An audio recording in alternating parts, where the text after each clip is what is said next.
Whisper of a Thief, Part 2. By Kurt Deakin. Chapter 14. The Journey to the Duke's Estate. Lavin pressed himself into the plush interior of the carriage, where rich velvet struggled to conceal the battered wood beneath, a quiet war between comfort and use, wealth and wear. The opulence left him breathless, though he tried not to show it. Across from him, the Duke sat composed and upright, his military coat buttoned tight, sharp creases undisturbed by the sway of the ride. His presence was as spare and exact as his attire. No wasted motion, no unnecessary words.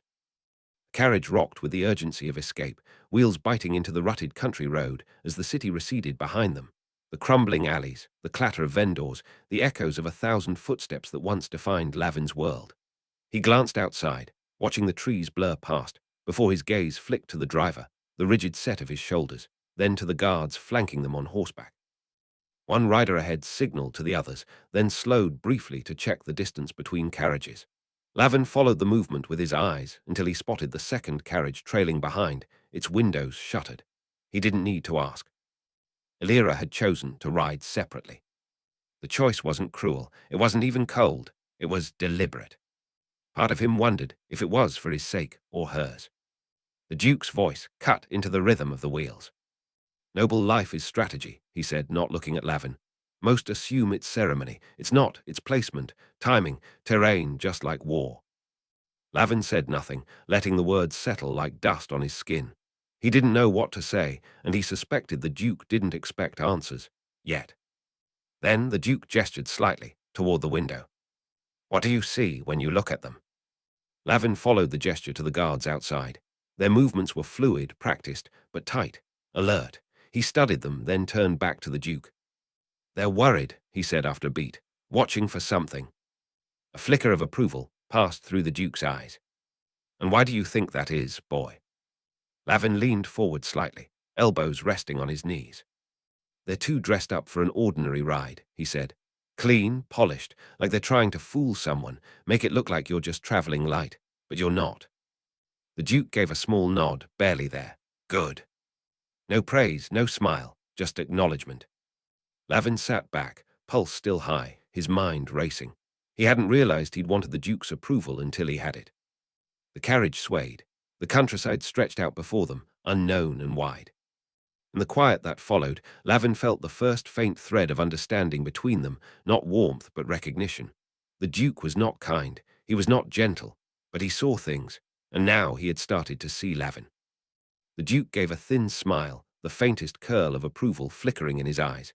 "You see more than most, Lavin, even some who have spent their whole lives in this world." His voice, though calm, carried an undercurrent of expectation, an unspoken push to dig deeper, think sharper. Outside, the landscape blurred, a rush of green and grey streaking past the windows.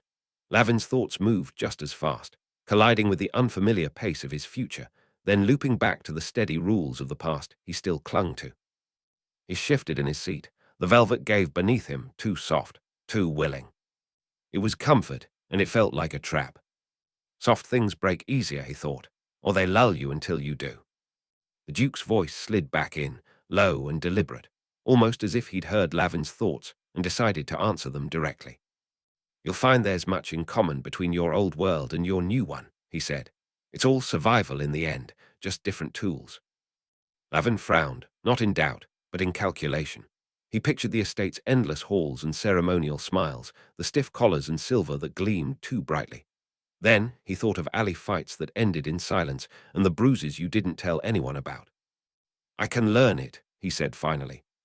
The words came clean, strong. But beneath them sat the usual whisper of doubt, curled up like an old scar. "Can I, or will I just wear this life like another stolen coat until it falls apart?" The Duke leaned in slightly, eyes narrowing, not in suspicion, but intensity. "I expect you will," he said, "but not without challenge." Lavin met his gaze, steady now. No flinch, no bow. He'd heard that tone before, not from nobles, but from the street. The voice that meant, "The test is coming, get ready." And he was. Challenge wasn't something to fear. Challenge was something to face. The wheels rumbled beneath them. The guards outside moved like a quiet machine, and within the carriage, between silence and breath, something subtle shifted. A wordless pact, not forged in warmth or promises, but in recognition. You will rise, it said. Or you won't. Lavin met the Duke's stare, then turned away, eyes drifting to the window where fields blurred past in shades of green and grey. Overhead, the sky pressed low and heavy, pregnant with rain. The carriage rocked in rhythm, its motion steady and soft. It lulled him into a place where the line between memory and present grew thin, where he could almost hear the calls of market vendors, the scuffle of quick feet, the taunting laughter of other street kids echoing off stone. "Tell me," the Duke said, voice slicing through the quiet like a blade, "how would you command them?" Lavin blinked, pulled from his drifting thoughts. He didn't ask who, he knew. He glanced at the guards riding ahead, then studied the spacing between them, the way their eyes scanned the woods, the subtle shifts in their posture. "I'd keep them close," he said slowly. "Make it look like we're exposed, like we're worth the risk." He hesitated, gauging how far he wanted to peel back the curtain. No sense laying out all your tricks to the man who can bury you in velvet and call it a kindness. "Then," the Duke prompted. "Then I'd wait for someone to move on us," Lavin continued, his voice quiet but firm. "Catch them off guard, like you would with a mark. Let them think they've already won." The Duke's face didn't shift, but the air inside the carriage tightened, like it had been listening too. "And if there are more of them than you expected?" the Duke asked, a soft edge of challenge in his tone. Lavin didn't hesitate. "Same as always," he said. "Run if you have to, live to make the next move." He leaned slightly forward, shrugging with a half-smile that didn't reach his eyes. Better a live fool than a dead strategist. Besides, the streets didn't give points for dying smart, just staying alive. The silence that followed wasn't empty, it was considering. Outside, the carriage creaked, the hooves a steady rhythm beneath them. Then, "You've been taught by failure," the Duke said at last. "Good, that's the kind that sticks." Lavin didn't answer. What would I even say? Thanks for noticing I didn't die. He watched the first drops of rain streak down the glass, the distant grey of the sky beginning to fold closer, heavier. He didn't need to speak. The Duke had already heard what mattered. They rode on, the steady rhythm of the wheels setting a quiet soundtrack beneath their silence. Outside, the landscape blurred, a storm building in the distance, the wind beginning to whisper of rain. Inside, a different storm was taking shape, silent and slow, the forming of understanding.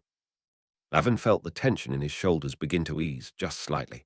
The strangeness of his new world no longer pressed quite so hard against his skin.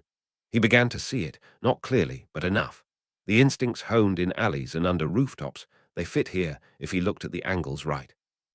Still doesn't mean they'll stop looking at me like a stray dog that stole someone's shoes. "Everything you've said so far is true," the Duke said, voice breaking through the quiet like the snap of a blade being unsheathed. "But you're missing something." Lavin waited, watching him, not sure what he was missing, but ready to find out. "Of course I am. There's always something I'm missing. It's how I stayed alive. Learn fast, lie faster, run when you can't." "Look beyond the surface," the Duke said. "What do you know about the men who work for me? Not what they do, how they think." Lavin considered the question, eyes drifting toward the outline of the lead guard through the rain-streaked glass.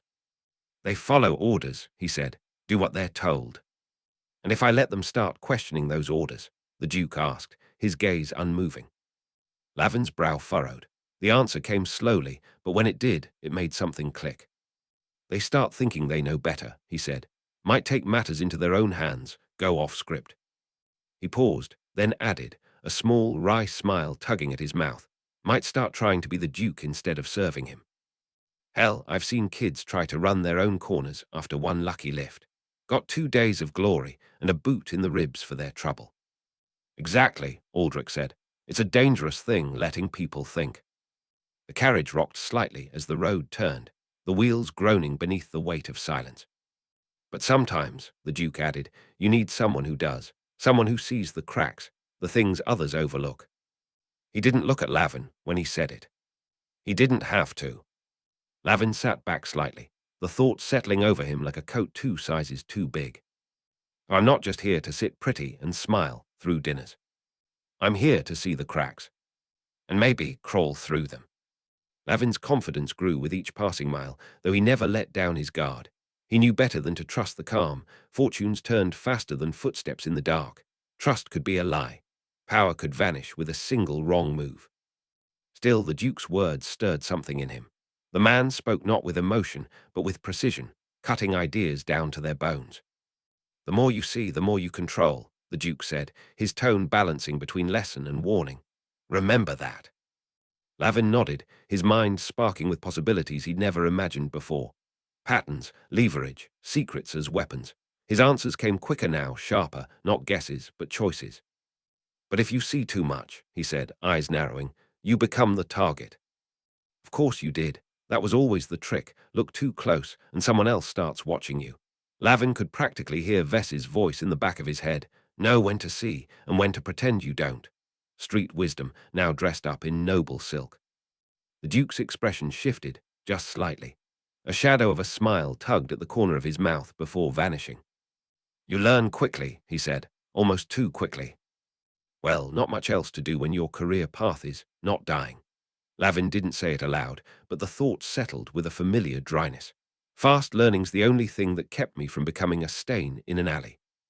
He gave a half shrug, playing casual. But inside his thoughts were racing, cataloguing, absorbing, preparing. If the Duke wanted a quick study, he'd get one. Even if that study came with frayed edges and teeth. The carriage bucked, pitched, then halted with a jolt that sent dust and silence rippling through the cabin. Ahead, the road vanished beneath the heavy sprawl of a fallen tree. Its limbs stretched from ditch to ditch, too deliberate in its placement to be coincidence. The Duke leaned out the window just as the guards dismounted with practiced urgency. Their voices carried back, sharp with disbelief. "Too wide to clear. Split at the base, fresh. This wasn't wind." Lavin's eyes didn't follow the tree. They locked on the forest. "Still, too still." He leaned closer, breath fogging the glass. The silence beyond the guards rang loud in his ears, and beneath it, a hum, not wind, not wildlife. Voices. Too soft for shouting, too many for a hunting party. Then he saw them. Movement in the trees, shadows with shape, men shifting through the pine like wolves in rags and furs, weapons in hand. Improvised, brutal. "There," Lavin shouted, flinging the door wide and pointing with a jolt of urgency. He didn't wait for permission. His boots hit the ground, and his legs were already moving, his breath a rush, heart hammering in sync with the first ring of steel and bark. The Duke's commands barked behind him, crisp, rapid-fire orders that snapped the guards into position. The air cracked with the sudden noise of readiness. But Lavin was already ahead. He didn't join the defense. He moved through it, darting, slipping, shifting angles before the bandits could fix their eyes on him. The velvet and polish of noble life peeled away like old skin as instinct took hold. The forest erupted. Men charged from the trees, feet pounding frozen earth, weapons raised. Their faces were desperate, grim, the kind born of too many lost chances. But Lavin didn't see fear. He saw gaps, timing, weakness. He moved like water over stone, ducking beneath a swing, sliding behind a tree, flanking before the bandits knew they were flanked. A guard near him grunted as a blade glanced off his shoulder, and Lavin was already there, tripping the attacker with a swift sweep of his leg and slamming a fist into the man's throat. He didn't think, he reacted. This was the world that had shaped him, the dance of chaos, of blood and motion and split-second judgment. It didn't frighten him. It clarified him. The Duke shouted again, his voice calm, cutting, transforming disorder into action. But it was Lavin who moved where the gaps formed. Lavin who read the field. This wasn't strategy. It was survival. And he'd been born to it. Lavin dove behind the cover of the carriage, breath sharp in his lungs as arrows thunked into the splintering wood. The scent of mud and smoke filled his nose. The clash of metal and desperate shouts rang in his ears. His old world had come crashing into this new one, and yet he moved between them like water, like he'd always belonged in both. He caught the wary glance of a nearby guard, momentary, uncertain. Disbelief flickered in the man's eyes. A noble son shouldn't be crouched in the mud, moving like a street brawler, turning an ambush inside out. But Lavin was no ordinary noble son. His eyes darted past the carriage, scanning the field. There, just beyond the defensive ring of steel, he spotted Elira. She stood beneath the protective arc of shields, her expression composed but alert, flanked by the Duke's men. Their formation was tight, their weapons raised, not just defending a position, but her. A living barrier, keeping her untouched by the chaos that raged around them. Relief touched him, sharp and quick. She was safe, for now. Lavin ducked back behind cover, muscles coiling, senses sharpening. The line between past and present had blurred, but he knew this rhythm, this chaos. And if the Duke's men could guard her world, he could guard the space between. The Duke stood tall amid the chaos, his posture as unshaken as stone. "Hold your ground," he bellowed, his voice slicing through the noise like a blade. It wasn't panic, it was command, pure and disciplined. Lavin risked a glance from behind the carriage. The guards were responding, tightening ranks. Outnumbered, yes, but not unprepared. Their shields locked, blades angled. Each movement was practiced, purposeful. The bandits had counted on surprise. Lavin had stolen it from them. He watched as the Duke signaled, shifting his men into a tighter wedge around the carriage. Their formation firmed, defense crystallized. And for the first time, Lavin felt it. Not isolation. Not exposure. Security. Not because he was hiding, because he belonged inside that circle. He seized the moment. Bursting from cover, he moved through the fray low and fast, threading through the chaos like a shadow unbound. Arrows hissed overhead. A blade sparked against stone. A bandit spotted him, lunged. Lavin dropped low. The club swiped clean through air, off balance. Lavin twisted, planted, and shoved. The man went down hard, crashing into frozen mud with a grunt. No time to hesitate. Another shape rose ahead, too close. Lavin didn't think, he moved. A sidestep, a turn, a heel against the back of a knee. His opponent folded before he could swing. This wasn't luck. It wasn't nobility. It was survival. And Lavin had mastered it long before silk and silver ever touched his skin. Lavin was acutely aware of everything. The harsh breaths of his attackers, the sharp cadence of the Duke's commands, the pounding rhythm of his own heart. The world narrowed into a single, vivid focus. Noise faded, motion sharpened. He navigated the chaos with a precision that felt less like instinct and more like memory, like muscle trained not by drills, but by necessity. The bandits, who had expected a quick kill and run, now found themselves facing a boy who moved like a ghost and a Duke who made no room for panic. One attacker broke from the mass, swinging wide with desperate force. Lavin saw the strike coming, the tilt of the shoulders, the telltale tension in the man's jaw. He didn't block, he pivoted. The weapon cut nothing but air. The bandit staggered past, off balance, and Lavin slipped behind him, snapping a kick to the back of the man's knee. The thud of collapse was almost satisfying. It was a dance he knew intimately, the rhythm of danger, the choreography of survival. Behind him, the Duke's voice rang clear over the clash of weapons. "Push them back." And the guards responded like a drawn breath released, tightened formation, pressed forward. Lavin saw the tide shift. The attackers' momentum faltered, their confidence slipping. What had begun as an ambush was turning into a rout. Then Lavin spotted him. One of the bandits, not retreating, but breaking away. Toward the carriage. Purpose in every step. Eyes fixed, movements controlled, not chaos, intent. Lavin moved before the thought fully formed. He darted across the churned mud, boots sliding, heart thudding, closing the distance in a blur of motion. The bandit didn't register him as a threat. Lavin saw the flicker of confusion, a kid. Now. Too late. He struck low, fast, a kick to the side of the knee. The joint folded inward with a sickening pop, and the man hit the ground hard, snarling in pain. Lavin stood over him, breathing hard, senses alive with the pulse of adrenaline. Not bad for a noble's son. Not bad for a street rat either. The battlefield shifted, Lavin and the Duke's unexpected resistance throwing the bandits into disarray. What had begun as a controlled attack unraveled, the ragtag group breaking formation, doubt creeping into their ranks. Lavin caught glimpses of panic on their faces, a stark contrast to the steady determination of the guards. He felt a fierce thrill, the realization that they were winning, that he was part of something larger than himself. He dodged another blow, his mind and body working in concert to anticipate every move. This was where he thrived, in the heat of uncertainty, where the rules were unwritten and survival was all that mattered. He ducked under an arm, rolled away from a grab, his world a blur of movement and instinct. "Keep pressing," the Duke called out, seeing the tide turn. Lavin's actions had a demoralizing effect, and the bandits began to falter, their numbers dwindling as they lost the will to fight. One by one, they peeled off, retreating back into the forest from where they had emerged, their retreat a messy exodus of failure. The skirmish ended as abruptly as it had begun, the bandits scattered, and the guards regrouping with renewed confidence. Lavin paused, catching his breath, the transition from frantic motion to stillness jarring. The Duke approached him, surveying the aftermath with a critical eye, but there was a note of satisfaction in his voice as he addressed Lavin. "You move well," the Duke said, the simple statement carrying layers of meaning. Lavin nodded, adrenaline still coursing through him.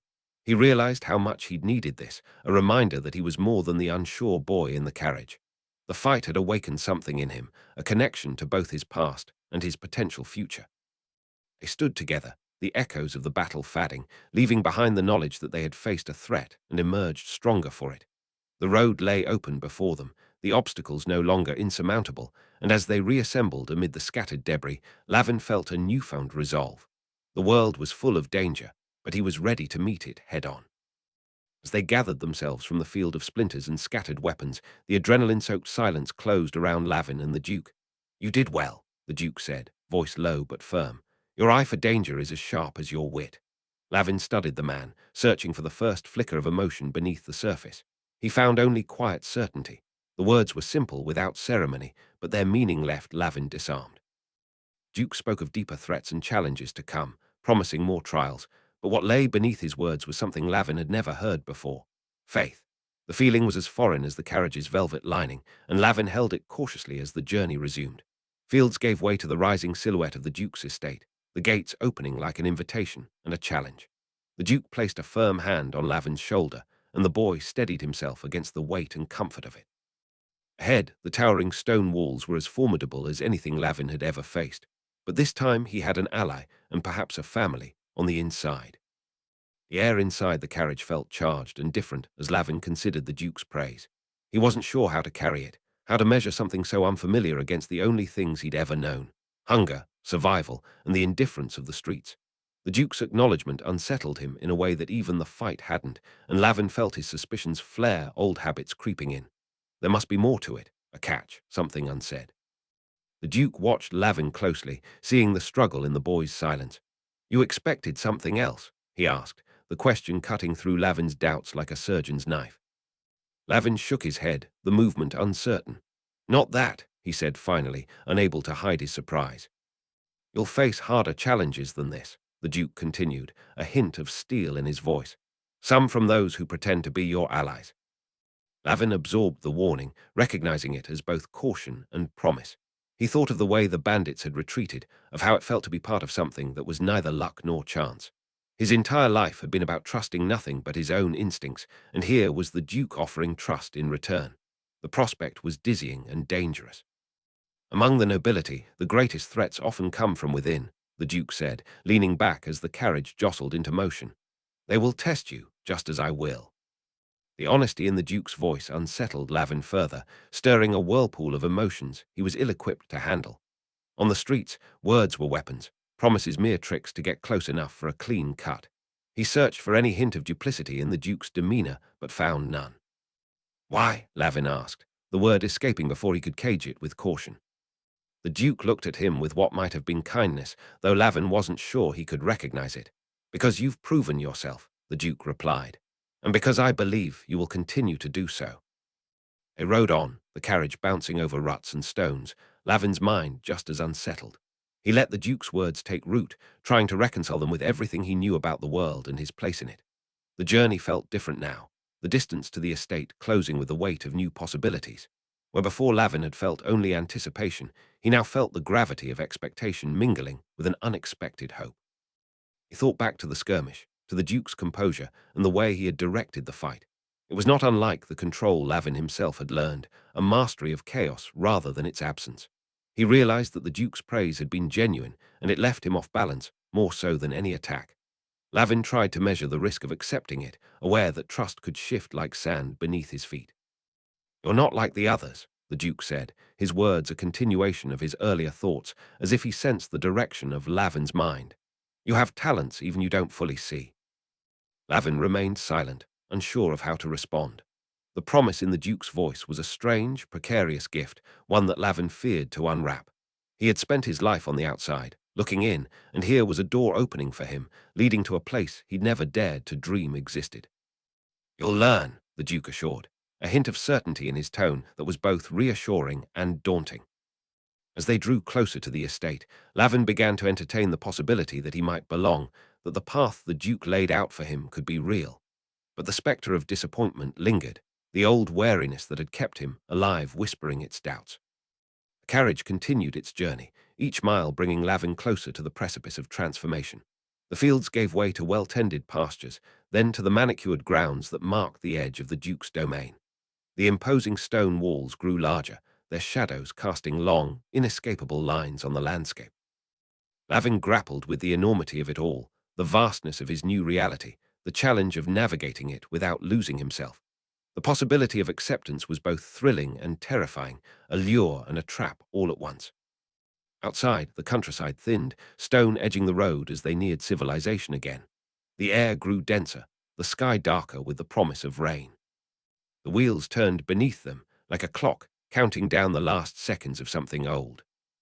And ahead, rising like a fortress from the misted hills, loomed the Duke's estate.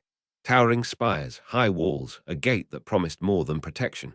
It promised consequence. Lavin's heartbeat quickened, not in fear but in awareness. Excitement and apprehension tangled in his chest. This was no longer about a title or a seat at a noble's table. This was a new arena. And he understood now. Everything he'd learned in the streets, timing, silence, instinct, still mattered. Only now, the stakes were dressed in velvet and smiles. As the carriage approached the gates, and the guards saluted their arrival, Lavin leaned back into his seat, not to rest, but to ready himself. He was done surviving in shadows. Now he would learn to move in the light.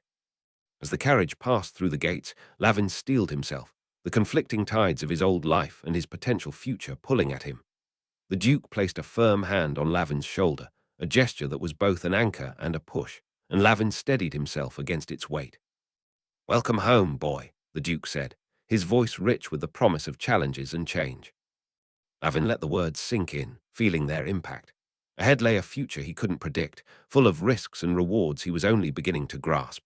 But for the first time, he allowed himself to imagine that it was his, waiting to be claimed. The estate loomed before him, a fortress and a haven, and Lavin felt ready to face what lay beyond its walls. Chapter 15. The Duchess's Fury. The capital's grit still clung to him like dust as Lavin climbed down from the carriage. The hem of his cloak, too clean for his comfort, brushed against the stone as his boots met the ground. He looked up. Varnhold. City unfurled behind him, stone and spire, sweeping bridges and ancient walls that knotted together a world of merchants, nobles, and secrets. Its avenues curved with purpose, structured and elegant, yet busy with life. Chimneys exhaled smoke into the overcast sky, and the low hum of market voices rose from the lower tiers like a forgotten hymn. Built on a rise that overlooked the rest of the city, the Duke's estate stood apart, both above and beyond it. Varnhold's sloped streets, cobbled and clean, curved upward toward the estate, as though the city itself bowed in deference. Its outer districts bustled with trade, but the nearer Lavin drew to the castle, the quieter it became, order pressed into stone, carved by discipline and old money. His eyes swept the structure before him. Polished marble floors gleamed beneath the archway where he stood. Intricately carved columns rose like spears, their fluted edges traced with gold leaf and ancient sigils. The architecture loomed, vast and unapologetic, each line and angle carved with the kind of precision that bordered on arrogance. Servants moved with a restless rhythm, dressed in dark, clean livery that made them seem almost spectral as they vanished into alcoves and hallways. The guards were more direct, measured glances, armored presence, not openly hostile, but not welcoming either. Their silence held weight. Lavin paused. He let it wash over him, the sharp scent of fresh oil on stone, the echo of his boots on cold marble. The contrast was jarring. The wide steps dared him to stumble. The pillars whispered of history he hadn't lived. He could feel the two worlds colliding under his skin. And yet he did not waver. The weight of a coin in his palm brought a flicker of memory. The Duke's voice, the flick of silver, the judgment passed without words. A test he hadn't meant to take, but had passed nonetheless. He straightened, stepping forward. The courtyard was vast, far larger than it needed to be, a display of wealth and dominance, flanked by ornamental gardens that seemed more for reputation than beauty. Carvings danced along every wall, old gods, forgotten kings, beasts whose eyes seemed to follow him as he moved. The marble stretched out beneath him like a canvas, pale and perfect, too perfect. Even the stone felt alive, cool and alert beneath his worn boots, as if waiting to see whether he would falter. He reached the archway. It towered above him, etched in relief with lions, hawks, and rising suns. Its keystone bore the Varnhold crest, an open hand wrapped in thorns, a welcome and a warning. Lavin squinted up at it, feeling small but unbroken in its shadow. The craftsmanship here didn't just impress, it challenged. Every angle, every block, seemed designed to swallow boys like him whole. But he kept walking, grip steady, spine straight, and the coin still resting in his hand, cold and certain. Lavin let the spectacle sink in, drawing a slow, deliberate breath as he stepped forward. His shoulders straightened, not with pride, but with readiness. On the smooth stone of the courtyard he paused. For a heartbeat, it felt as though time itself had gone still. The air hung heavy. Round him, marble gleamed and banners stirred in a breeze scented with oil and rain. Somewhere deeper in the estate, a bell tolled low and distant, neither welcoming nor warning, just marking the moment. He looked up again at the grandeur around him, and it struck hard. All this, the carved lions, the etched stone, the halls built for echoes and ceremony, it stood in stark contrast to the stitched-together nights of his youth. Nights spent under stairs, in doorways, beneath the shiver of damp rooftops and the silence of forgetting. Places like this had always belonged to other people, untouchable, unreal. But Lavin wasn't the sort to dream without action. He gave himself one breath, one heartbeat. Then let it go. The wave of doubt broke and receded, leaving behind the familiar grit of his resolve. He could feel the coin in his palm again, its presence impossible to ignore. Not warm, but charged, as if it remembered more than he did. He paused on the broad stone steps and turned it slowly between his fingers. It caught the sunlight, briefly flaring silver-white. It was more than metal. It was memory, contract, omen. It was choice, his and not. The patterns on its surface shimmered, spirals etched so finely they seemed to move of their own accord. Symbols not meant for street eyes, curling in hypnotic motion beneath his gaze. They were old, older than anything he'd ever held, older than the Duke's title, perhaps older than Varnhold itself. He heard the echo again, the Duke's voice, crisp and commanding. "Watch carefully, boy." He had. He remembered the flick of the coin, the sudden release, the arc through candlelight, impossibly slow and impossibly fast. He remembered the stillness that followed, the way the room had seemed to lean in. How the coin had landed exactly as he'd called it, not luck, not chance. Recognition. Now, standing at the edge of the Duke's world, the coin pulsed like a reminder. That moment had changed everything. And whatever game this was, he had just placed his first bet. The flashback struck with clarity. He remembered the weight of the coin, landing deftly in his grip, like it had been waiting for his hand all along. "Again," the Duke had said, his voice low but expectant. This time, Lavin had been ready. The patterns burned in his mind, swirling like ghosts, coiling through his thoughts with stubborn purpose. For a moment, he thought nothing had changed. Then it had. The coin flared in his palm, lightless and brilliant all at once. A pulse ran through him, not pain, not pleasure, but something older, a recognition, like a door inside him creaking open. His heart had slammed against his ribs, adrenaline flooding his veins. Not fear, not excitement, something stranger, something aware. Maybe it had never been luck. Maybe it had always been this. The Duke hadn't said much, but his look, that quiet, almost grim satisfaction, had said enough. Lavin had passed a test he hadn't known he was taking. Each step he took up the wide stone stairway felt more assured, each one an echo of defiance, of determination forged in shadow and sharpened by survival. Lavin stayed upright, his wiry frame bearing the weight of expectations and dreams not entirely his own. The pressure didn't crush him. It clarified him. He reached the towering doors of the estate, carved and commanding, flanked by symbols of legacy he hadn't asked to inherit. He paused only briefly. Then he stepped forward, into the unknown, into the game, into the shape of a future still unwritten. The path ahead stretched vast and uncertain, like the shifting spirals he now claimed as his own. And Lavin walked toward it without hesitation. The marble doors swung wide, their movement silent, but the absence of sound struck louder than any trumpet. A hush rippled through the assembled crowd, tension tightening like a drawn blade. She emerged. Her presence was sculpted from the same marble that lined the estate, unmoving, cold, flawless. Every step she took echoed with precision, her bearing so regal it seemed the columns bowed in deference. Lavin felt her eyes find him, sharp and immediate. Ice, then fire. She didn't speak, but he felt it, the fury, the betrayal, before a single word passed her lips. Her mouth formed a single, devastating line. The tension fractured. "This is necessary," the Duke said. His voice rang like steel against stone, firm, final. A crack of thunder in the hall. Lavin didn't look at him. He couldn't. He was locked in the space between them, between fury and justification, between blood and politics. The crowd didn't stir. All eyes fixed on the tableau. The Duchess, the Duke, and the boy who had no place and yet was here anyway. The woman before him was everything he had imagined a duchess would be, Maury. Her beauty was precise, her movements as deliberate as drawn calligraphy. She didn't react, she pronounced.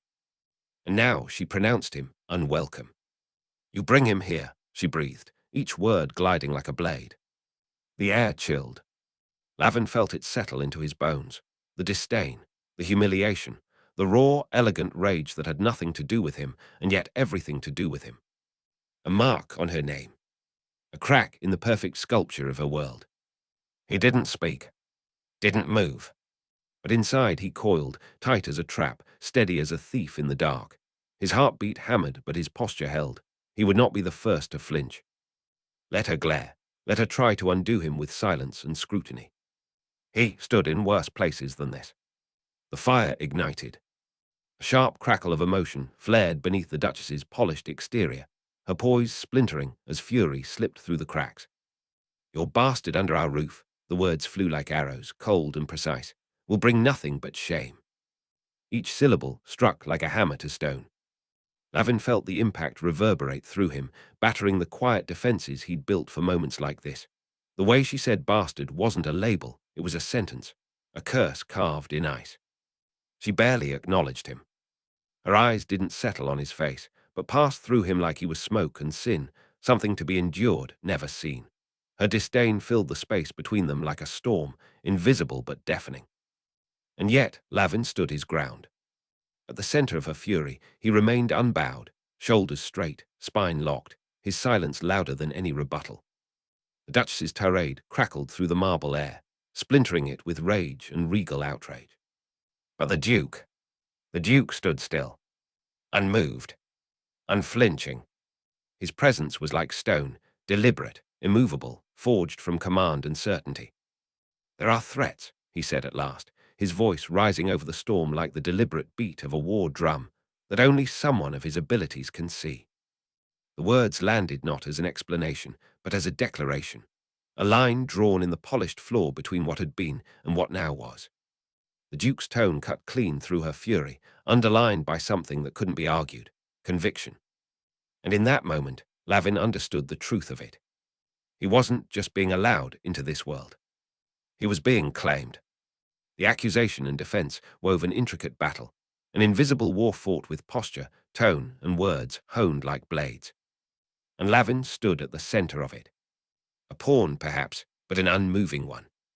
His wiry frame held fast, the force of their conflict crashing against him like waves against a sea wall. He didn't sway, he didn't speak, but every line of his body declared what he could not say: "I am here, I am not leaving." The glances of the onlookers, servants, guards, a few wary members of the household, slid over him like cold water. He felt each one, sharp and scouring, judgments dressed as curiosity, curiosity cloaked in disdain. He absorbed them all, and stood taller. His eyes met the Duchess's, no longer just defensive, but steady, carrying something between defiance and exposure. He didn't glare. He didn't flinch. He endured. That, more than anything, demanded acknowledgement. Her voice rose again, cutting and elegant. "The boy will tarnish everything we have built," she said, the words like flung daggers, precise and merciless. The room tensed.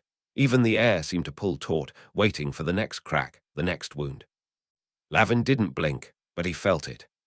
The weight, the danger, the shudder of the household poised on the edge of something irreversible. Yet he did not shrink. He was no longer just the subject of the argument. He was the axis it turned on. And then, the Duke's voice landed with gravity. "You underestimate him," he said, tone calm but ironclad. "There is more to Lavin than you are willing to see." It wasn't just defense, it was challenge. The Duke's words sliced through the tension, not to defuse it, but to claim it. His conviction wasn't warmth, it wasn't even love. It was certainty. An unmovable object, braced against the Duchess's volatile storm. And Lavin stood between them, a boy made of scars and silence, holding his place not by inheritance, but by presence. The air was thick with it now. This wasn't just about blood or pride. It was about power. And Lavin was becoming part of it. Lavin could feel the seams of his own identity being tested, stretched taut under the weight of the moment. His instincts, sharpened by years of running, hiding, surviving, kicked in. But this time, they didn't tell him to flee. They told him to stand. He knew how to endure. The silence between the Duchess and the Duke crackled, as fierce and unforgiving as a blade's edge. But Lavin met it head-on. He didn't look away, didn't shrink. The set of his jaw tightened, his chin lifted. Every line of his posture became a silent declaration, "You will not undo me." Each clipped word exchanged between them sent new ripples through the room, the onlookers still frozen in half-held breath. "You claim him." The Duchess's voice was brittle with disbelief, but beneath it something else stirred, a tremor of acknowledgement, reluctant and bitter. The Duke stood unmoved. "I trust him," he replied, the words quiet but final. Like a sentence, like a vow. The estate seemed to hold its breath. The marble walls, the vaulted ceilings, they bore witness to the storm as it spent itself, fury retreating not with resolution, but with weight. A pause, not peace, just the edge of it. Lavin felt the coiled tension in his limbs begin to loosen, not with relief, but with resolve. He was still here, still standing. This wasn't just another confrontation. It wasn't just survival. It was his arrival. As the last echoes of the verbal sparring faded, the room slowly began to move again. Onlookers slipped away, glances trailing behind them like whispers. Curiosity lingered, judgment simmered. But Lavin didn't flinch beneath it. He was no longer just the boy pulled from the gutter. No longer just a bastard brought into the lion's den. He was something else now, something becoming. Determined, not shaken, scarred but rising. The moment hadn't broken him. It had lit the fuse. And whatever came next, he would meet it with eyes wide open, and fists if he had to. Lavin felt the Duchess's words pounding in his head, each one a steady drumbeat echoing long after her voice had gone. The room around him, cloaked in soft lamplight and overflowing with wealth, felt less like sanctuary and more like a trap. He sat at the edge of the ornate desk, a study in wiry defiance, shoulders tense, spine straight. The silver coin bit into his palm with familiar insistence, its sharp edges grounding him in a reality that still felt surreal. He was alone, but not adrift. Outside, the night stretched deep and black beyond the open window, wind whispering against the stone like an old friend, reminding him who he was. The air carried the promise of trials still ahead, uncertain, unrelenting. Lavin welcomed it. The silence inside the room wasn't peace, it was pressure. The words, "He will bring nothing but shame," echoed in every carved panel, in every tapestry that clung to the walls like silent witnesses. The lanterns flickering light through tall, shifting shadows across gold-gilt furniture and velvet drapes, every surface seeming to say, "You don't belong here." He didn't argue with the room. He just stared it down. The coin rolled between his fingers with restless precision. It felt warm, charged, as though it had absorbed the fire of the confrontation, the pulse of some hidden force that still lingered in the walls. It was his anchor, his tether, his test. He turned it again, letting the etched spirals catch the light, the reflections dancing like ghosts on the polished wood. The coin was the only thing in this world that made sense, not the titles, not the etiquette, not the nobles who masked their blades in velvet words. But this small weight of silver that marked him, challenged him, chose him, this he understood. The desk, the tapestries, the silence, they were part of the storm. The coin was his compass. And with it, Lavin wasn't shrinking. He was sharpening. Lavin leaned back in the chair, letting the currents of his thoughts sweep over him. The enormity of his new circumstances crashed against the shores of his determination, loud, persistent, but not overwhelming. Around him, papers lay scattered across the polished oak desk. Orders, roles, expectations he had barely learned to pronounce, let alone fulfill. Each sheet was a rebellion in motion, a small defiance of the order he was expected to wear like second skin. But the chaos didn't daunt him. Every pulse of uncertainty sharpened his senses. Every impossible expectation was another lock waiting to be picked. His gaze drifted to the window, where the night had thickened into something near tangible. Darkness clung to the sky like memory, stretching over the estate and into the horizon beyond. But to Lavin, it wasn't threatening. It was inviting. That unknown expanse breathed cold against the glass, alive with the promise of trials that would demand everything of him, and offer nothing unless he earned it. He welcomed it. The raw edge of his anticipation was the first thing he'd allowed himself to truly feel since stepping into this new life. It was clean. It was real. It was his. The contours of his old life, rough and relentless, had carved something in him, not scars, shape, the kind of shape that could withstand this world's weight without folding. He wasn't just a boy caught in the currents of nobility's demands. He was a survivor, a weapon honed in shadow. Even the Duchess, with all her frost and fury, had seen it, though she'd never admit it. Lavin closed his eyes for a breath, the day replaying in brutal clarity. The echo of the Duchess's contempt, the weight of the Duke's gaze, the coin still warm against his palm. That memory, that trust, was a line stretched through the dark, not soft, not slack. Taut, promising. He didn't need a path laid out before him. He knew how to move when the way was unclear. He always had. The room fell silent, but it was alive with the promise of change. Lavin let the coin rest on the desk, its silver surface catching the lamplight in a shifting dance of shadows and symbols. Each swirl etched into the metal was a reminder, not just of what he'd done, but of what he could become. A power barely tapped, a key waiting to turn. The air around him crackled with a quiet charge, the kind that came before the first lightning strike. The calm before the storm wasn't something Lavin feared. It was where he thrived. He was more than the Duchess's scorn, more than the street rat some still whispered about. In the stillness, he felt the full weight of what lay ahead, and it didn't crush him. The daunting tasks, the whispered judgments, the impossible expectations didn't tighten his chest. They sharpened his will. The months ahead weren't an ultimatum. They were an opening. A road no one else could walk but him. The voice of the room faded, blending into the breath of the night beyond the glass. But the silence was louder than any verdict. He sat in the eye of expectation, steady, unflinching. The world could shift around him, but it would not shake him. The trials ahead were no longer distant. They were now. He smiled, a small, knowing smile that barely reached his eyes, but burned bright in his chest. This was survival, and Lavin had never lost that game. He sat in the eye of expectation, steady, unflinching. The trials ahead were no longer distant. They were now. A soft knock broke the silence. Lavin blinked, the coin still warm in his palm. The tension that had built like a storm behind his ribs didn't vanish, but it shifted, focused outward. The door creaked open, without waiting for permission. Elira stepped in, framed in the low lantern light. Her expression was calm, but her eyes scanned the room with quiet precision, taking in the coin, the scattered papers, the way he hadn't quite settled into the chair. She didn't look surprised. "Figured I'd find you in here brooding," she said lightly, closing the door behind her. "You've been in here long enough to grow roots." Lavin arched an eyebrow. Didn't realize sulking was on the noble curriculum. She smiled, stepping closer. "It is, but you're doing it all wrong. You need wine and a window that overlooks something dramatic."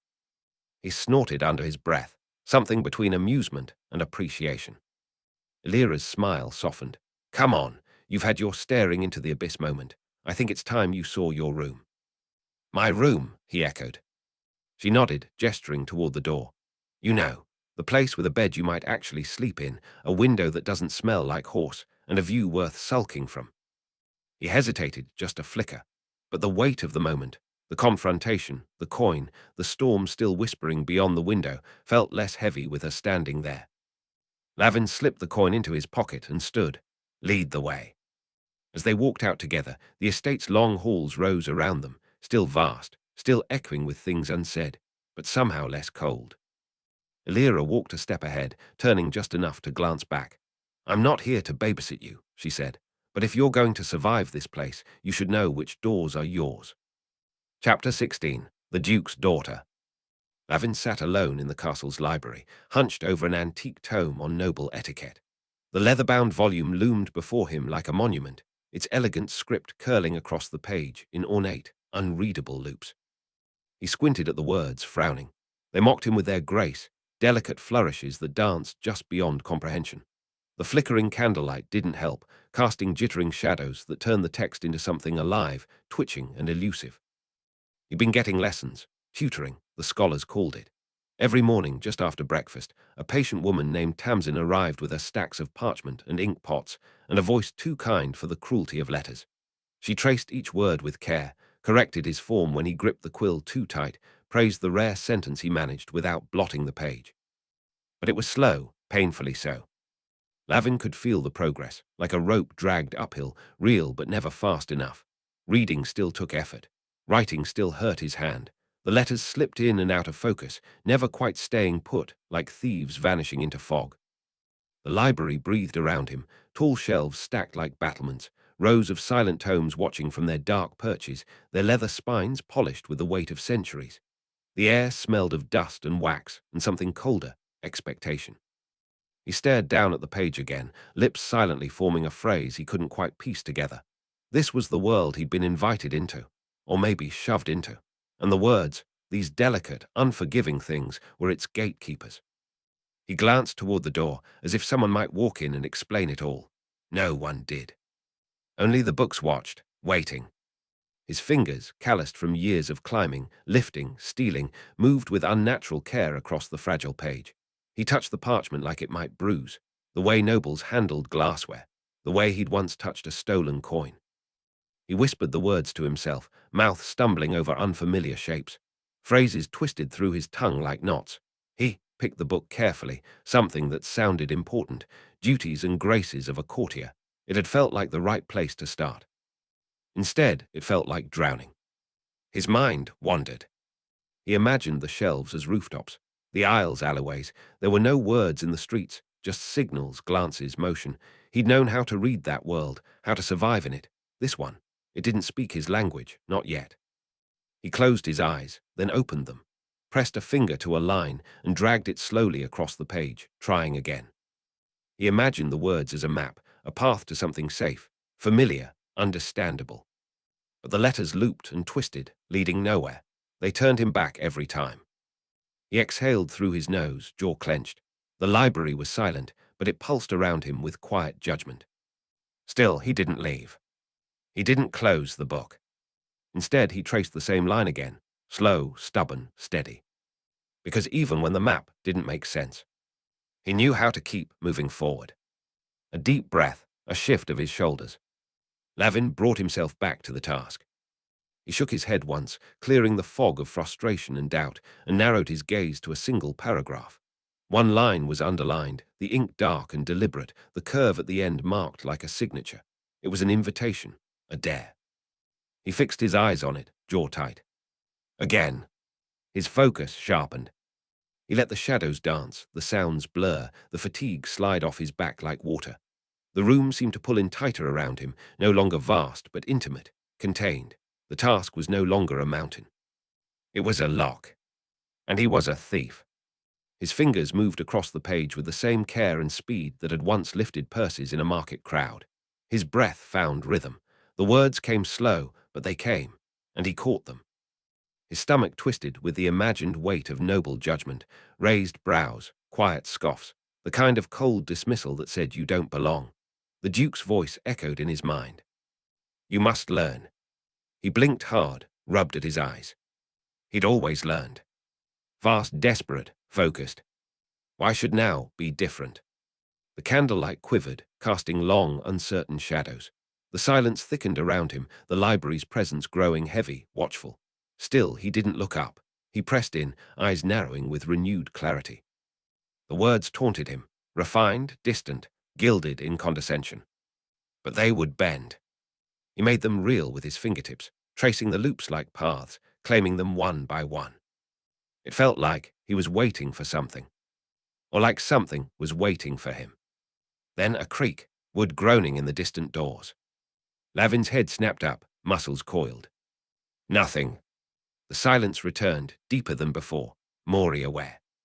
His breath escaped in a hiss, sharp through his nose. He leaned back over the book.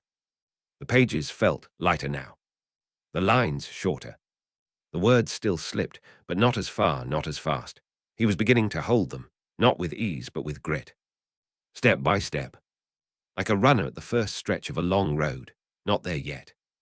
But moving, and getting closer with every breath. The soft tread of footsteps drew Lavin's attention, slicing through the thick silence of the library like a gentle breath. He glanced up just in time to see her enter. Elira. A silver tray balanced easily in her hands, adorned with fruit, cheese, and still warm bread.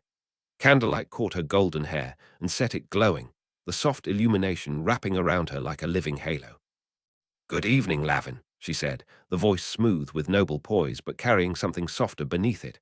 Not pity, understanding. She moved with natural grace, placing the tray beside his book without ceremony, and settled into the seat across from him like it belonged to her. Lavin stared at the food, stunned by its quiet invitation, by the idea that someone had noticed. "You seem uncomfortable at formal dinners," she said lightly, her tone like the confession of a co-conspirator. "I thought you might be hungry." Her smile was small but not hesitant, a real thing, an offering. Lavin blinked, unsure how to receive it. "You shouldn't be here," he said after a moment, his voice quiet, wary. "They'll say you shouldn't." He paused, then eyed the tray, its carefully arranged contents, the smell of warmth and salt and fruit.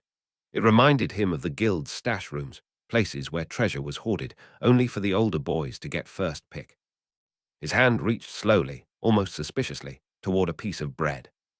He took it, bit in, chewed, then muttered, "Well, if you're going to be reckless, you may as well bring cheese." Elira laughed, a soft, musical sound that pulled warmth into the library's cold bones.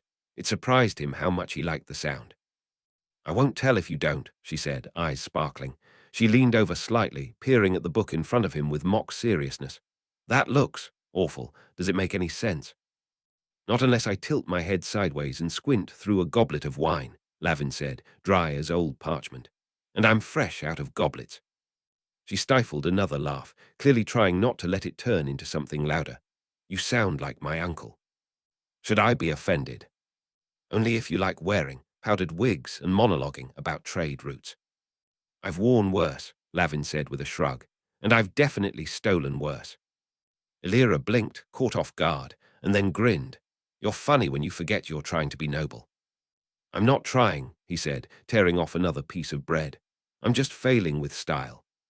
They sat for a moment in the glow of that shared smile, the weight of the estate, the day, the expectations pressing in, but lighter now.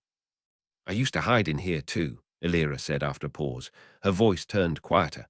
"Before all this, before you arrived, it's the only place where people aren't constantly watching." "Give it time," Lavin said. "Soon the books will be gossiping." "They already do, and they're brutal." Lavin chuckled softly, the sound low and genuine. It had been a while since laughter came without cost. He looked at her then, not with suspicion, but curiosity. She wasn't what he'd expected, and maybe he wasn't what she'd expected either. But here they were, two pieces of the same impossible puzzle. Eating stolen bread, in a room full of judgmental books. And for the first time that day, Lavin didn't feel like he was losing ground. The bread tasted better than Lavin expected, dense and warm, with a hint of something sweet. He hadn't realized how hungry he was until the first bite settled into his stomach. His caution, ever present, wavered, just slightly, under the warmth of food and company, the quiet comfort of being seen.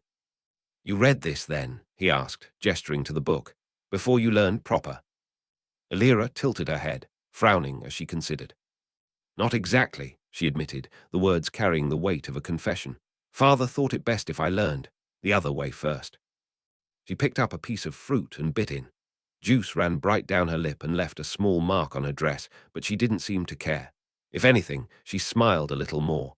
There was something almost rebellious in it, like she liked that it wasn't perfect. "I still make mistakes," she added. "Sometimes I think Mother despairs of me." Lavin watched her, his chewing slowed. It was the way she said it, honestly, like it was safe to speak that way here. The openness was disarming. He'd never heard nobles admit fault, never seen them relish a stain. "But they never," he started, then hesitated. His voice quieted as he searched for the word.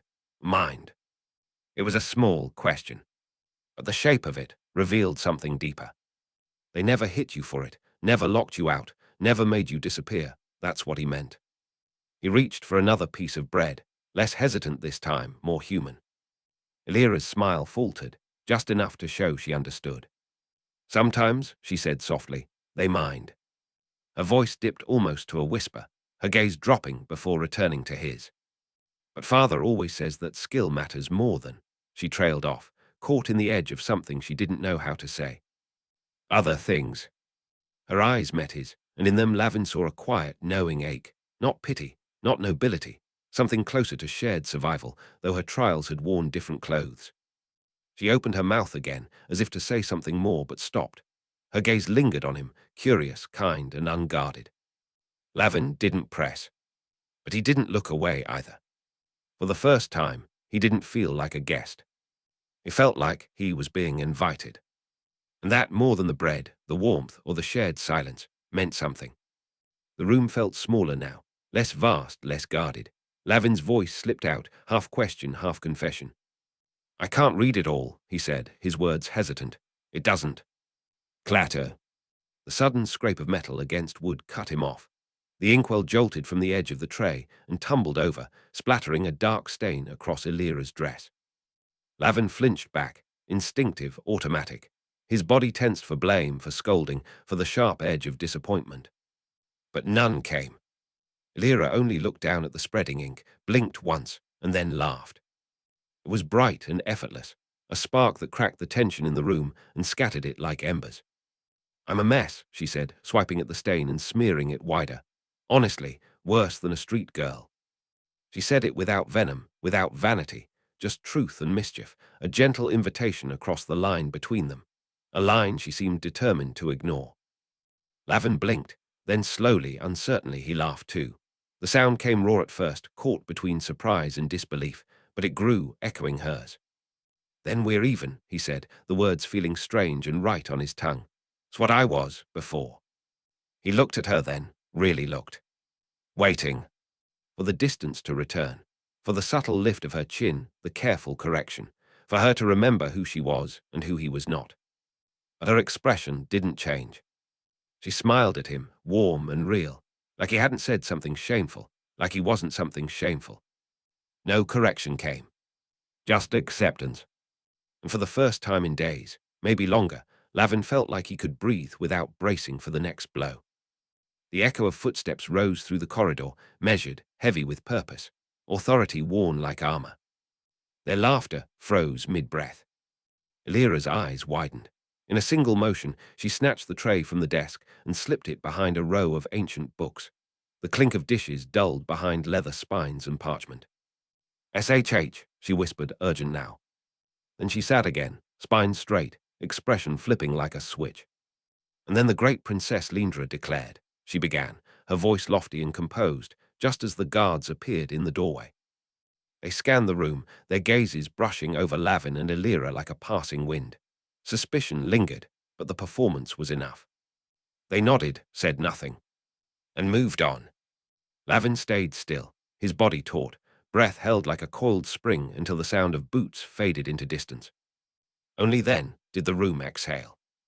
Elira turned toward him, the sparkle of mischief returning to her eyes. She looked down at her ink-streaked dress and grinned.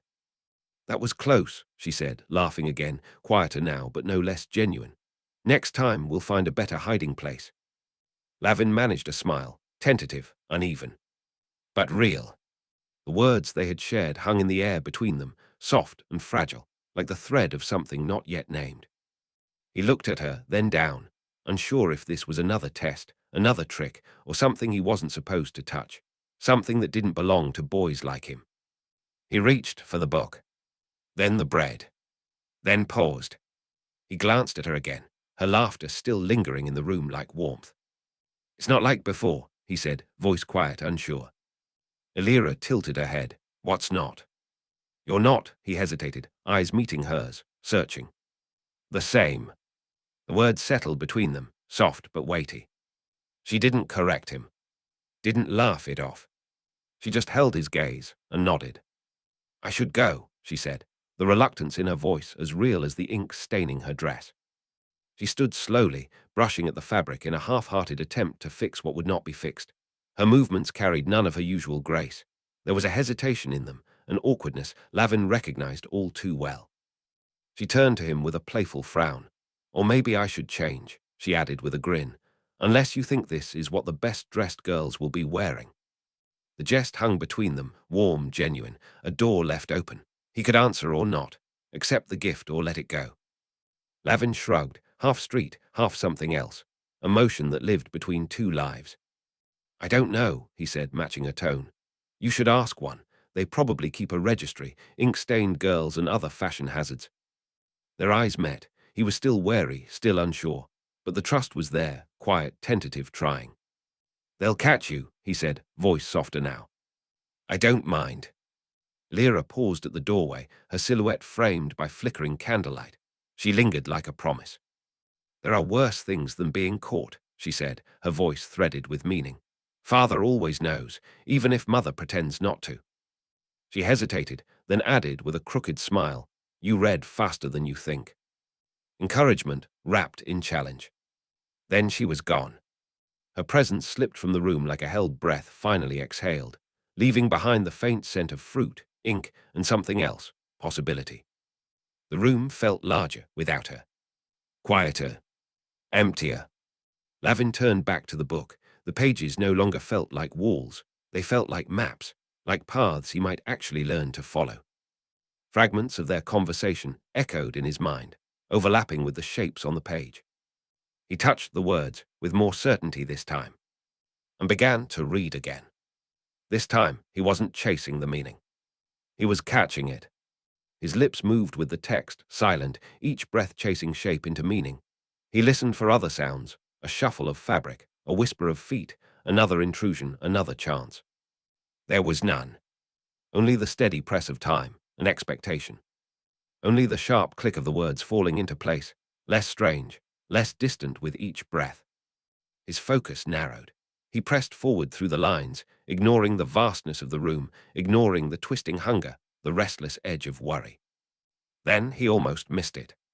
A glint of white, tucked between pages. Clean paper, sharp against the worn cover. A note. Neat. Deliberate. Hidden like a whisper, meant only for him. Future lessons await. Watch for eyes in the walls. The scrawl stirred the air, gave the room new shape, new weight. He read it again, then again. It felt like a secret he'd always carried, like a door he hadn't known to look for until now. He looked to the empty doorway, to the shadows, the rows of silent volumes like quiet sentinels. The last candle trembled, then died. Lavin sat in the dark, not reading, but seeing everything. Chapter 17. A New Life Begins. Lavin woke slowly, his breath loud in the stillness, as if his body hadn't yet decided whether to trust the quiet. Gone were the creaks and murmurs of the guild cellar, the snoring, the shifting weight of too many boys in too little space. In their place was silence. Unnerving. Total. He opened his eyes to a room that didn't make sense. Polished silver fixtures gleamed from corners that should have been lost in shadow. The air smelled of lavender and wax, not mildew and sweat. Tapestries draped the walls in patterns too intricate to understand. Everything was clean. Everything. He sat up slowly, the absurd softness of the bed making him feel unmoored. It was too comfortable, too safe. He half expected to be yanked from it, accused of trespassing. He pushed aside the heavy curtains. Light poured in, not the dim, grey drizzle of the slums, but a golden wash that illuminated a city sprawling out in every direction. Strange rooftops, towers, gardens that didn't seem real. Varnhold. A city that had never needed him, until now. He turned from the window and opened the wardrobe with careful fingers. The clothes inside were soft, embroidered, hanging with the kind of weight that spoke of coin and consequence. He touched the fabric like it might vanish. It didn't, but even wrapped in velvet and lace, he could still feel the chill of alley stone beneath his skin. He caught his reflection in a tall, gilded mirror and paused. The boy staring back didn't look like a noble's son, not really. His shoulders were too tense, his jaw too unsure. The shadows under his eyes still clung to the nights when sleep was a luxury, not a right. He lay back on the bed, heart still packing like it hadn't gotten the message. No boots, no fists, no cold tonight. But safety didn't feel like freedom. It felt like a trap. He sat up again, slower this time, and looked around the room like it was a challenge he'd yet to solve.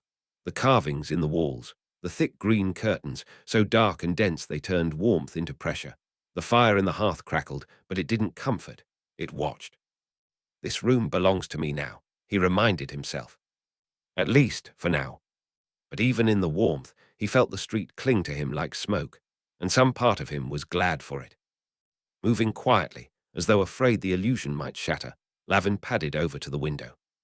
He stretched to reach the thick cords that bound the drapes, the plush fabric slipping through his calloused fingers like something that didn't belong to him. With a single, decisive pull, he flung them aside. Light poured in. The city spread out before him in every direction, a living sprawl of towers and rooftops, walls and winding streets. From this height, Varnhold was massive, orderly, and endless. Its veins pulsed with movement, a world of power and purpose that had never once looked his way. Lavin stepped back, eyes wide. He had never seen so much at once, not truly. The slums had offered no such vantage. The rooftops they were tight, the alleys tighter. You saw only what you needed to survive. This was a world designed to own you. A quiet pressure gripped his chest. Despite the days he'd spent here, the shock hadn't faded. The size of it all, the estate, the city, his new life, still threatened to spin him out of himself.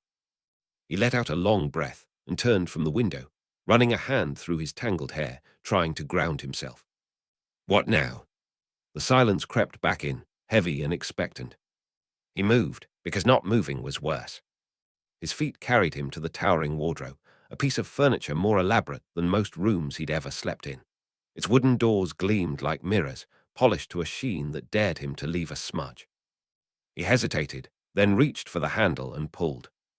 Inside, rows of garments neatly arranged and untouched, silks and linens in deep, regal colors, fine embroidery, gold threading, tunics and cloaks and shirts that had never seen mud, never needed mending. Lavin's fingers drifted to a tunic in dark blue. He brushed the fabric, startled by its softness, like water-made cloth. There were no holes, no frayed cuffs, no loose stitching hastily repaired. Everything in this wardrobe existed in a world that had never known lack. And now it was his. Or so they said. He had no idea what to choose. What should a noble wear? Lavin stood motionless for a moment, staring at the rows of untouched garments, each one finer than anything he'd ever owned. Each one a choice that now carried weight. He reached for a shirt, soft, pale linen, edged with the faintest embroidery, and held it between his fingers. It felt like something meant for someone else. Still, he pulled it free. Then a pair of trousers, less ornate than the rest, but still far beyond the rough canvas of his past. He dressed slowly, movements deliberate, careful. There was no one watching, and yet he felt exposed, as if each motion could betray him. The fabric slid over his skin, like a question. What are you doing here? The ghosts of the slums clung to him, shouts echoing off damp stone, the press of too many bodies in too little space, the brittle cold of nights with no fire. He could almost hear the laughter of the others at the guild, taunting him for playing dress-up. But he kept going. When he finished, he crossed to the mirror. The gilded frame gleamed, and the surface was so clean it felt like it might swallow him whole. He stared at the boy in the glass, lean, wiry, shoulders drawn inward like armor, too small, too street. The clothes didn't fit, not really, not the way they were meant to. He looked like a story someone had started in one language and finished in another. His jaw was tight, determined, but doubt lingered in the shadows beneath his eyes. Even wrapped in silk and gold thread, he felt the itch of everything he used to be. Two lives colliding, right there in the glass. It was almost too much to bear. He looked away, heart beating fast with a fear that had no name. Could he really make this work? He swallowed hard. Set his jaw again, harder this time. He had to. He would. He glanced back at the mirror one more time, taking in the too fine shirt, the too clean trousers, the boy who looked like he'd stolen someone else's reflection. A crooked smirk tugged at the edge of his mouth. Well, he muttered, at least I look like I know what fork to stab someone with. Grand dining hall of Varnhold Castle stretched before Lavin like a battlefield, one strewn not with swords and shields, but with gleaming silverware and crystal glasses that caught the light from overhead chandeliers. He'd survived 10 years in the capital's underbelly, navigating the lethal politics of the Thieves' Guild and dodging the city guard, but nothing had prepared him for the minefield of noble etiquette that now lay before him. Servant gestured to an empty chair halfway down the polished mahogany table. Lavin approached with the practiced silence of someone accustomed to moving undetected, though here, in this vast chamber with its vaulted ceiling and marble floors, his presence seemed to echo regardless. The table itself was a masterpiece of craftsmanship, its surface reflecting the dancing flames of 100 candles like a midnight lake reflecting stars. Assembled nobles turned to observe him with the calculated disinterest of predators who had already decided their prey wasn't worth the effort of a chase. Women with elaborately pinned hair, adorned with jewels that could feed an entire street of orphans for a year. Men with doublets stitched with gold thread, their hands bearing signet rings that marked ancient bloodlines. Their faces were masks of courteous attention, but their eyes held the cold assessment of merchants appraising damaged goods. Lady Marrow sat 3 seats down, her silver hair piled atop her head like a crown of thorns. As Lavin awkwardly pulled out his chair, making an unfortunate scraping sound against the marble floor, she tilted her head and released a soft chuckle that somehow carried the length of the table. It was a sound like a knife being unsheathed, quiet but promising pain. Our newest addition seems to be settling in, she remarked to no one in particular, her voice honeyed poison. At the head of the table, Duke Aldric Varnhold sat like a statue carved from some unyielding stone. His dark attire stood in stark contrast to the ornate dress of the other nobles, a warrior's practicality evident even in his formal wear. His gaze moved to Lavin, neither welcoming nor dismissive, merely watchful. The duke's presence commanded attention without effort. Even the most self-important nobles seemed diminished in his shadow. Lavin sat, his back rigid with tension.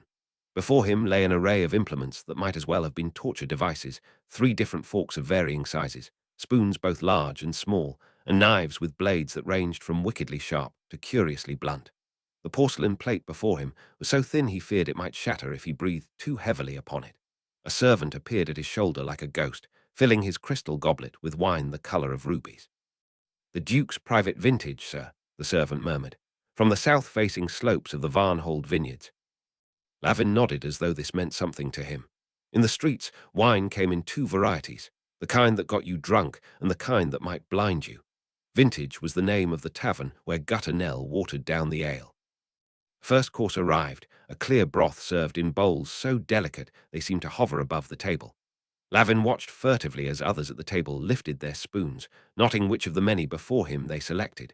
He copied their movements, dipping his spoon away from himself as he'd seen the nobleman across from him do. The taste was unlike anything from his past life, subtle, layered with flavors he couldn't name. In the slums, food was fuel, eaten quickly before someone stronger took it from you. Here, every bite seemed designed to be contemplated, discussed, appreciated. "I believe our young guest has never experienced elder's broth before," observed a portly nobleman halfway down the table. "A traditional first course in Varnhold, boy. The herbs are gathered at dawn on the equinox by the oldest woman in each village under the Duke's protection." Lavin swallowed, uncertain if a response was expected. "It's good," he offered finally, the inadequacy of his words hanging in the air like an unpleasant odor. Lady Marrow's lips quirked upward. "Eloquently put," she said, to a ripple of subdued laughter. Main course arrived, a roast pheasant arranged to look as though it might take flight from the platter. Its skin glistened with some sweet-smelling glaze, surrounded by vegetables cut into shapes Lavin hadn't known vegetables could assume. Again, he watched the others, noting which knife they used to cut the meat, how they held their forks with the tines pointing downward in a manner that seemed needlessly complicated. His first attempt to cut the pheasant sent a morsel sliding across his plate. His second resulted in a screech of knife against porcelain that made several diners wince visibly. By his third try, he'd managed something approaching the proper technique, though his movements lacked the fluid grace of those born to privilege. "The boy handles a knife like he's gutting a fish," whispered a young noble to his companion, just loudly enough for Lavin to hear. Perhaps that's all he knows from the docks.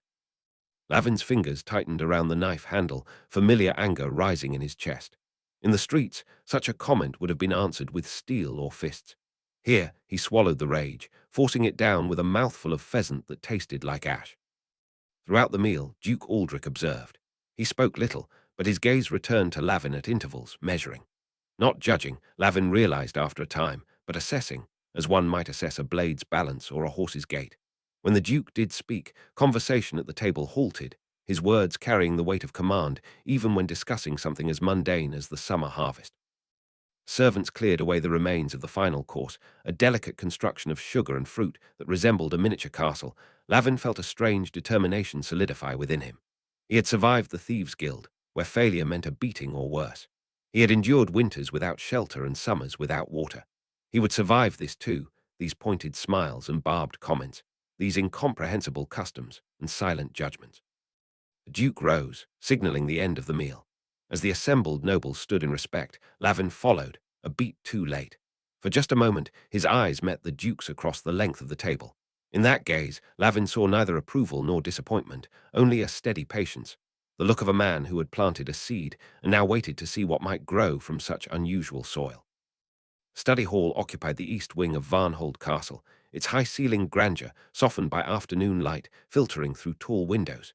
Ancient leather-bound volumes lined the walls in neat rows, their spines a testament to generations of accumulated knowledge, official knowledge, Lavin noted, as his eyes traced the gold-embossed titles. History written by the victors, tales crafted by those who'd never known true hunger. He settled into his assigned seat, the polished wooden chair unyielding beneath him, much like the version of history he was about to receive. Lord Abernathy entered with the measured stride of a man who had never needed to hurry. Tall and thin, with silver-streaked hair swept back from a high forehead, he wore the dignified expression of someone who had spent a lifetime surrounded by information and believed himself master of it all. His robes were simple, but made of fabric that caught the light in a way that spoke of expense. He carried no books, a man secure in the knowledge already fixed in his mind. Round Lavin sat a dozen young nobles, sons and daughters of the Duke's allies and vassals. They sat with the easy confidence of those who belonged, their postures relaxed yet proper, pens and parchment arranged before them. Among them, Garin commanded attention without effort. The captain of the guard's son lounged in his seat with practiced nonchalance, his broad shoulders and martial bearing marking him as different from the scholarly types. His eyes, hard as flint, flickered to Lavin with undisguised contempt. "Today," Lord Abernathy announced, his voice carrying the polished resonance of formal education, "we shall discuss the Grain Rebellion of 1482. A regrettable chapter in our kingdom's history, but one with important lessons on governance and the maintenance of order." Lavin's spine stiffened involuntarily. The Grain Rebellion. Even now, 5 years later, the name carried weight in the slums. He'd been younger then, perhaps 5 or 6, but some memories cut too deep to fade. Lord Abernathy paced before the tall windows, his shadow stretching across the polished floor. Following the poor harvest, certain elements among the common folk grew restless. Led by radical agitators, primarily from the northern districts, they staged an ill-conceived protest against the Crown's grain policies. Ill-conceived protest. Lavin's fingers curled against the smooth wood of his desk. In his mind, he saw again the desperate faces in Fish Hook Alley, hollow-cheeked mothers clutching children with swollen bellies. The whispered plans, the hope that the royal granaries might share just enough to survive the winter. The rebellion was quickly contained, Abernathy continued, primarily through the decisive action of Duke Rotherhall, who deployed his house guards to protect the royal granaries. Some unfortunate violence did occur, but order was restored within 3 days. Some unfortunate violence. Lavin's jaw clenched. He remembered the screams, the bodies left in the streets as warnings. Old Marta with her skull crushed by a guardsman's mace, her only crime begging for enough grain to feed her grandchildren. The public hangings in Market Square. The smell. While regrettable, the incident demonstrated the importance of firm governance during times of crisis, Abernathy intoned. Had the crown faltered, allowed the looting of the granaries, the entire kingdom might have faced starvation come spring. Lavin's hand shot up before he could reconsider. Lord Abernathy's eyebrow arched in mild surprise before he nodded permission to speak. People were already starving, Lavin said, his voice rougher than he intended. In the lower ward, families were eating rats and shoe leather. Children died every night while the granaries were full. The room fell silent. The scratching of quills ceased. Lavin felt the weight of stairs but pressed on, words tumbling out with the force of long-suppressed truth. The northern agitators you mentioned, they were mothers who'd buried their Barbies. The violence didn't last 3 days. The Duke's men were still dragging people from their homes a week later, and the public executions continued for a month. A soft, theatrical gasp rose from somewhere behind him. Lord Abernathy's face remained impassive, though a slight tightening around his eyes suggested annoyance rather than consideration. What fascinating perspective, Garin drawled from his seat, mimicking Lavin's rougher accent with exaggerated crudeness. Perhaps next we should consult the rats themselves for their views on historical events. A ripple of laughter spread through the room. One of the noble girls covered her mouth, her eyes bright with amusement above her fingers. Even the most scholarly among them snorted appreciatively at Garin's mockery.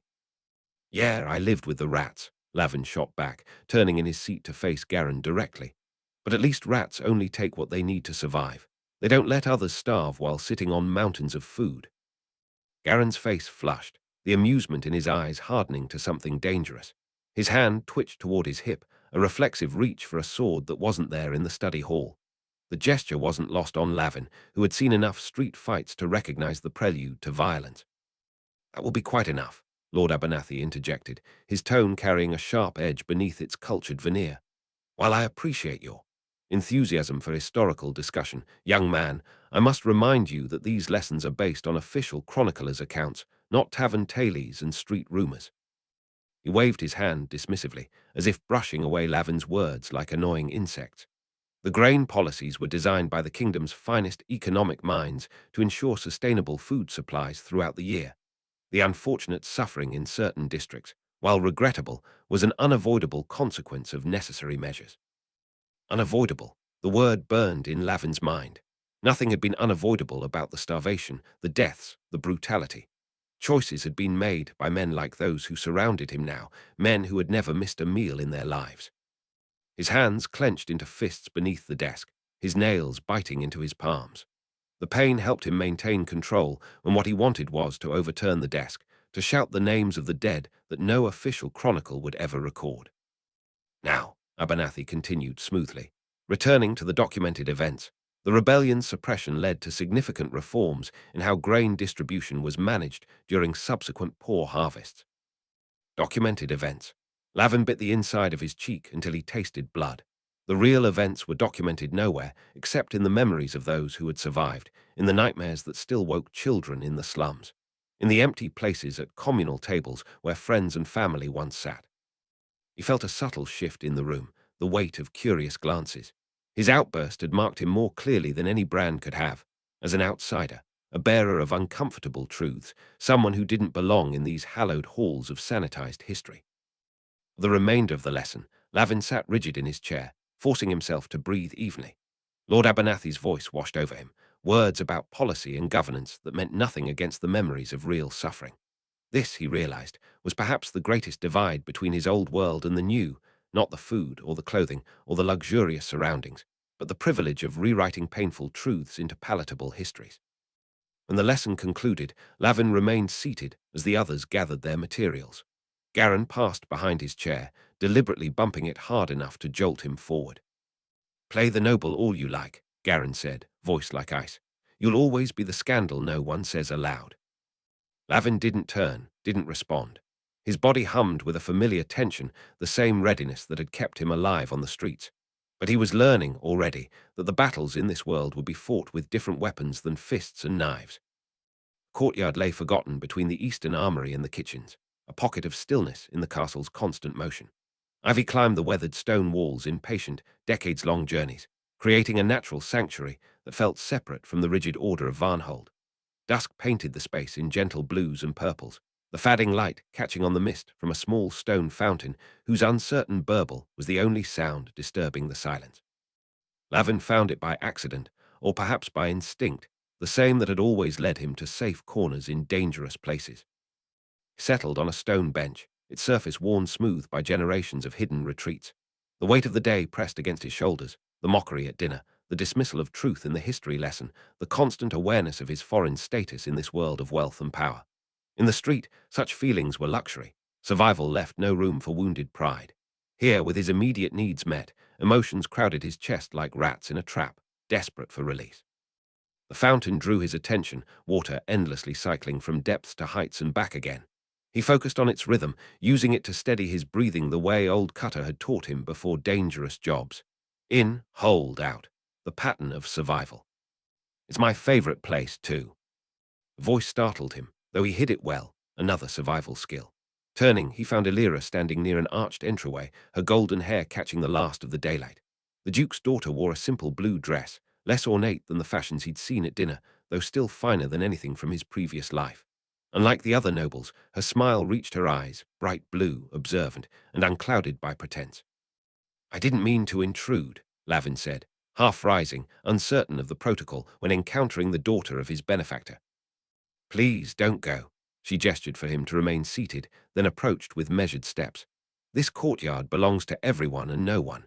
My father says it was built before the main castle, a remnant of older times." She settled beside him on the bench, leaving a proper distance between them. Her hands folded loosely in her lap, neither rigid with formality nor completely relaxed. "Did Lord Abernathy's lesson prove illuminating?" she asked, her tone suggesting she already knew the answer. Lavin stiffened. "You heard about that." A small smile played at her lips. News travels quickly through these halls, especially news of someone brave enough to challenge the official histories. He studied her face, looking for signs of mockery or trap. Finding none, he allowed himself a measured response. "I only spoke what I saw with my own eyes." "And that," she said, glancing toward the ornate carvings that adorned the fountain, ancient symbols whose meanings had been lost to time, "is precisely what makes it dangerous. True seeing is rare in court." Silence stretched between them, but unlike the charged silences of the dining hall or classroom, this one felt companionable. The fountain's gentle music filled the space their words left vacant. "I know what it means to feel out of place," Elira finally said, her gaze now fixed on the darkening sky above the courtyard walls. "To be surrounded by people who expect you to be something you're not quite sure how to become." Lavin turned to face her more fully, surprise evident in his expression. "You're the Duke's daughter. This is your world." She laughed, a sound like small bells. "This is my father's world, my mother's, the world they've prepared me to inhabit." Her fingers traced an absent pattern on the stone between them. "But sometimes I feel like a bird in a gilded cage, expected to sing the right songs at the right moments, even when the melody doesn't feel true in my throat." The casual poetry of her words reminded Lavin that she'd had years of education he could barely imagine. Yet beneath the polished speech, he sensed genuine feeling, something rare in his brief experience of nobility. "They watch you too," he observed, "just differently." "Yes," she nodded, pleased at his understanding. "You're watched to see if you can rise to their level. I'm watched to ensure I never fall below it." She turned toward the fountain again. Different cages, but cages nonetheless. In the fading light, her profile seemed younger, closer to his own age than her composed manner had initially suggested. She couldn't be more than 9 or 10, a child of privilege, yes, but still a child navigating expectations too heavy for small shoulders. "How do you bear it?" he asked, the question emerging before he could weigh its propriety. If she found his directness improper, she gave no sign. Instead, she considered the question with genuine thought, her head tilting slightly as she formed her answer. "I find places like this," she gestured to the courtyard around them. "Moments of truth between the performances. And people," she hesitated, "people who see clearly, even when it would be easier not to." A hand moved across the stone bench, coming to rest lightly on his arm, a brief, gentle touch that conveyed more understanding than words could have managed. The contact was fleeting, withdrawn before it could become improper, but its warmth lingered. "My father sees something in you," she said. "He doesn't make decisions lightly, especially about people." Lavin's throat tightened. "I don't know what he sees." "Perhaps the same thing I do," she replied. "Someone who survived by seeing the world as it is, not as others claim it to be." She rose from the bench with the practiced grace of nobility, smoothing her skirts with an automatic gesture. "That's rarer than you might think, and more valuable than gold to those who understand its worth." The fountain's burble filled another comfortable silence. In the deepening dusk, the courtyard had transformed from blue-purple to the deep indigo of approaching night. A servant would soon come through lighting the wall sconces, dispelling this moment of shadowed honesty. "Will you come here again?" she asked, her question direct, but her voice soft enough that he could pretend not to have heard if he wished. Lavin considered the girl before him, nobility by birth, but something more complex by nature. In the street, trust came slowly, if at all, bought with proven loyalty or shared risk. Here in this strange new world, could he afford to reject a potential ally, especially one with access to the inner workings of the Duke's household? "Yes," he said finally, "I think I might." A smile bloomed again, genuine pleasure lighting her features. "Good. The evenings grow long here, and true conversation is the rarest treasure in these halls." He departed with a small, formal nod that somehow conveyed friendship rather than distance. The ivy-draped archway framed her silhouette for a moment before she disappeared into the castle proper, leaving Lavin alone with the fountain and his thoughts. He remained on the bench as darkness claimed the courtyard, turning the conversation over in his mind like an unfamiliar coin. In the space of one brief exchange, she had offered him something he hadn't realized he needed, not just an ally, but understanding. The recognition that despite the vast differences in their stations, some experiences transcended the boundaries between their worlds. For the first time since arriving at Varnhold, the constant tension in his shoulders eased slightly. The path ahead remained uncertain, fraught with dangers both obvious and hidden, but perhaps he wasn't navigating it entirely alone. The corridor leading to Lavin's chambers stretched empty and silent, the castle's nighttime hush broken only by the distant changing of guards. He walked with deliberate steps, no longer trying to silence his movements as he would have in his previous life. The tapestries adorning the walls watched his passage with the unseeing eyes of embroidered knights and ladies, their ancient battles and courtships frozen in thread and time. Each step carried him further from the boy who had scrambled for survival in the capital's underbelly, yet that boy's instincts remained, whispering cautions from the shadows of his mind. His door, his own door, a concept still foreign after years of communal sleeping spaces or whatever abandoned nook offered temporary shelter, opened on silent hinges. The chamber beyond was spacious enough to fit the entire corner of Fish Hook Alley where he'd once established his territory. A fire burned low in the grate, tended by unseen servants during his absence. Its gentle light played across the carved posts of a bed wider than any he'd ever slept in, across a writing desk equipped with quills he was still learning to use, across a wardrobe filled with clothing made specifically for him. Luxury surrounded him, yet he moved through it like a ghost, touching nothing, disturbing nothing. The Thieves' Guild had taught harsh lessons about leaving traces of one's presence. Though logically he knew no punishment would come for rumpled bedding or moved objects here, habit kept his footfalls light, his impact minimal.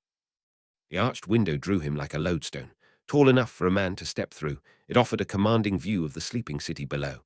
Varnhold Castle perched upon its hill like a crown upon a king's brow, allowing Lavin to gaze down upon the world he'd so recently inhabited. Lanterns marked the main thoroughfares, but beyond them, darkness swallowed the lower districts where candlelight was a luxury few could afford. Somewhere in that darkness, children huddled in doorways for warmth. Somewhere, guild enforcers prowled for dues or recruits. Somewhere, people fought and died for scraps while he stood in a room larger than most taverns, wearing clothes that cost more than most families saw in a year. His forehead pressed against the cool glass. From this height, the distance between his past and present seemed both vast and illusory, a matter of mere geography that could be traversed in an hour's walk, yet represented a chasm few ever crossed. The day's confrontations played through his mind. Lady Marrow's cutting remarks at dinner, Garen's open hostility in the study hall, Lord Abernathy's dismissal of truths Lavin had witnessed firsthand.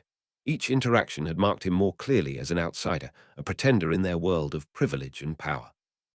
Yet there had been Elira in the courtyard, offering an unexpected moment of understanding. And throughout it all, the Duke's steady, measuring gaze, neither approving nor condemning, simply watching, waiting. Lavin turned from the window and crossed to the bedside table where a small silver token caught the firelight. He lifted it, feeling its weight in his palm. The Duke had presented it to him on his first day, a symbol of his new status, a small silver disc bearing the Varnhold crest on one side and a spiral pattern on the reverse. Not quite a coin, not quite a medal, a token of belonging that felt foreign in his calloused hand. He turned it over, watching the strange spiral pattern catch the light. The Duke had called it a legacy piece, something given to all who served the household in special capacity. Its metal was cool against his skin, but as he held it, it seemed to warm, or perhaps that was merely his own body heat transferring to the silver. What had the Duke seen in him that day in the market square? Lavin had been attempting to pick the nobleman's pocket, a foolish target, but guild quotas had grown steeper, and desperation made for poor judgment. Instead of calling for the guards, the Duke had caught his wrist in an iron grip, looked into his eyes with an intensity that seemed to peer into his very thoughts, and then made him an offer so unexpected Lavin had initially thought it a cruel jest. A place in the household, training, a future beyond daily survival. Now, 5 days later, the reality of that offer revealed its complexity. Not simply rescue but transformation. Not charity but expectation. The Duke wanted something from him, some quality or capability he'd glimpsed in that moment of attempted theft. What that something might be remained unclear, but Lavin understood instinctively that his continued place here depended on its eventual emergence. He set the token back on the table with precise care. Its presence both anchored and unsettled him, a physical reminder of his precarious position between worlds. Not quite noble, no longer common. A boy without clear category in a world obsessed with such distinctions. Fire popped and shifted in the grate, sending new shadows dancing across the chamber walls. Lavin watched them move, thinking of the shadows in the streets that had once been his allies and hiding places. Different shadows here, cast by different flames, but darkness was darkness, and he had always known how to use it. He moved to the window again, standing straight this time, his hand pressed flat against the glass. Below, the city slept or pretended to sleep, each citizen locked in their assigned place in the rigid hierarchy that governed all aspects of life in the kingdom.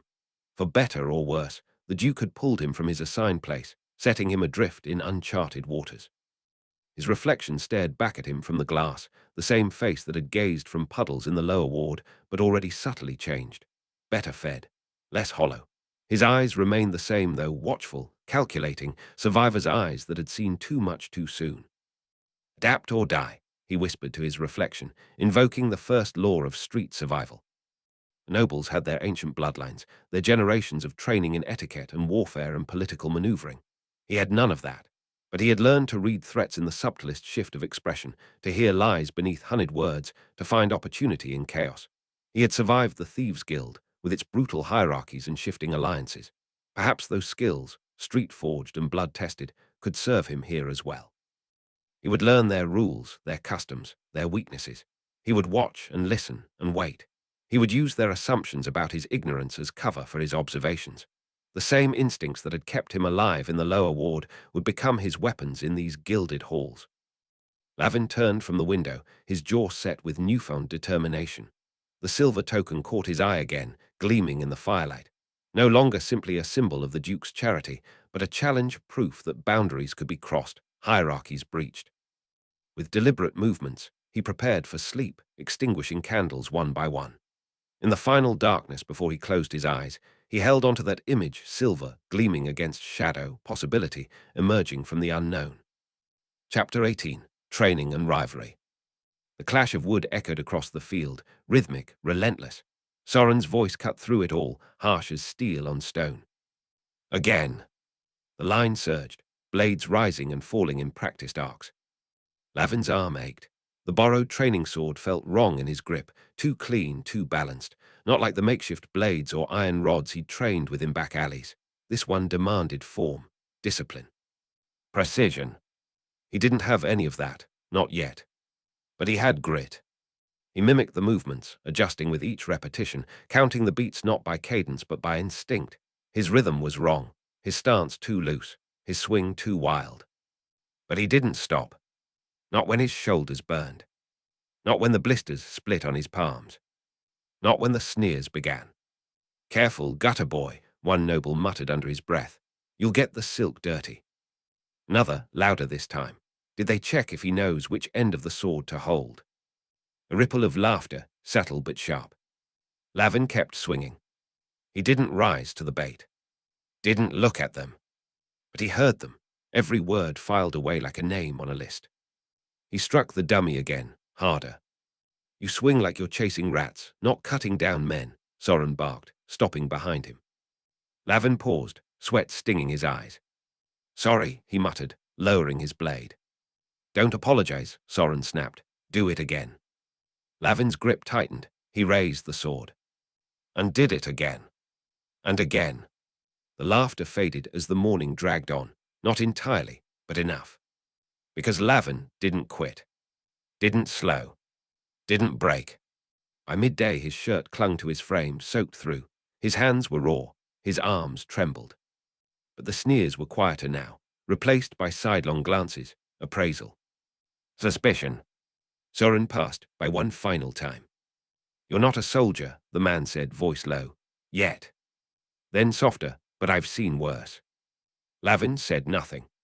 But inside, something shifted. Not pride. Not belonging. Just the quiet thrill of forward motion.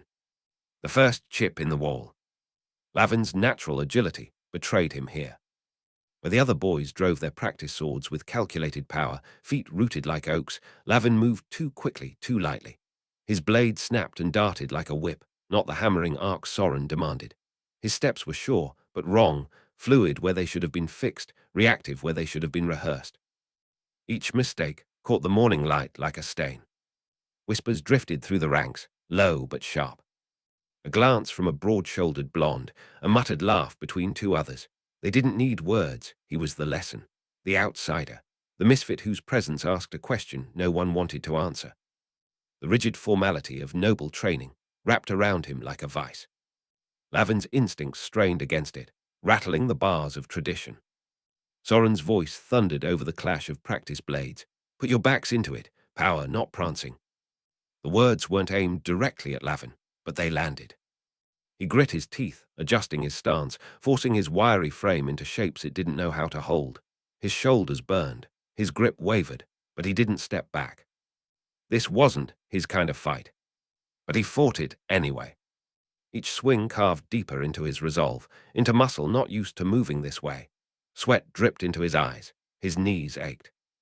Still he swung. The others moved in unison, each stroke the echo of a lesson taught since childhood.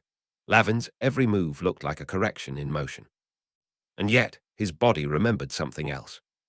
A rooftop leap, a back alley sprint, the slick certainty of hands grasping ledges in the rain. He had known every crack in the city, every shortcut, every step. He had survived where strength alone failed. Out of the frying pan, he thought, gritting his teeth as the sword bit into the wooden dummy again, into the fire. The fire had better be ready. He blinked away the past, focused on the now. The burn in his arms, the sting in his ribs, the raw scrape of breath pulled through clenched teeth. This challenge was like none he'd faced. It didn't chase him. It waited, unyielding and cold, demanding he stand. And Soren's barked orders came without mercy. Hold the line, again. A snicker from the side. Out of your league, someone muttered, voice smooth and dripping with inherited confidence. Another laughed, louder, cruel. Lavin didn't look. He pressed forward, every step a refusal, every correction a defiance. The familiar instinct to vanish, to retreat into shadow and silence, clawed at his heels. But he didn't move. He would not give them that satisfaction. The sword bit wrong, the angle was off, his stance wavered, but he held it. Muscles screamed, sweat dripped, still he held. This wasn't the city's chaos. This wasn't the rooftops or the gutters. It was a forge, and they wanted to see him melt. But Lavin had learned how to burn without breaking. Every swing, every misshaped stance, sent tremors through the order they prized so highly. His presence cracked the surface of their curated world like a stone hurled into still water. Ripples followed, and they didn't like it. He wasn't supposed to be here, not with their posture, their names, their rules. He was an aberration, a mark they couldn't scrub clean, a threat to the illusion. But where he faltered, he persisted. Each blow landed just a little cleaner. Each breath came a little steadier. He was the son of silence, of shadows and steel, forged in places they'd never set foot. And he was still standing, stubborn as the dawn. Each strike Garin threw was heavier than the last, but Lavin moved like water around stone. He didn't block the way they taught here, square, braced, stiff-backed. He turned. He slipped. He let Garen's weight pass him by like wind chasing smoke. One blow grazed his shoulder, but Lavin didn't falter. Pain was familiar, expected. It didn't scare him. Another miss, another deflection.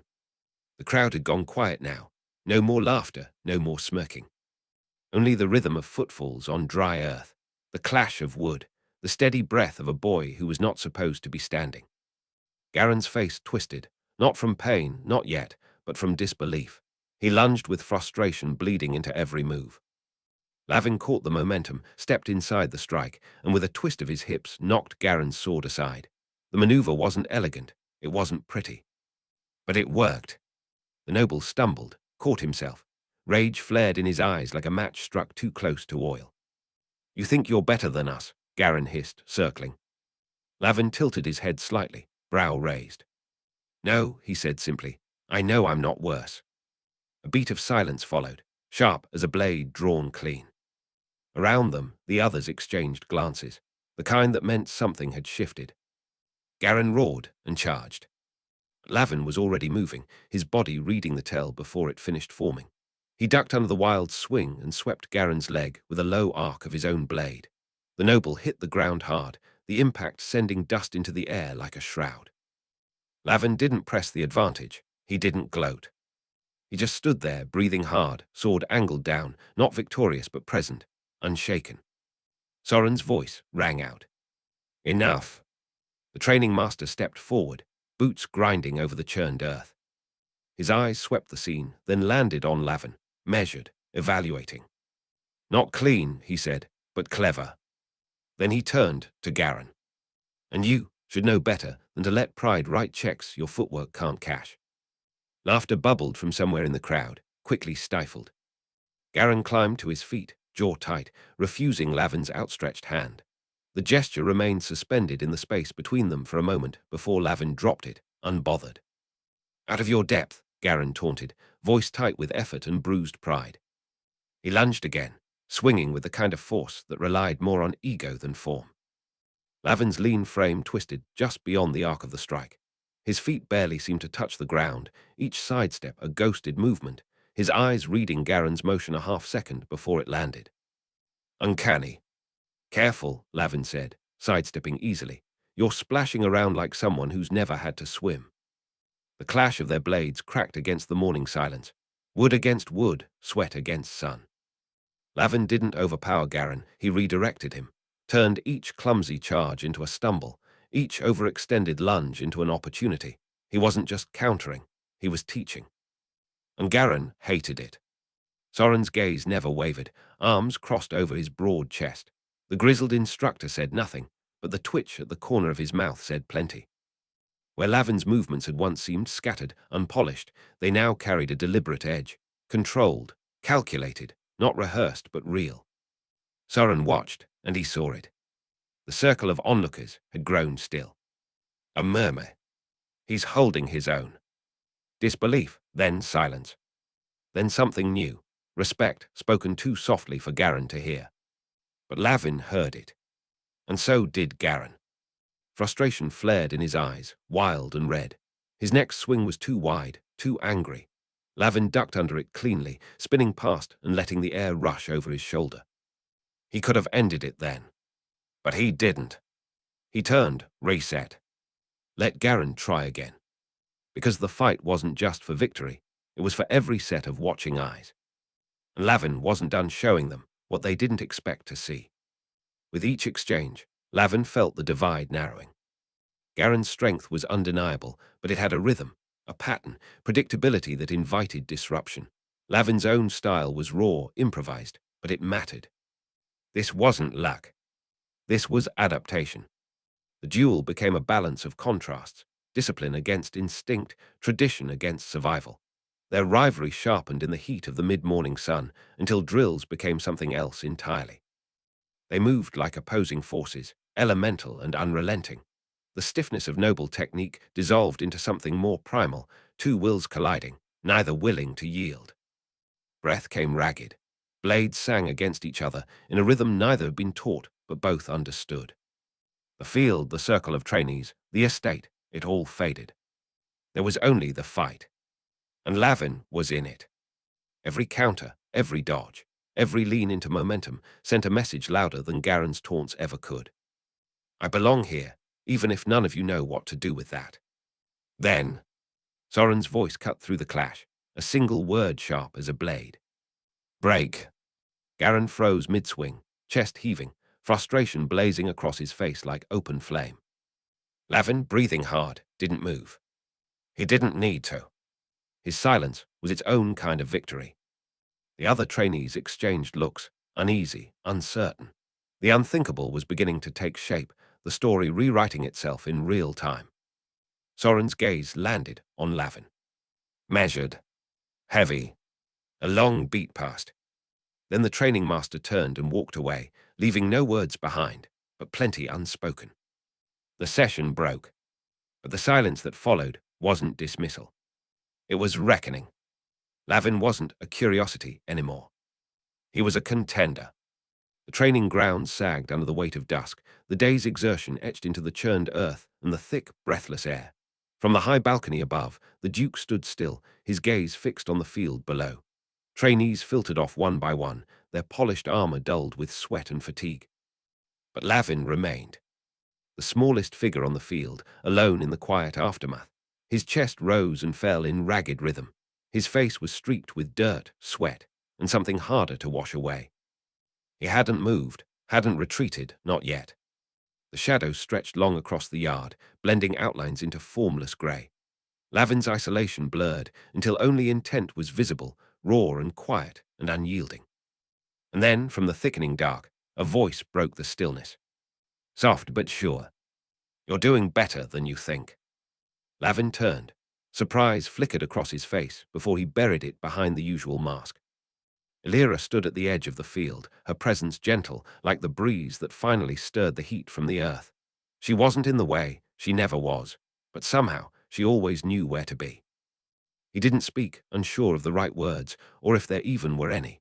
The others were gone now, their absence echoing loudly in the silence she stepped into. Her blue eyes held no pity, only knowing, a kind of honesty he hadn't expected. I heard some of them talking, she said, her voice quieter now, meant just for him. Even Garin. The name lingered between them, like something sharp that had lost its edge. I struggled too, she added after a beat, her gaze not shifting, at first. She let the words sit, gentle but solid, the kind you didn't push back on, the kind that didn't need to be defended or explained. Lavin's jaw clenched, but not in anger, just to keep it still. He gave a small nod, the only reply he could manage. Because the truth was, her presence mattered more than he wanted to admit. And her belief in him was louder than all the day's silence. How did you manage? Lavin's voice carried curiosity, tinged with disbelief. He couldn't picture her, the Duke's daughter, facing any of the walls that boxed him in. Elira stepped closer, the last gold of daylight caught in her hair, framing her like a promise. I cried, she said simply. Then a beat later, more certain. And decided to prove them wrong. The raw honesty in her voice struck deeper than any tactic or lesson. It cut through the fog of his doubt like a thread of truth. No performance, no posturing, just her reaching across the divide. For a moment, the hard edges of the training yard softened. The sweat and bruises of the day didn't vanish, but they sat lighter on his shoulders. Thanks, Lavin said. The word came rough, but it carried more than he had words for. You're stronger than they think, Lavin. Her gaze held his, not commanding, not questioning, just offering. And for once, he didn't look away. She turned to go, her steps light, the silence between them full of something earned. Halfway across the field, she paused. Looked back. And you're stronger than you think, too. Then she was gone, and the dusk reclaimed the yard. But the warmth of her words stayed behind, quiet, sure, and just loud enough to carry him through the dark. The moon had begun its climb, a cool guardian watching over the now empty yard. Lavin stood still, letting the silence settle around him like dust.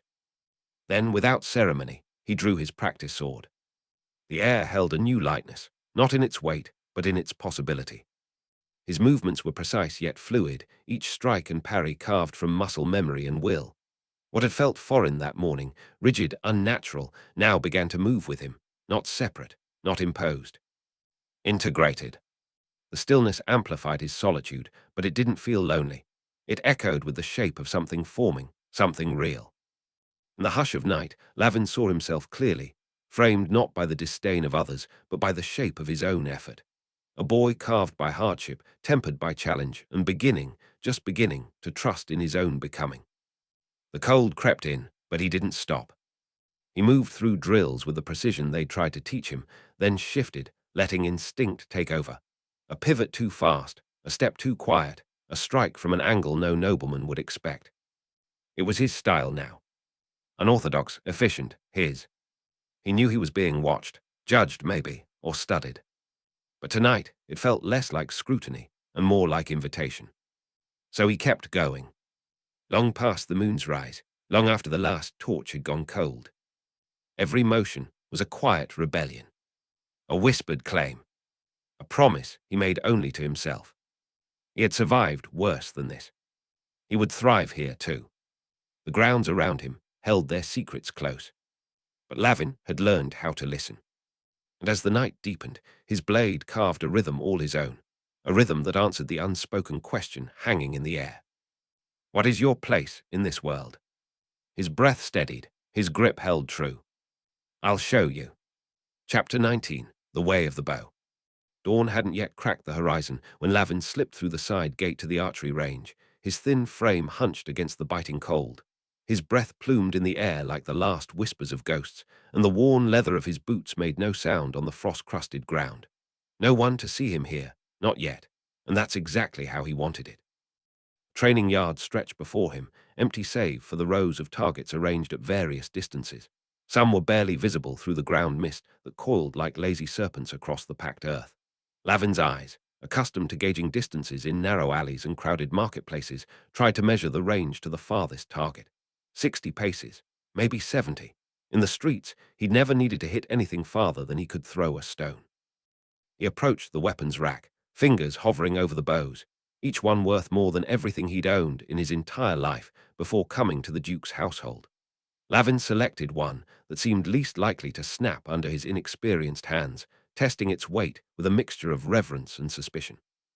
First pale fingers of sunlight had just begun to stretch across the yard when the side door creaked open again. Lavin tensed, instinctively shifting to a less visible position by the shadow of a post. A cluster of young nobles entered, their fine woolen cloaks and polished boots marking them as surely as brands. Their laughter died as they spotted him. "Look what the night dragged in," one whispered, loud enough for Lavin to hear. "Duke's little secret," someone else retorted with a sneer. "I bet it's only a matter of time before he casts him back to where he came from." Lavin's fingers tightened around the bow, but he kept his face blank, a skill learned in the Thieves' Guild where showing pain only invited more. Whispers continued as more trainees filtered in. They formed natural clusters, their bodies angled away from Lavin, as if he carried some street disease that might infect them through proximity. He recognized the posture, the same way merchants would huddle together when guild children entered the marketplace, watching for sticky fingers while pretending not to notice them at all. "Form up," the voice cut through the morning air like a blade, silencing the murmurs instantly. The archery master strode into the yard, and Lavin reassessed his estimation of her immediately. He'd expected some soft-handed noble instructor, but the woman approaching had the weathered look of someone who'd faced elements harsher than disapproving glances. Her hands were calloused, her eyes sharp as flint, and she moved with the precise economy of someone who wasted nothing. Not motion, not words, not arrows. "I am Lyra," she announced, surveying the assembled youths with a glance that seemed to catalogue their worth in an instant. When her gaze reached Lavin, it lingered just a heartbeat longer, neither softening nor hardening. "Today we begin with stance. Before you can shoot, you must learn to stand." The trainees formed lines with practiced ease. Lavin followed suit, finding himself at the end of a row, beside a tall youth whose perfect posture screamed noble birth more loudly than any herald. "Feet shoulder-width apart," Lyra instructed, demonstrating the stance. "Weight evenly distributed. You're not lounging at court, you're preparing to send death through the air." Lavin imitated the others, feeling immediately wrong. His body, trained by years of ducking guards and scaling walls, resisted the rigid posture. In the streets, standing like this would get you killed, too predictable, too fixed.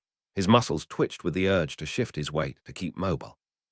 "You," Lyra called, and Lavin realized with a sinking feeling that she meant him. "Your back is curled like a frightened cat. Straighten." He tried, feeling the unfamiliar stretch along his spine. The bow in his hands seemed suddenly heavier, more awkward. "Now knock your arrows.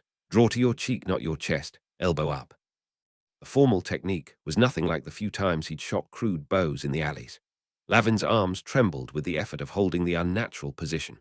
When Lyra finally gave the command to release, the relief was instant, until he saw where his arrow landed. Not just off-center, but completely wide of the target, buried in the dirt beyond. A ripple of snickers moved through the line. Lyra's face remained impassive as she ordered another round. Again, Lavin's arrow flew wild, this time sailing over the target entirely. "Perhaps he thinks the air needs killing," came a voice from down the line, loud enough to reach Lavin's ears, but not quite loud enough to merit Lyra's rebuke.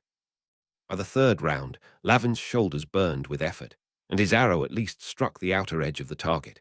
It was the noble youth beside him who spoke next, after placing his own arrow neatly in the center ring.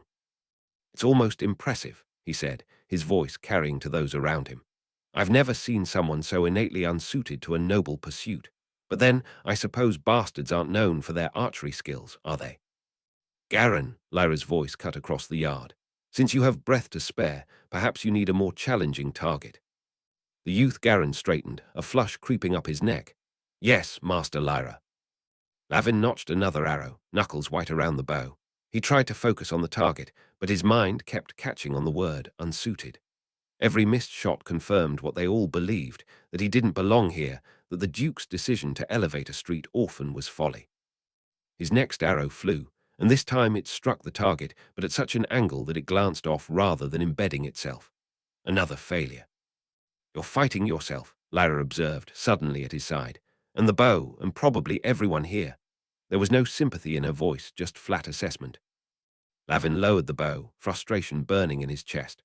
No matter how he tried to arrange his body into the proper form, it felt wrong, like wearing clothes cut for someone else's frame. His street instincts screamed against the controlled, exposed stance. In the alleys, survival meant being unpredictable, fluid. Here, precision demanded stillness.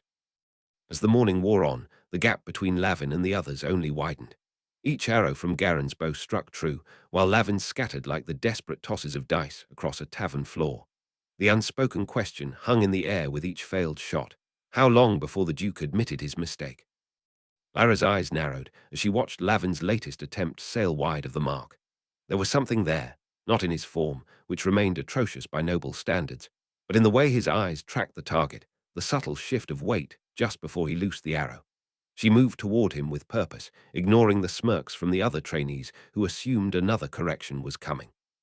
"The rest of you continue," she ordered, then lowered her voice as she reached Lavin. "You, come with me." He followed her to the far end of the range, shoulders hunched in anticipation of the dressing down he'd been expecting all morning. Instead, Lyra took the bow from his hands and demonstrated a shot herself, her movements fluid but markedly different from what she'd been teaching the group. "You're not going to learn by mimicking those who have had years of formal training," she said, retrieving her arrow from the center of a distant target. "You've got different instincts. Stop fighting them." Lavin blinked, uncertain if he'd heard correctly, but the proper form is just a means to an end.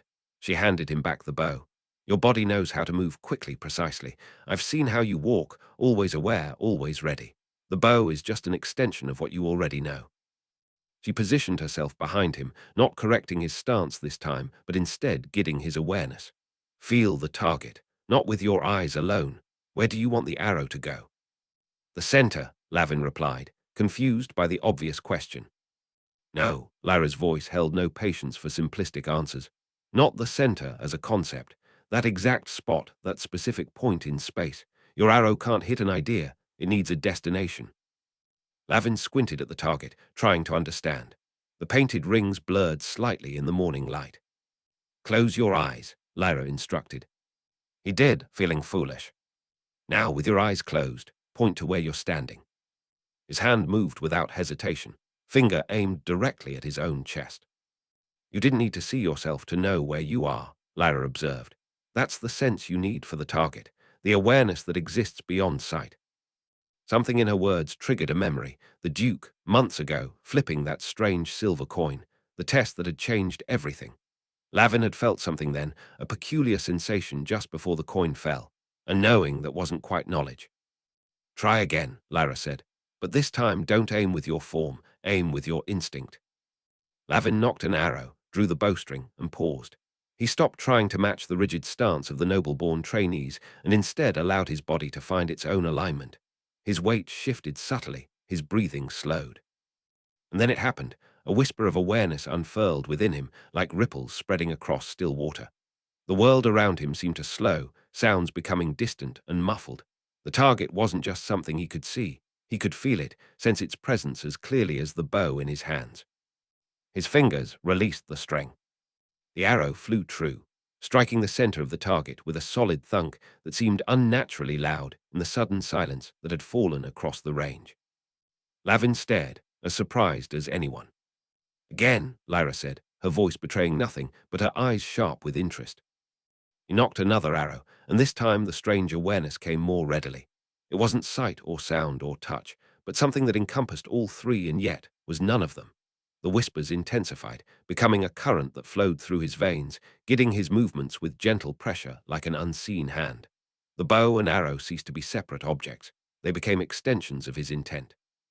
When he released, the arrow split the air with perfect precision, landing beside his first shot, so close their fletching touched. A collective intake of breath came from the other trainees who had stopped their own practice to watch. Lavin risked a glance their way. Their expressions ranged from disbelief to suspicion, as though they just witnessed not skill, but some form of trickery. "What did I tell you about focus?" Lyra's voice cracked over the group. "Back to your own targets." But the damage was done. Lavin could feel their stares as he continued under Lyra's guidance, each shot finding its mark with increasing certainty.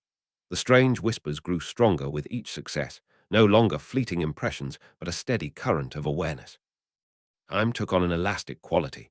He could sense the path of the arrow before it left the bow, could feel the subtle influences of wind and distance as tangible forces. By his 10th shot, he was no longer aiming at the center of the target, but at specific points of his choosing. The upper right quadrant, then the lower left, then directly through the tear made by his previous arrow. "Enough," Lyra said eventually, though whether minutes or hours had passed, Lavin couldn't say. "Join the others."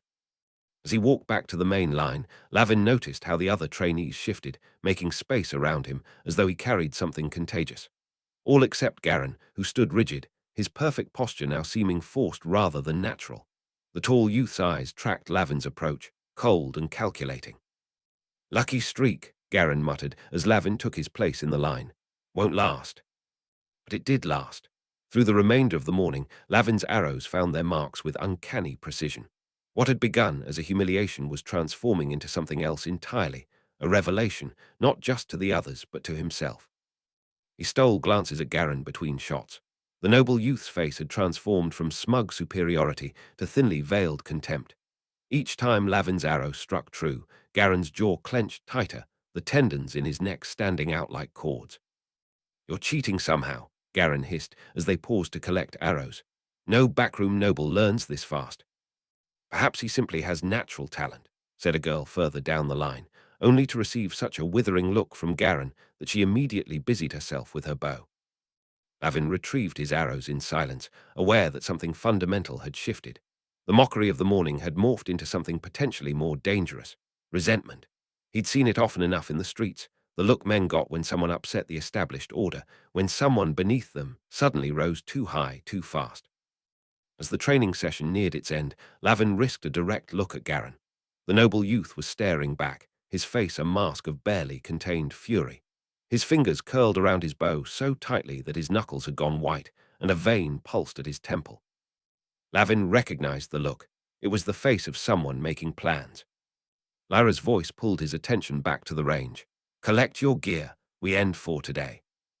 As the trainees dispersed, Lavin lingered, examining his borrowed bow with newfound appreciation.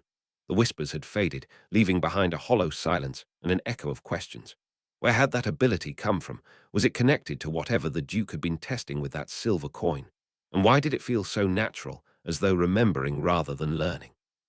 Above all, one question burned brightest. What else might he be capable of that he didn't yet know? The afternoon sun hung like a bright copper coin in the sky when Lyra called for silence. Her weathered hands, mapped with the history of 1,000 drawn bowstrings, gestured toward the farthest targets. "We end today's session with the ancient tradition of matched shooting," she announced, voice carrying across the now silent yard. "Paired competition reveals true skill under pressure." Trainees straightened at her words, excitement rippling through their ranks. Match shooting was reserved for those deemed worthy of testing, a recognition of skill that many craved but few received.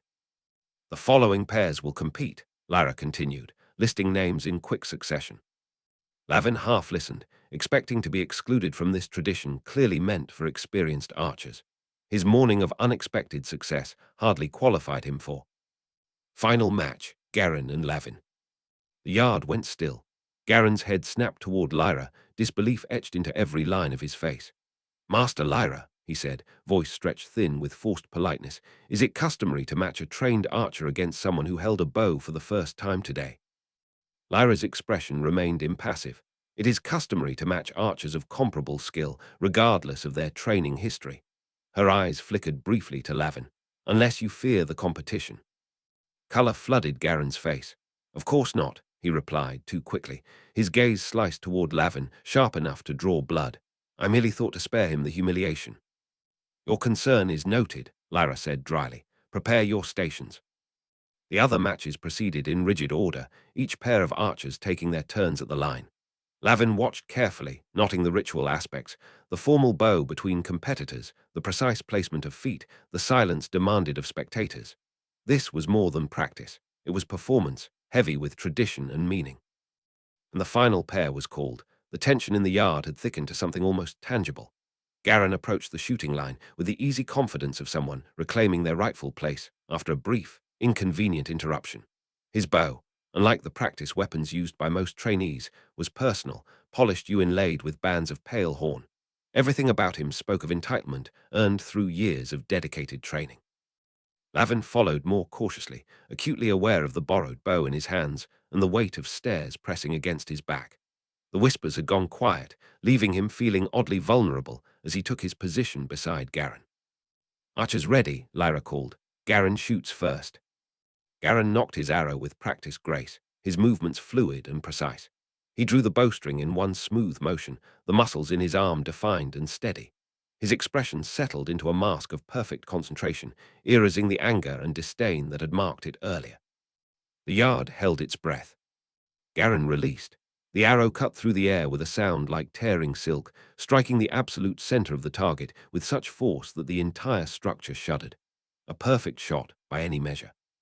Garin lowered his bow and turned to Lavin, a smile spreading across his face that never reached his eyes. "Your turn," he said, voice pitched to carry no further than Lavin's ears. "Try not to embarrass yourself too badly." Lavin stepped to the mark, his mouth suddenly dry. The confidence that had built throughout the morning seemed to evaporate under the scrutiny of so many eyes. He nocked an arrow, aware of its imperfections, a slight curve to the shaft that hadn't seemed important before, a fletching not quite aligned with the others. He drew the bow and sought that strange awareness that had guided him earlier, but found only ordinary consciousness, heightened by anxiety. The target seemed impossibly far, Garen's arrow a tiny sliver of defiance protruding from its heart. "Take your time," Lyra said from somewhere behind him, her voice neutral. Lavin inhaled deeply, then let half the breath out slowly. He closed his eyes, not completely, just enough to shift his focus inward. He wasn't seeking sight, but that other sense, the one that had whispered to him before. At first, nothing came. Then, like water finding a hidden channel, the sensation returned, not as a trickle this time, but as a rush. The whispers intensified, becoming a pulse in his veins and a quiet hush in his mind, drowning out the sounds of breathing and shuffling feet around him. The world narrowed to a single point of focus. Time seemed to stretch and slow. Lavin could feel the bow as an extension of himself, the arrow not as an object, but as a direction of will. He sensed rather than saw the path it would take, the minute adjustments needed to account for the almost imperceptible breeze, the exact tension required in his fingers. Most peculiar of all, he could feel Garen's arrow where it protruded from the target, not as an obstacle, but as a guide, a beacon drawing his own arrow toward it with inexorable certainty. Lavin released. The arrow flew with a sound unlike any other he'd loosed that day, a clean, singing note that seemed to trail behind it like an invisible wake. There was no doubt in Lavin's mind about where it would land even before it struck. The impact silenced everything. Garen's arrow split perfectly down its center, Lavin's shaft driving through it, and into the target with such precision it appeared planned rather than accomplished. For a heartbeat, no one moved, no one spoke. Then came the gasps, sharp intakes of breath that seemed torn from reluctant lungs. Lavin lowered the bow, the whispers fading, but leaving behind an afterimage of certainty that tingled in his fingertips. "Impossible," someone whispered from the gathered trainees. Lavin risked a glance at Garin. The noble youth's face had drained of colour, his expression contorted into a rictus of disbelief and fury. His knuckles whitened around his bow, and for a moment Lavin thought he might snap the weapon in two, or swing it like a club. "A remarkable shot," Lyra stated, her voice cutting through the tension. Her eyes lingered on Lavin with an intensity that made him want to step back. There was no warmth in her assessment, only calculation, the look of someone who has found an unusual specimen and is deciding how best to study it. The other trainees edged away, their movements subtle but unmistakable. The awe in their expressions was tempered with something else, suspicion, unease. They looked at Lavin as if seeing him for the first time, but what they saw wasn't entirely human. "Luck," Garin finally spat, the word falling from his lips like poison. "Blind, filthy luck." "Perhaps," Lyra replied, though her tone suggested she believed nothing of the sort. "Collect your arrows, all of you." As the group dispersed, Lavin remained rooted in place, staring at the distant target where his arrow had performed the impossible.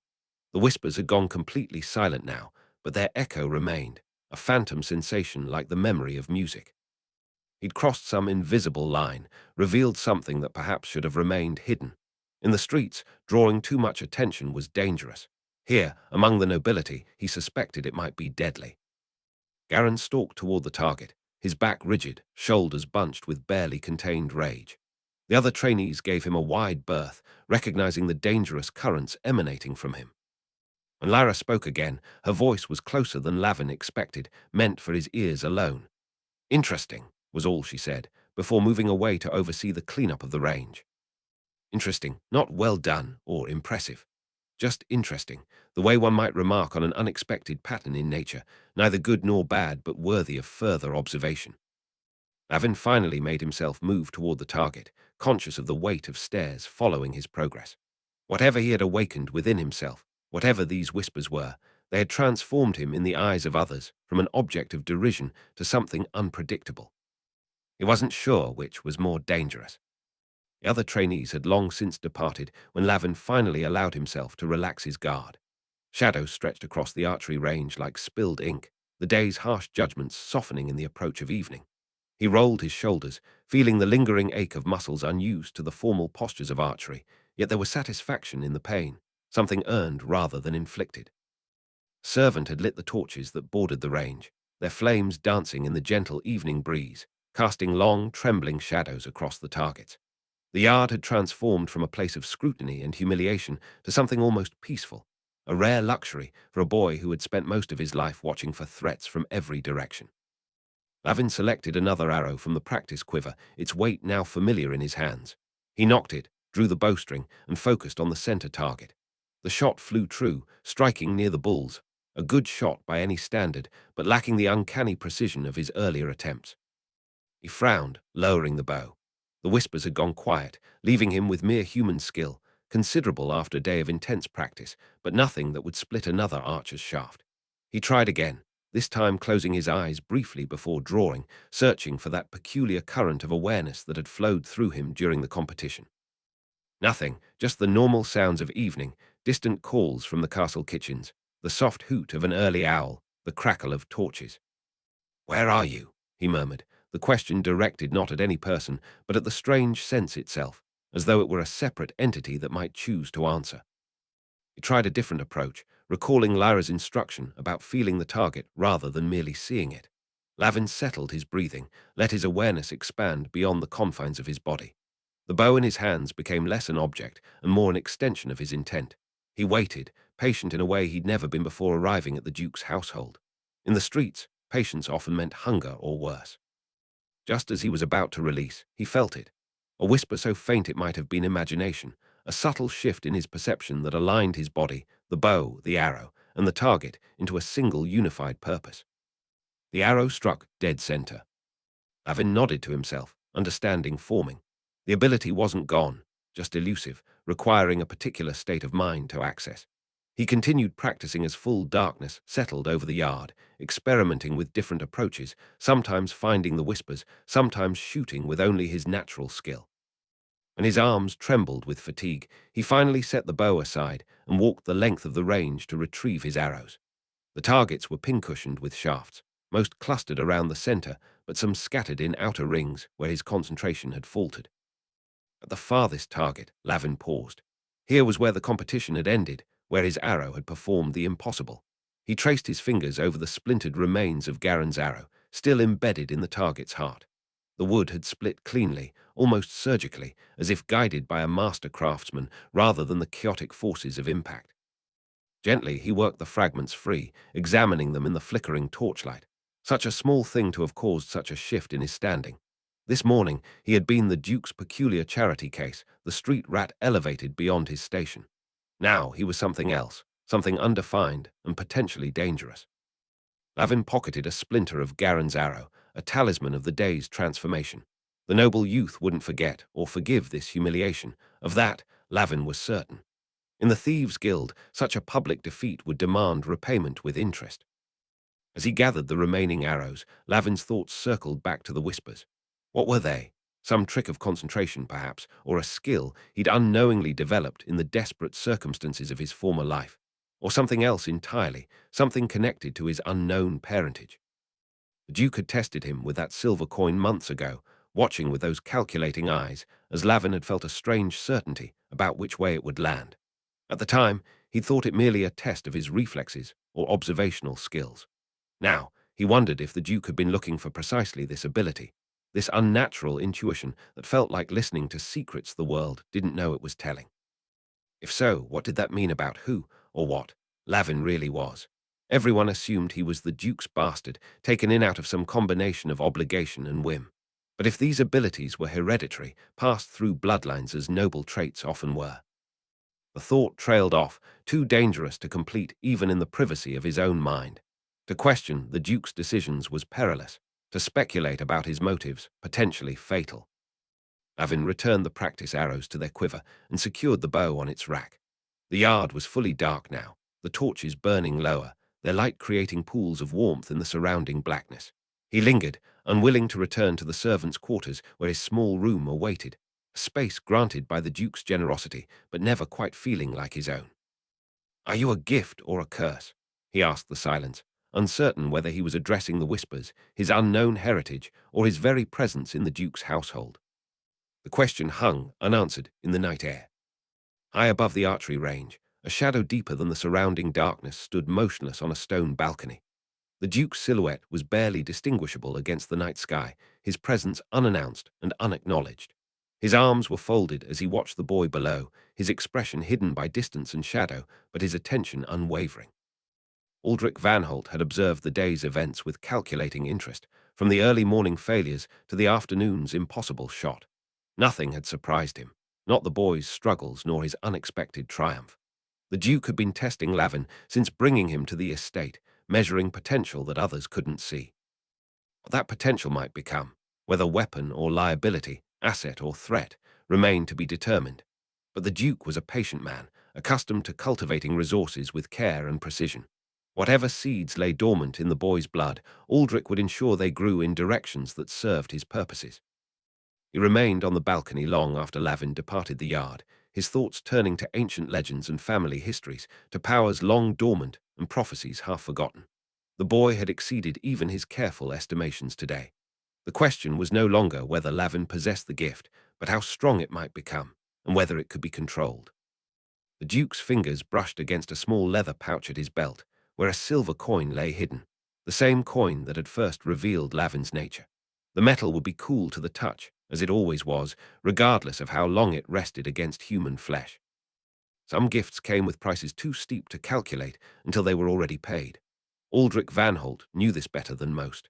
He turned away from the balcony and back toward the warm light of his chambers, leaving the archery yard to darkness and silence, his plans for the boy as carefully aimed as any arrow. Chapter 20. The Kidnapping.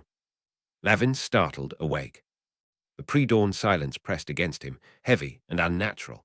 The thick stone walls of the castle muffled all but the most urgent sounds, and something in the stillness was wrong.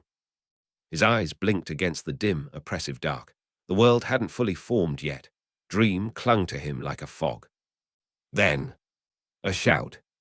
One word, one name. Elira.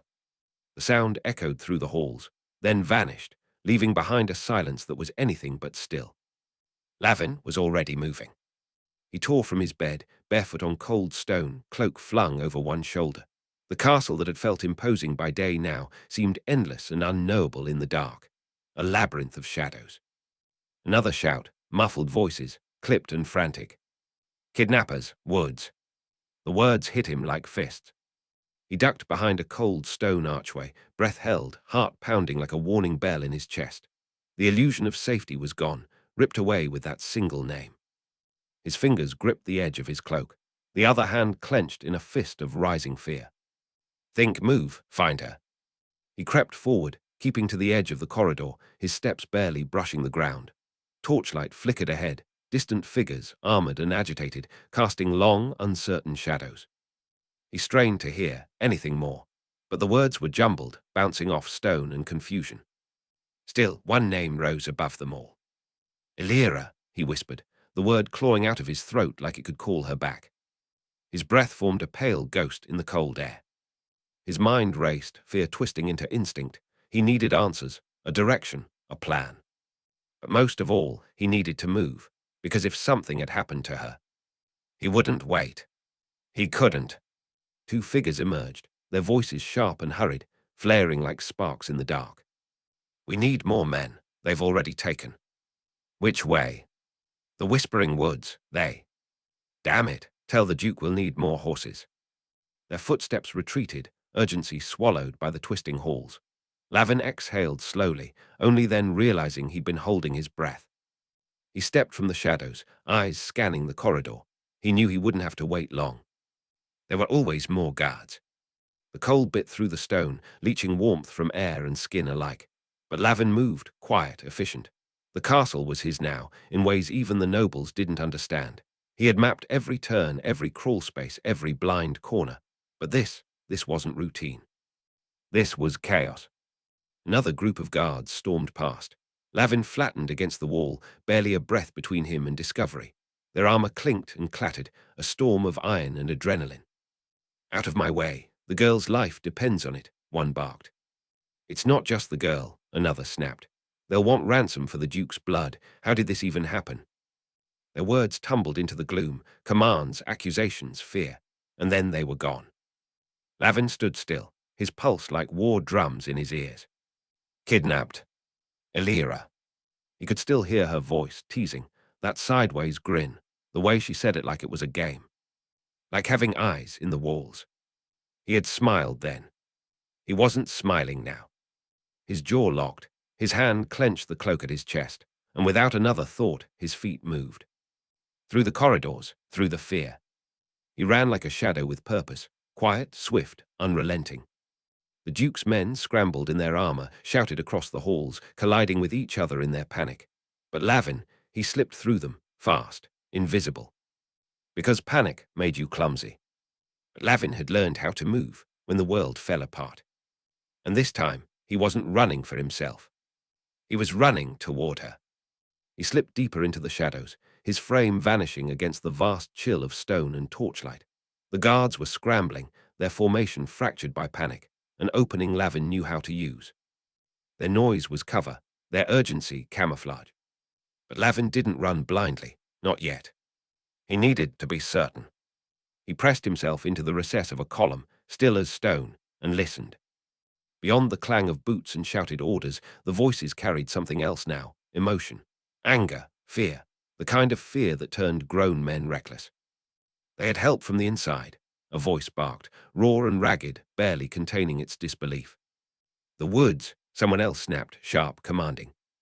Aye, and if we don't catch them. The sentence never finished. It didn't need to. Lavin could hear the rest, in the silence that followed.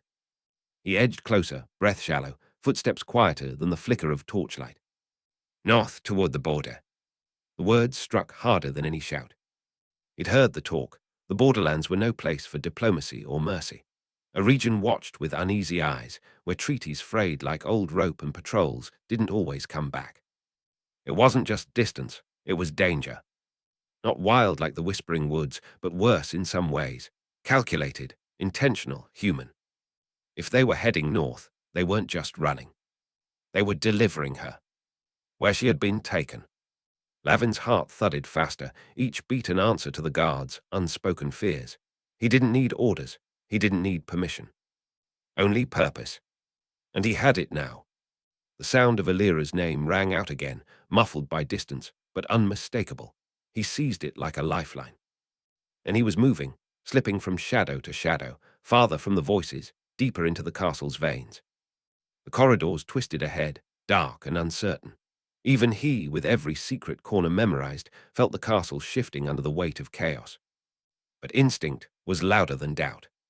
He stopped, closed his eyes, let breath and silence anchor him, then turned sharply left, one of the narrow service halls.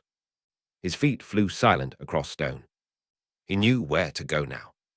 The noise of the castle faded behind him, swallowed by stone and silence.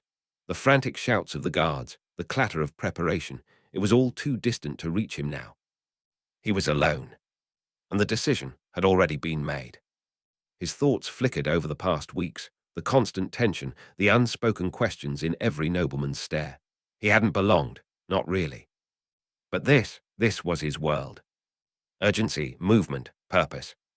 A problem that couldn't be solved by titles or tradition, only by instinct and action. It filled him with a strange energy, half fear, half fire. And that was why he was already halfway to the stables before the final pieces even clicked into place. A sharp breath escaped him. He would find her. He had no doubt now. The Duke's parties would be deliberate, methodical, but Lavin had something they didn't. He had time. He had speed. He had unpredictability. And he had no interest in waiting for permission. With one final glance at the torchlit halls behind him, he turned and sprinted into the maze of the castle. The northern border lay ahead, and with it his first real chance to prove not just that he belonged, but that he mattered. Silence shattered into clamor. The castle erupted around Lavin, guards storming corridors, servants colliding in panic, nobles hurling questions like weapons. Word of Elira's kidnapping had spread like fire through dry grass, turning order into chaos. But chaos was Lavin's element. He moved along the edges, slipping through shadows, watching.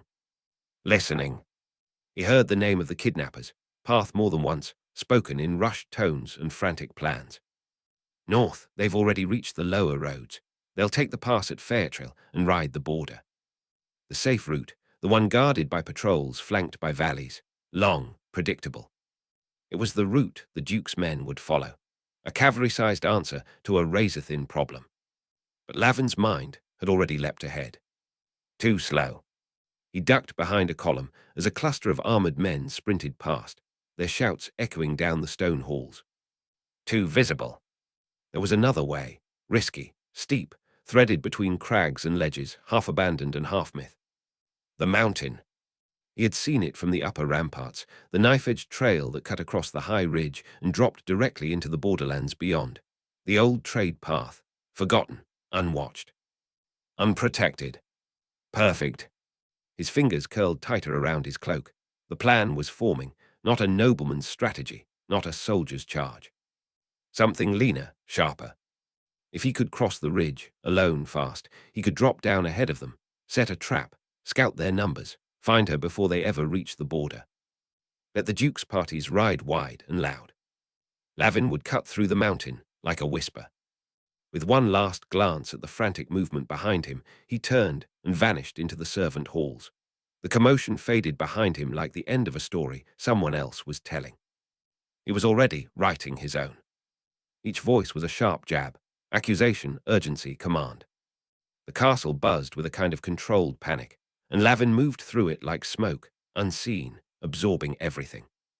Snatches of orders, flashes of strategy. The Duke's men shouting, dividing, arming themselves with urgency and steel.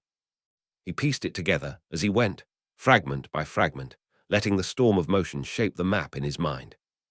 Then he saw him. Aldric Varnhold. The Duke.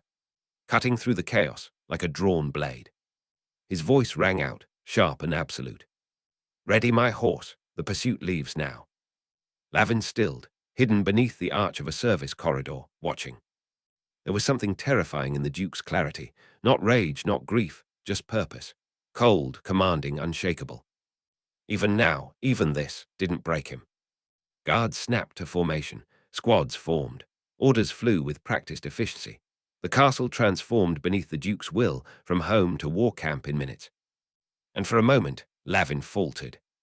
Should I tell him? Should I go with them? But the doubt passed quickly. The Duke's army would follow the roads. They would move in strength, predictably. Lavin had another way. He didn't have horses, or numbers, or orders. But he had speed. He had the mountain. A treacherous pass that cut through the ridgeline to the north.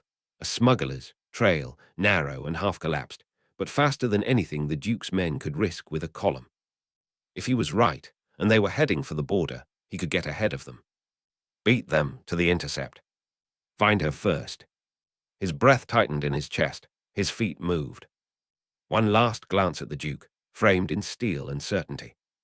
Then Lavin turned, slipping away from the light and into the deeper halls. The hunt was already underway, and his had just begun. The more he listened, the more he understood. His choice wasn't a choice at all. He couldn't wait. Couldn't become another gear in the well-oiled machinery of the Duke's pursuit. Not when his strength was unpredictability. Not when time was slipping through their fingers. His resolve hardened, and he moved, silent and fast, threading through the veins of the castle like smoke. Down corridors others never noticed, across servant paths carved by instinct.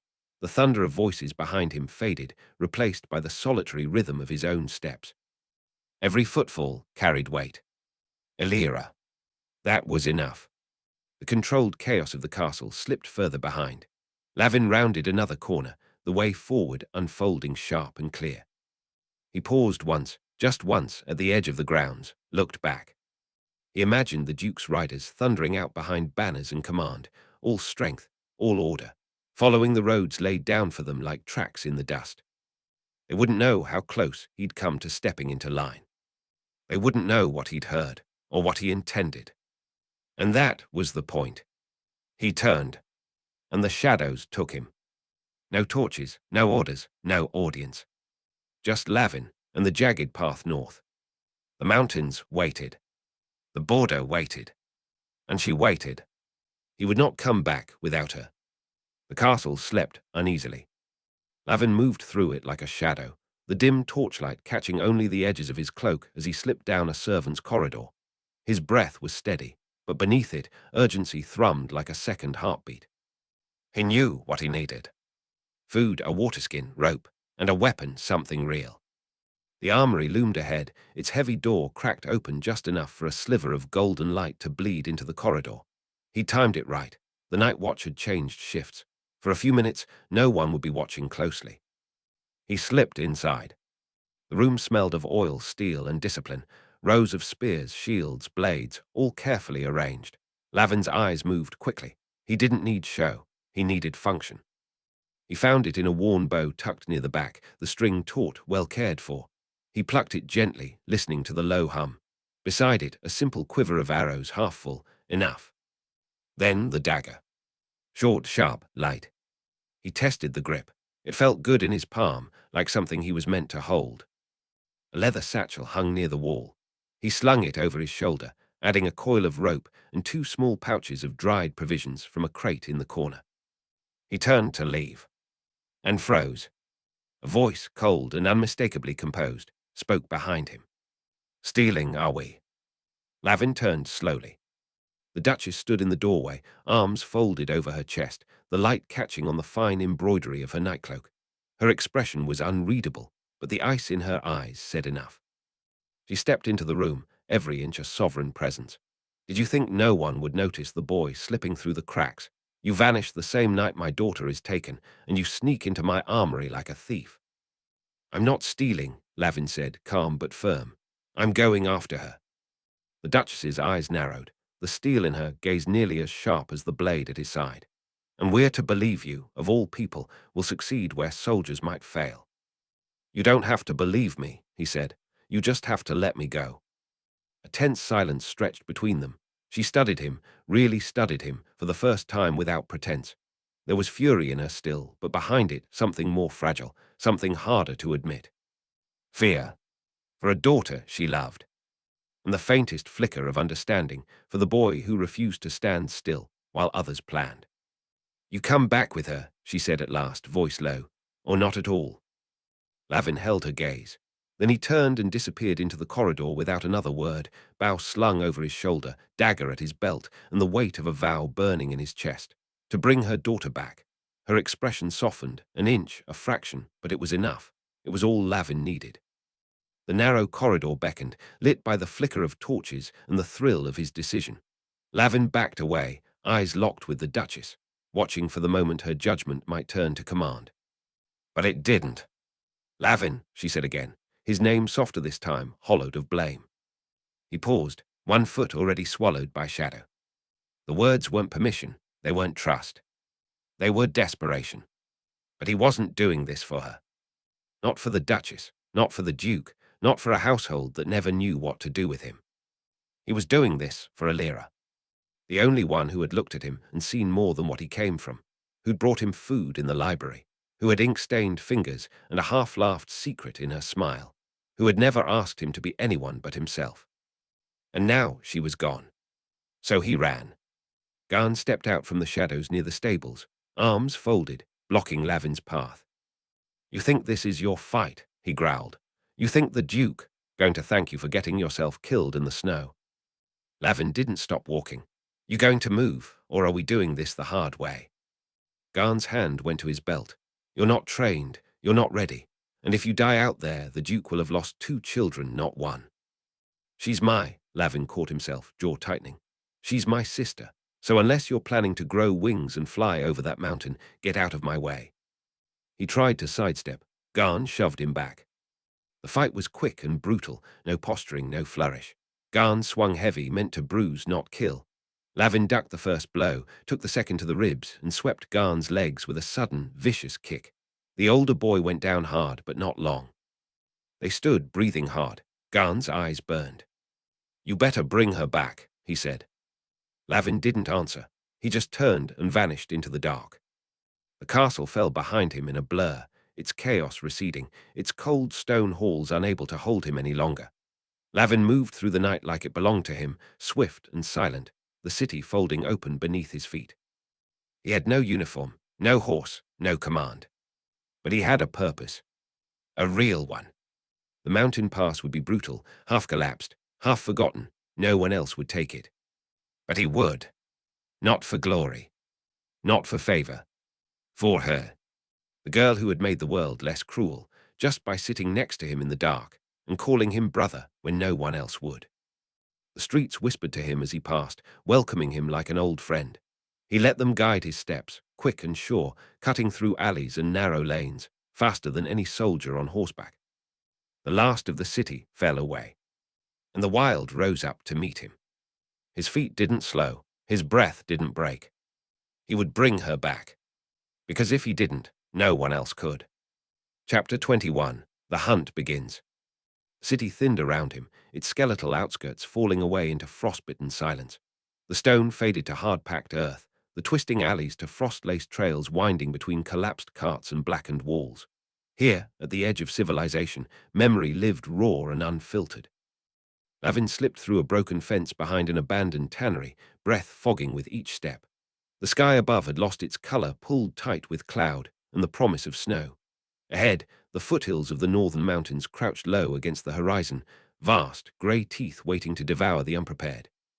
But Lavin didn't hesitate. He moved faster now, his fingers tightening around the leather strap of his stolen satchel, the weight of the bow steady across his back. Every breath scraped his lungs with cold. Every gust off the distant peaks bit through the layers he wore. But still he pressed forward, boots crunching over hoarfrost and brittle grass. He knew the Duke's riders wouldn't reach the ridge for hours yet. Maybe longer. They'd ride safe, heavy. Lavin had no such luxury. He took the cut path between 2 old outposts, long abandoned to moss and silence. The snow there was undisturbed, the wind louder, but he welcomed it. The city had clung to him like a second skin, full of roles and rules and eyes that never stopped judging. Here, in the open dark, only the cold watched him. And Lavin could live with that. He paused near a jagged outcrop, the trail ahead narrowing into a wind-carved cleft that marked the start of the climb. Beyond it lay the high pass, the way through the mountains the Duke's men wouldn't dare take. But Lavin would. He looked back once, toward the lights of the city barely glowing behind the veil of night. He didn't mourn them. At the corner of a narrow street, he paused. His breath gathered in soft clouds before him, curling upward into the still air. His eyes flicked across darkened thresholds, probing the depth of every shadow, every silence. Only when he was sure, certain, that he remained unseen did he move again.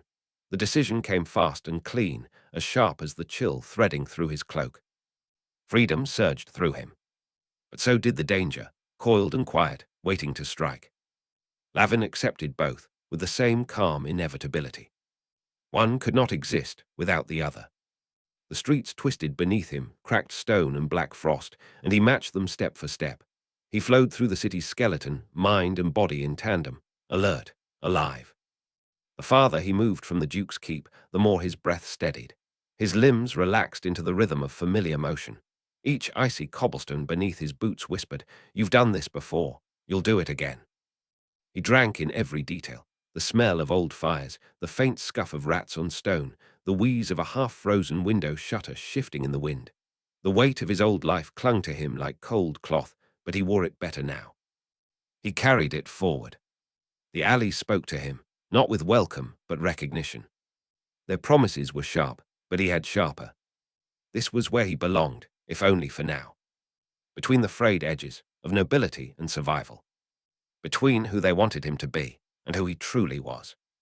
Lavin moved deeper into the city, his steps marked by silence, his trail lost to shadow.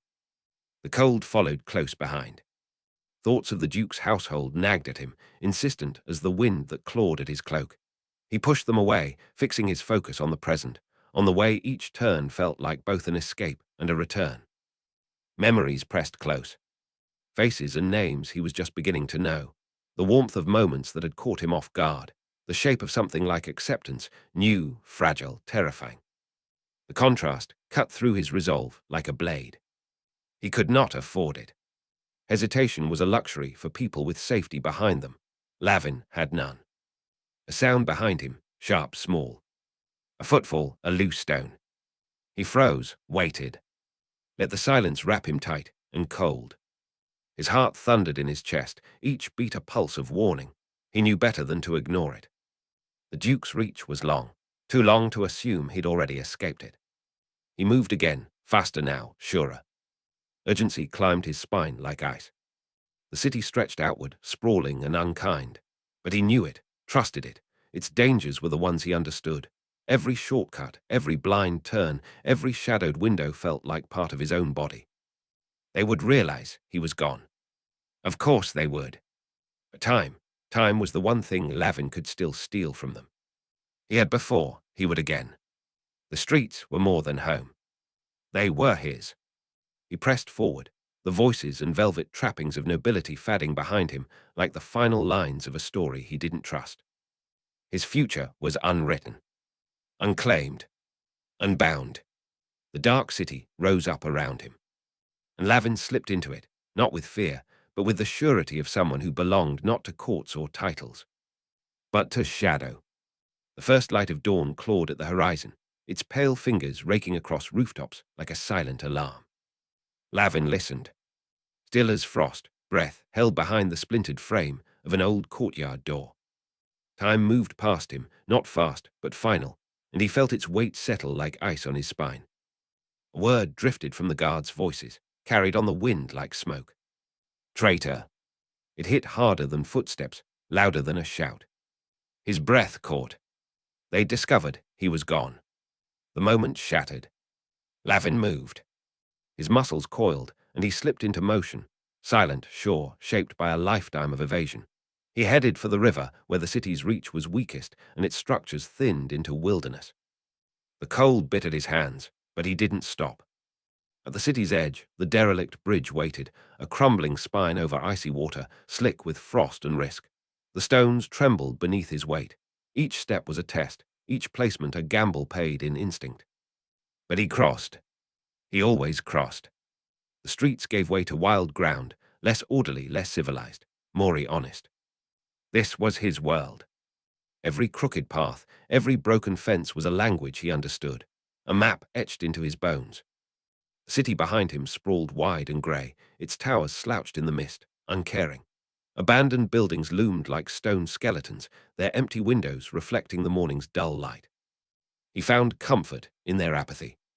They made no demands, offered no judgment. Unlike the halls he'd fled. His breath came in bursts now, tight but steady. Each one an oath, I will not be caught. He skirted the ragged hem of civilization, slipping between what the city had forgotten and what the wilderness had never wanted. Soon only bare earth stretched ahead, cold, cracked, free. Lavin didn't look back. He knew what waited behind him. He was running to something now. He could feel it now, the distance stretching behind him, widening with every step. The accusations that had tried to pin him down were fading, swallowed by the city's tangled veins, lost in stone and shadow. Still he moved. Not out of fear. Out of instinct. Out of the old, raw thing that had always whispered to him in a voice only he understood. Survive. The bridge rose out of the mist like a memory half-buried, splintered, sagging, abandoned by everything but time. It stretched across the river like the broken spine of a forgotten promise. Lavin slowed, watched, then moved forward with the caution of someone who had nothing left to lose but himself. Each slick stone he stepped on groaned beneath his weight. Ice clung to the edges like teeth. The water below churned, black and wild, daring him to make one mistake. He didn't stop, but every step was a decision. Every shift of balance, a reckoning.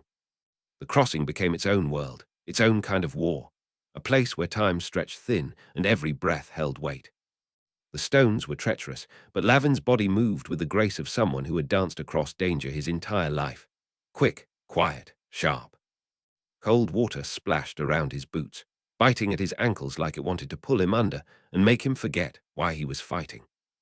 Halfway across, a stone slipped. His foot lurched. The world tilted. But he didn't fall.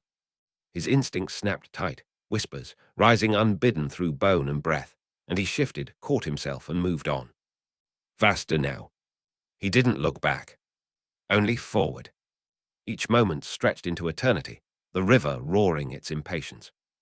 Ice clung to Lavin's boots, crept into his bones. He welcomed it, welcomed the pain, the risk. It meant he was still moving, still alive. Behind him, the edge of the city loomed like a wound, like a verdict. He didn't look back.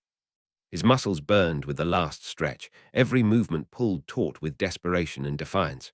The shore felt impossibly far, but it called to him, not with safety, but with freedom, with the promise of something beyond betrayal. When his boots finally struck solid earth, he staggered forward and let out a single breath, sharp, shaking, real. The river thundered behind him, between him and everything that wanted to claim him. It wasn't just distance now. It was a dividing line, physical, yes, but more than that. Spiritual. He stood at the edge of everything he'd known, soaked to the skin, shivering, heartbeat raw in his ears. But free. Truly, finally free. The city was a ghost at his back, its demands fading with the mist that curled off the river. Lavin paused just long enough to gather his bearings. The morning air wrapped around him like a new skin, cold, unfamiliar, but his. The vast unknown stretched ahead. Terrifying, exhilarating. Real. He turned toward it without ceremony, without fanfare. No more bridges to cross. Only the road forward. And the cold bite of dawn to keep him company. He took a moment to let it settle, the staggering stillness, the shape of his solitude, the sheer scale of what he had undertaken. The valley stretched wide and indifferent, a canvas upon which every fear and hope unfurled in silence. The world no longer whispered, it waited. Lavin was alone in a way he had never been before, stripped of everything but his instincts and the brittle edge of resolve.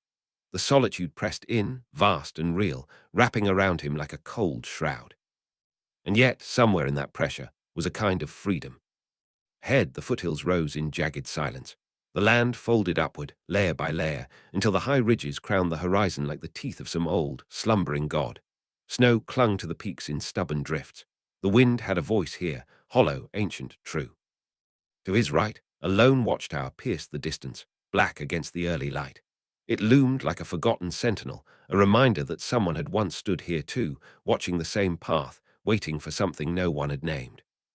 It called to him, not with safety, but with recognition. A promise, a challenge.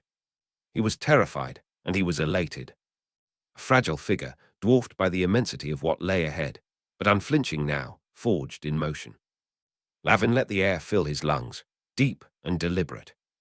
It burned cold, but it brought clarity. The dukes caught the accusations, the chase, those belonged to another life, another Lavin. This was his moment, his terrain. The unknown rose before him, wild and unwritten. With one final glance back, at the fadding city, at the mist-cloaked river, at everything he had left behind, he turned his back on the past and stepped forward, into the mountains, into the storm, into himself. Only his footprints followed, and the cold, endless dawn. Chapter 22. The hunt continues. Lavin's footfalls were careful, muffled, weaving patterns of silence across the forest floor. The trees loomed above like sentinels, tall and watchful, each branch catching the pale spill of moonlight in a tangled net that cast shifting, skeletal shadows beneath his feet. Every step was a delicate negotiation, a contest between stealth and speed, and both were required. Behind him came the whisper of pursuit, faint at first, then louder. The armored press of soldiers, cutting through the dark like ironclad wolves, blind to the forest's voice. They were close now. Too close. He ducked low, slipping through a bramble-choked hollow until the broken spine of a long-dead tree offered sanctuary. Lavin dropped into its shadow, stilling every breath, every muscle, until he became another shape in the undergrowth, coiled, waiting, unseen. Boots crashed through leaves, not 10 strides away. He didn't flinch. Just watched, listened, waited. And then they were past, clumsy, loud, and utterly lost. The night thickened around him like a cloak drawn tight. Lavin pulled it close, breathing it in, folding into it as he moved deeper into the forest's skeletal maze. Every shadow was a doorway, every branch a barrier-turned advantage. He twisted, slid, climbed, his body a whisper, his focus needle-sharp. The forest had become an extension of him. Or perhaps it always had been. The sounds of the pursuit fractured through the trees. Metal on metal grunted commands, half-hissed threats. They echoed like misplaced instruments in a symphony of silence. Lavin smiled, thin, ironic. They didn't understand this place. To them, it was wilderness. To him, it was architecture, structure, home. He scaled a rock face slick with frost, fingers finding holds without hesitation. His boots landed quiet in moss, every movement precise, every breath another step ahead. Let them chase. Let them tire. He would keep moving, because he knew how to disappear. And they had yet to realize. They were already too far behind. He rolled beneath a thicket, thorn and twig clawing at his arms, his ribs the side of his face. Then froze. A voice rang out, closer than expected. He can't be far, spread out. Boots scrambled, steel clattered, shouts followed, scattered and sharp, orders given and misunderstood, the woods filled with noise. Lavin pressed into the cold earth, letting its damp chill swallow him. He became still, breath shallow, a shadow tangled in roots and rot. The chaos above dissolved into meaningless static. He let it pass through him. Minutes slipped by like hours. He counted heartbeats and footsteps, mapped the cadence of pursuit with quiet precision, threading each sound into a pattern of movement, reading their disarray like an unspoken code. And then, distance. The voices dimmed, fractured by trees and failure. Only then did he stir, and folded himself from the forest floor like a blade leaving its sheath. Every motion deliberate. He stayed low, muscles tight, slipping back into the careful rhythm of escape. The ache in his limbs was dull now, outpaced by the fire in his chest. Elira. A face rose in his mind, clearer than the moonlight. Bright, brave, unafraid. He saw her as she had been in that final moment, just before she was taken. And the exhaustion broke like a wave and fell away. He couldn't stop. He wouldn't. He moved faster now, threading through bramble and shadow, his passage marked only by the quiet breath of disturbed leaves. The forest whispered around him, soft, low, as if it knew he was one of its own. His path wasn't marked by signs or maps.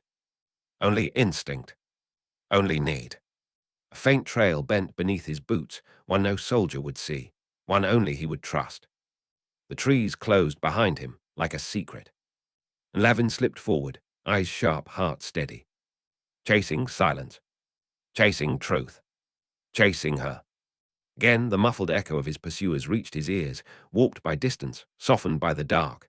Still close, too close. Lavin shifted course with the fluid grace of a dancer, his movements silent, practiced, precise. He chose a path not just to flee, but to mislead, one that would turn the forest against them. He used the terrain like a blade, every tangle of roots, every sudden rise or sharp descent a tool in his hand. He moved through thorns that would slow them, across creeks that would mask his scent, beneath low branches that would catch at armor and pride. The land became his accomplice.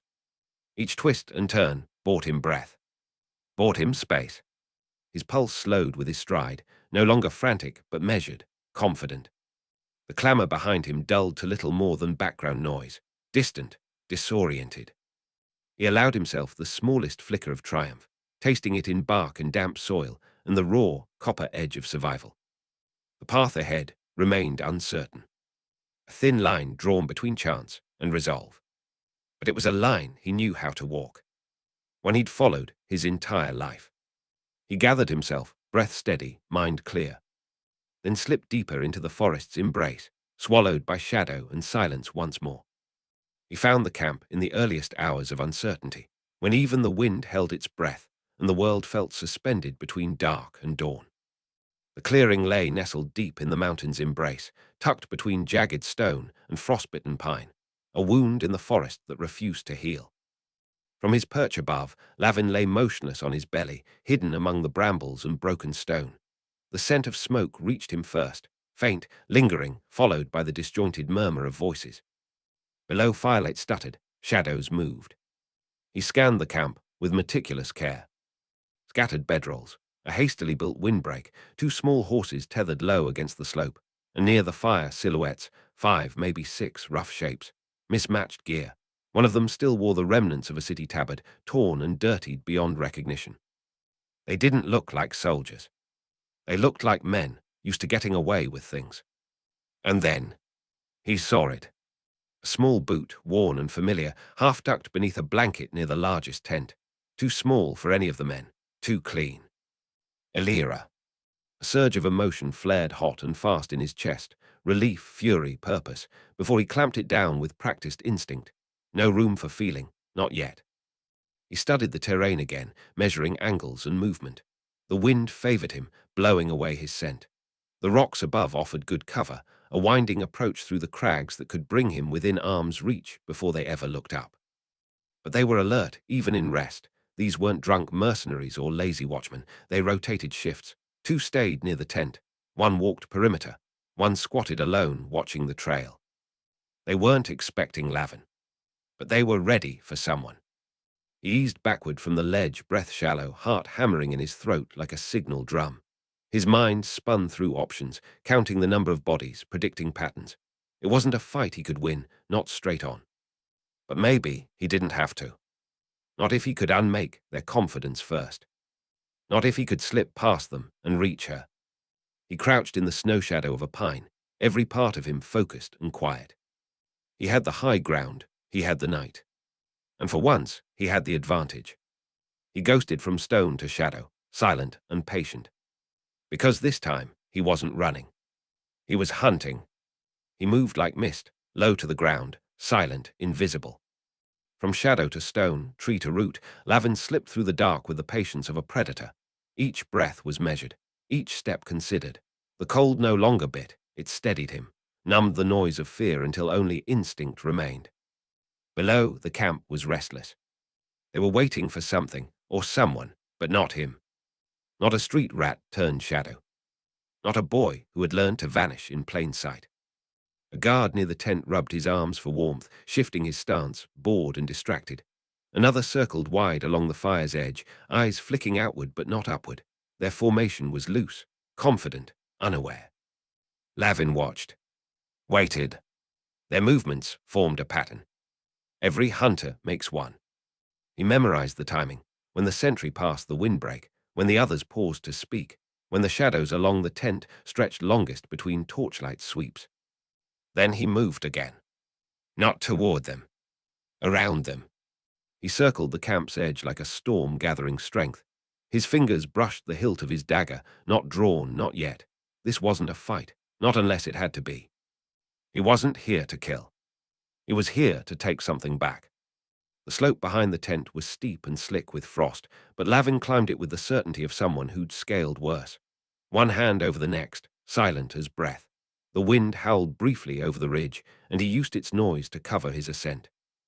Then he lay flat. Close now. The canvas wall of the tent flapped weakly.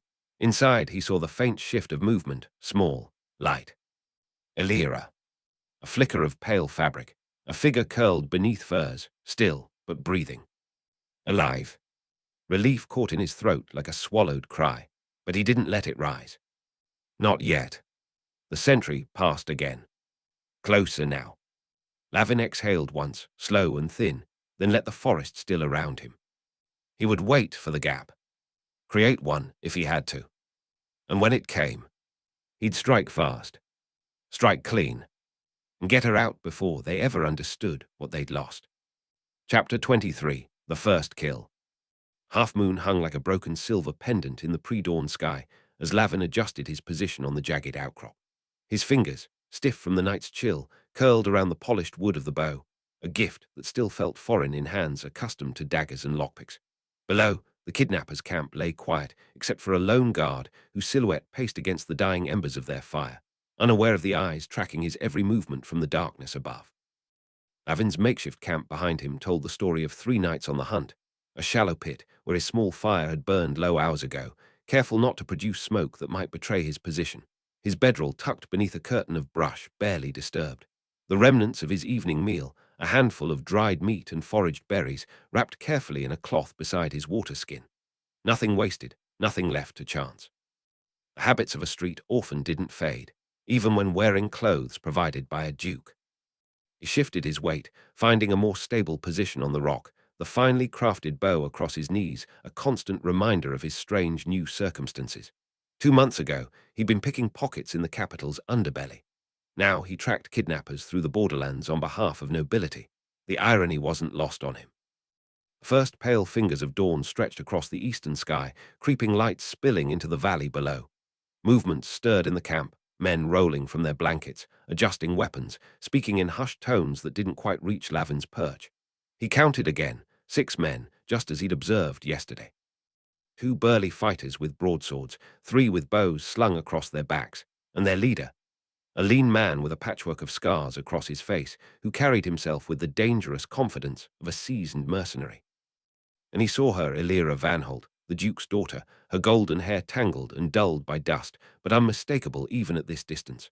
She sat apart from the men, hands bound before her, back straight despite her circumstances. They hadn't harmed her, at least not visibly.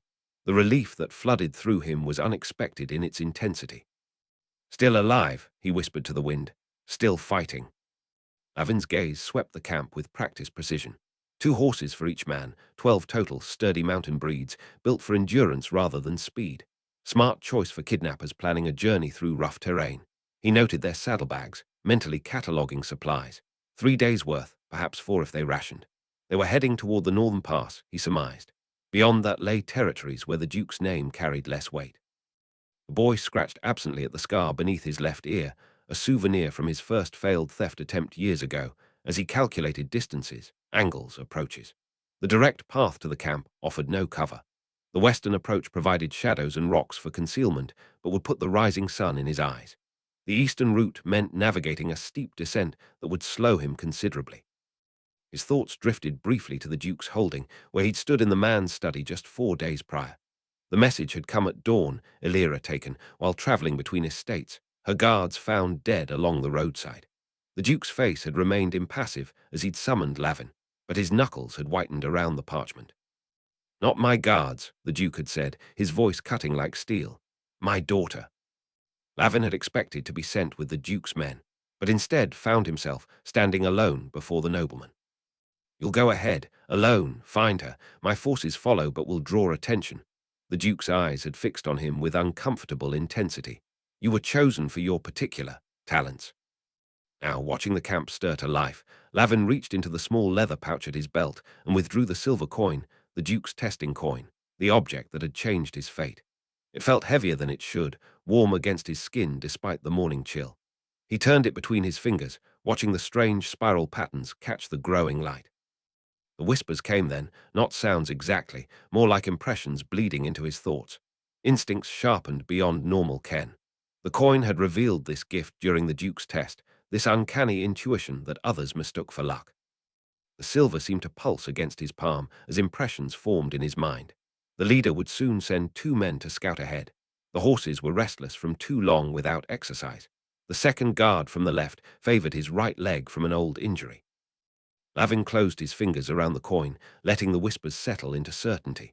He slipped it back into the pouch as he watched the kidnappers begin breaking camp. His plan took shape, not a direct confrontation. He was outnumbered and outmatched in open combat. But there were other ways to fight, lessons learned in the gutters and alleyways of his youth. He knocked an arrow, testing the tension of the bowstring. The Duke had been clear, bring Elira home safely, by any means necessary. The boy who had once stolen to survive would now hunt to rescue. The irony of it twisted his mouth into something like a smile, though there was no humor in it. Below, the leader barked orders, men moved with purpose, and Elira was pulled roughly to her feet. Lavin drew a slow breath, eyes narrowing as he calculated his first move. The whispers from the coin lingered in his mind, guiding his thoughts toward the horses. Without mounts, the kidnappers would be vulnerable. Without mounts, they could be tracked and overtaken. Without mounts, they could be defeated. Lavin settled into stillness, becoming part of the rock itself, the predator preparing to strike. Lavin weighed the arrow between his fingers, its shaft smooth and true, unlike the crude missiles he'd fashioned in his former life. Kill the men or hamstring their escape. The streets had taught him to avoid direct confrontation when outnumbered, to strike at vulnerabilities instead. He'd survived a decade by attacking problems sideways, a lesson apparently as valuable in the Duke's service as it had been in the gutter. The horses, then. Without mounts, the kidnappers would be stranded in hostile territory, their advantage of speed eliminated. Without mounts, they became prey rather than predators. He knocked the arrow and drew the bowstring back, feeling the familiar resistance. The morning air bit at his exposed skin, but his focus narrowed to the target below, the largest stallion, a dappled grey that the leader himself rode. Take that one first, and chaos would follow. Tug-of-war inside him intensified as he sighted down the arrow. The street rat whispered to strike without hesitation, to survive at any cost. Yet something else had taken root during his brief time in the Duke's household, a sense of responsibility that extended beyond his own skin. The Duke had shown him unexpected trust, placing his daughter's rescue in Lavin's hands when others would have dismissed him as a gutter-born nobody. "You don't owe them anything," he muttered to himself, the words carried away by the breeze. But the lie tasted bitter. The truth was more complicated. His muscles tensed, bowstring drawn to his cheek. Breath slowed. His body became a weapon, coiled and ready to unleash death from above. The familiar sensation of heightened awareness spread through him, time seeming to stretch, details sharpening. The whispers from the coin lingered, guiding his aim with uncanny precision. Memory flickered across his mind's eye. Cold nights huddled in abandoned buildings, fingers blue with cold as he picked locks that stood between him and survival. The older thieves who'd taken him in, not from kindness, but because small hands could reach places adults couldn't. Learning to move like a shadow, to watch and wait, to strike only when success was certain. Then newer memories, standing bewildered in the Duke's study, the nobleman's calculating gaze as he presented the silver coin. "Flip it," he'd commanded, and Lavin had complied, confused but wary. 10 flips, 10 perfect predictions of the outcome before the coin had even landed, the Duke's tight smile. "As I suspected."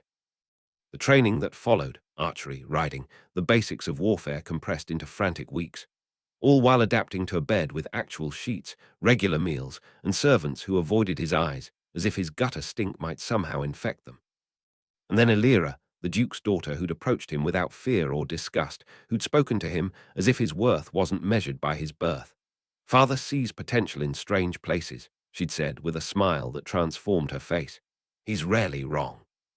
The memory jarred him back to the present. Below, the kidnapper leader was gesturing toward the horses. 2 men moved to begin readying them for travel. Lavin inhaled, held, then released, not the arrow but his breath. Could he do this? Take a life deliberately, with calculation rather than in desperate self-defense? The street rat had threatened, the thief had stolen, but neither had killed. His hands didn't shake, but something inside him trembled. One of the kidnappers approached the dappled stallion, reaching for its bridle. The moment of choice collapsed into necessity. Lavin released the arrow. It cut through the morning air with a whisper, the trajectory exactly as he'd calculated. Not toward the man, toward the horse. The arrowhead buried itself in the stallion's flank with a meaty thunk that carried even to Lavin's position. The effect was immediate and violent. The massive beast reared with a shriek that echoed across the valley, powerful hooves pawing at the air. The kidnapper who'd been reaching for its bridle scrambled backward, but too slowly. One hoof caught him squarely in the temple, the impact producing a sound like a melon split by a hammer. The man dropped instantly, his body crumpling into an unnatural heap on the ground. Lavin's breath caught. He'd anticipated injury, perhaps, but not immediate death. His first kill, not even by his own hand directly, but by consequence of his action. A strange detachment washed over him as he observed the stillness of the fallen man, the panicked circling of the wounded horse, the shouting erupting from the other kidnappers. His fingers moved mechanically, already knocking the second arrow. The whispers guided his hands, suggesting minute adjustments to his aim that his conscious mind couldn't have calculated. This time he targeted a smaller bay horse, the arrow finding its mark in the animal's hindquarters. Maury screams, equine and human, blending into a dissonant chorus of panic. The bay bucked and kicked, joining the wounded stallion in a frenzy that sent the remaining kidnappers diving for cover. Elira had been pulled to the ground by one of the men, her face pressed into the dirt as chaos erupted around her. The third arrow flew true before Lavin had fully registered, drawing it, striking the flank of a chestnut mare. 3 horses wounded, their pain and fear infecting the others until the entire remuda churned in dangerous confusion. Lavin ducked behind the rocks as answering arrows clattered against stone, falling short of his position. The kidnappers fired blindly toward the hillside, unable to pinpoint his location against the glare of the rising sun. He pressed his back against the cool stone, heart hammering against his ribs. The detachment was fading, reality crashing in. He had caused a man's death. The knowledge settled in his stomach like a cold stone. Yet mixed with the shock was something else, a fierce satisfaction that his plan had worked, that he'd successfully eliminated the kidnapper's mobility advantage. The part of him shaped by the streets recognized this as necessary, even as another part recoiled. Peering cautiously around the rock, he observed the aftermath. The wounded horses had scattered, some breaking their tethers in their panic. The dead man lay untended, his companions too occupied with the immediate crisis to see to his body. Elira was being roughly hauled to her feet, her eyes scanning the hillsides, searching, he realized with a jolt, for him. Lavin withdrew again, his mind racing ahead to the next phase of his plan. The kidnappers would be forced to continue on foot now, slower and more vulnerable. He had shifted the balance of power with 3 well-placed arrows and created an opportunity to fulfill his mission. The Duke had chosen well, it seemed. The street rat knew how to turn disadvantage into victory. The cost of that victory, however, that was something he would reckon with later if he survived. Arrows sang through the morning air as Lavin systematically dismantled the kidnapper's advantage. 2 more horses fell to his precise shots, wounded but not fatally, their panicked whinnies splitting the dawn like battle cries. The camp dissolved into disorder, men shouting contradictory commands, horses breaking free of their tethers, supplies scattered across trampled ground. His small intervention had cascaded into beautiful chaos, a lesson learned in the taverns where a single spilled drink between rivals could clear the establishment in minutes. There, on the ridge, the scarred leader's voice cut through the mayhem, his arm extended toward Lavin's general position. 2 archers immediately pivoted, knocking arrows with practiced efficiency despite the pandemonium surrounding them. Lavin flattened himself against the rocky outcrop as their arrows clattered against stone, sending chips flying. He'd counted their volleys, 6 arrows remaining between them, based on what he'd observed in their quivers. Resource management was another survival lesson. The kidnappers would hesitate to waste ammunition on uncertain shots. Below, Elira remained surprisingly composed amidst the disorder. Her bound hands didn't stop her from rising steadily to her feet, her gaze sweeping methodically across the hillsides. There was calculation in those eyes, not blind panic. She wasn't just searching for her rescuer, she was mapping escape routes, assessing the changing situation. The Duke's blood ran true in her veins. Their eyes met for the briefest moment, impossible at this distance. Yet Lavin would have sworn she looked directly at him, a flash of recognition crossing her features before rough hands yanked her away. "Gather what you can carry," the leader's voice again, taut with controlled fury. "Leave the dead. We move now." The remaining kidnappers scrambled to salvage essential supplies from their disrupted camp. Bedrolls abandoned, cooking equipment scattered. They prioritized weapons, water, and whatever ransom proof they carried. The scarred leader kept one hand firmly gripped on Elira's upper arm while issuing rapid commands to his diminished crew. Lavin shifted to a new position, using the cover of jutting rocks to mask his movement. From this angle, he could clearly see the body of the man he'd indirectly killed. The kidnapper lay awkwardly sprawled, limbs arranged in angles the living couldn't achieve. A dark pool had formed beneath his shattered skull, seeping into the parched ground. No rise and fall of breath, no twitching of fingers, just the absolute stillness that separated the dead from the merely injured. Something cold and unfamiliar settled in Lavin's chest as he studied his handiwork.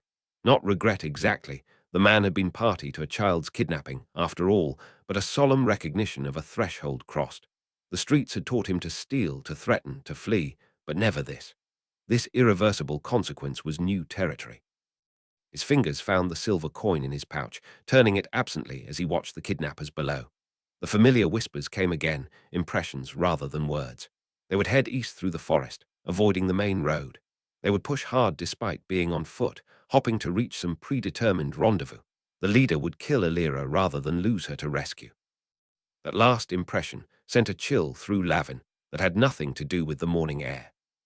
The kidnappers formed a tight formation around Elira, now moving with urgent purpose toward the tree line. 5 men remaining, still poor odds for direct confrontation, but better than before. Their advantage of numbers counterbalanced by his advantage of stealth and position. Lavin drew a deep breath, cataloguing his physical state with brutal honesty. Fingers sore from the bowstring, legs stiff from hours of stillness, hunger a dull ache in his belly. Nothing that would impair his effectiveness.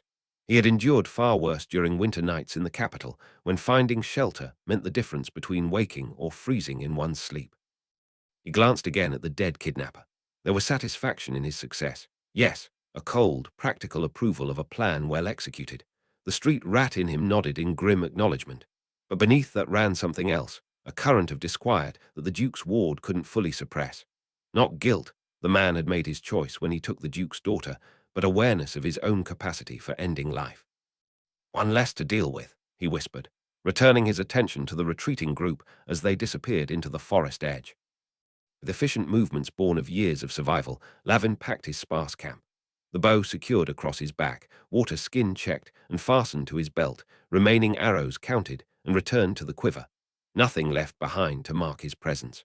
The streets had taught him to move through the world without leaving traces. A ghost was harder to catch than a man. He unfolded from his crouched position, muscles protesting briefly before settling into familiar rhythms. The descent from the outcrop required care. Loose stones could trigger small avalanches that would announce his pursuit. Each footstep was deliberately placed, his body angled to maintain balance on the steep incline. Reaching the valley floor, Lavin paused at the abandoned camp. The kidnapper's hasty departure had left subtle clues, disturbed earth showing direction, broken twigs indicating weight and numbers. He crouched beside the dead man, hesitated, then methodically searched the body. A small knife with a serviceable edge joined his own meager weapons. The whispers suggested taking the man's boots as well, better crafted than Lavin's own, but something in him balked at the idea. Some lines remained uncrossed, even for a former street thief. The trail leading into the forest was clear to eyes trained in tracking marks through crowded market squares and busy alleyways. Human movement left patterns, whether in muddy streets or forest undergrowth. 5 men and a girl, moving quickly but burdened. They couldn't maintain that pace for long. Lavin rolled his shoulders, settling the weight of the bow more comfortably across his back. His feet found the path with predatory certainty, every sense heightened by the silver coin's lingering whispers. He moved like water, finding the path of least resistance, his body remembering lessons learned long before the Duke had plucked him from obscurity. Hunter followed his prey into the shadows of the forest, the gap between them narrowing with each deliberate step. The scarred leader had made 2 critical mistakes. He had underestimated the Duke's resources, and he had failed to realize that the most dangerous predator wasn't always the largest. Sometimes it was the one forged in the unforgiving crucible of the streets, the one that struck from shadows and survived against impossible odds. Sometimes it was a boy with uncanny luck. Chapter 24. The Cave Battle.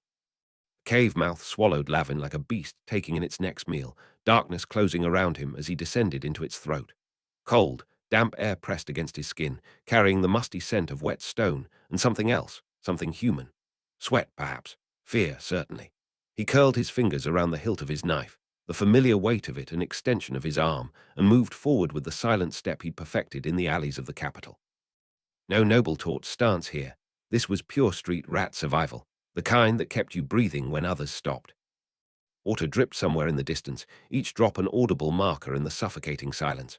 Lavin counted the beats between them, timing his movements to coincide with the sounds. One step, drip, another step, drip.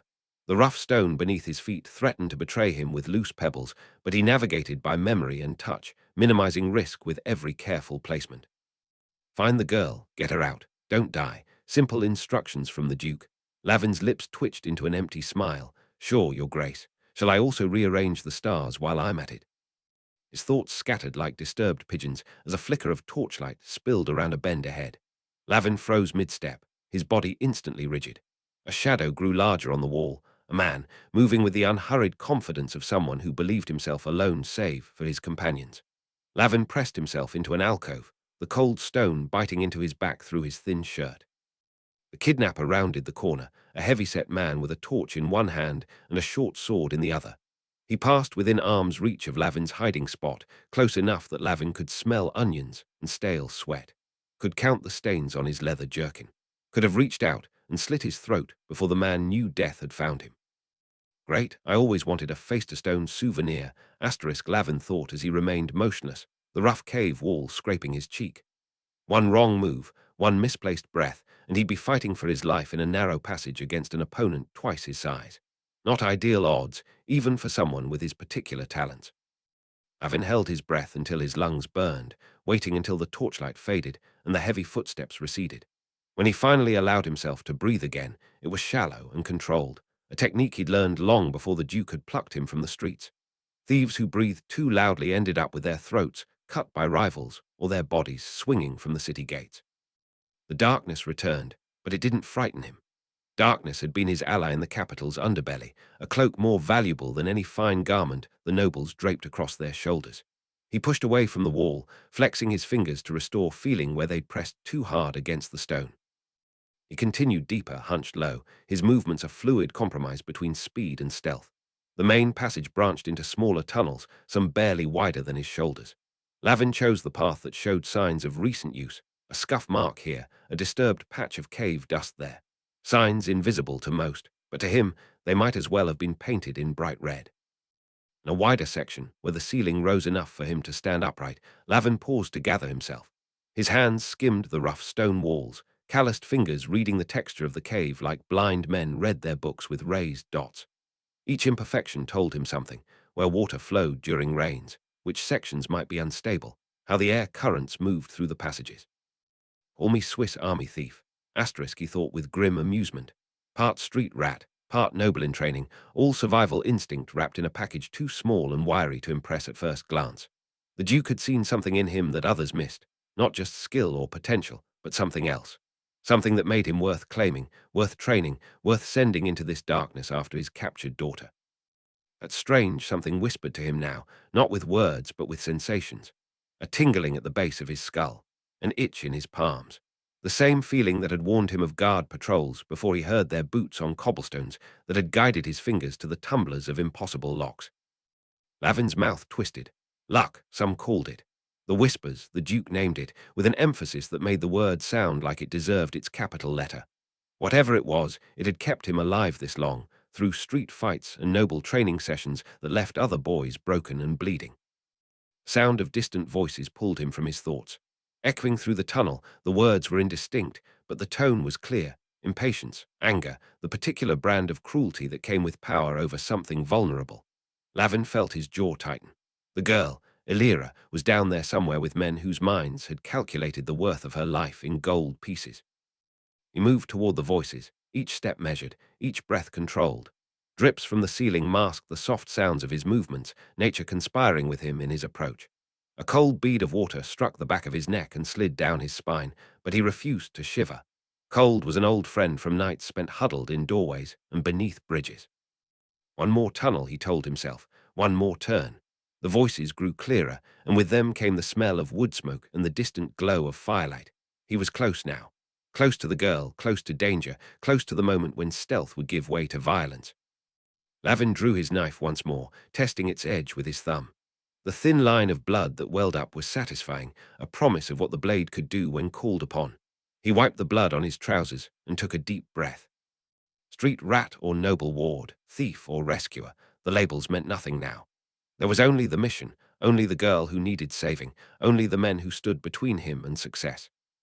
Lavin moved forward, silent as a shadow, deadly as winter in the slums.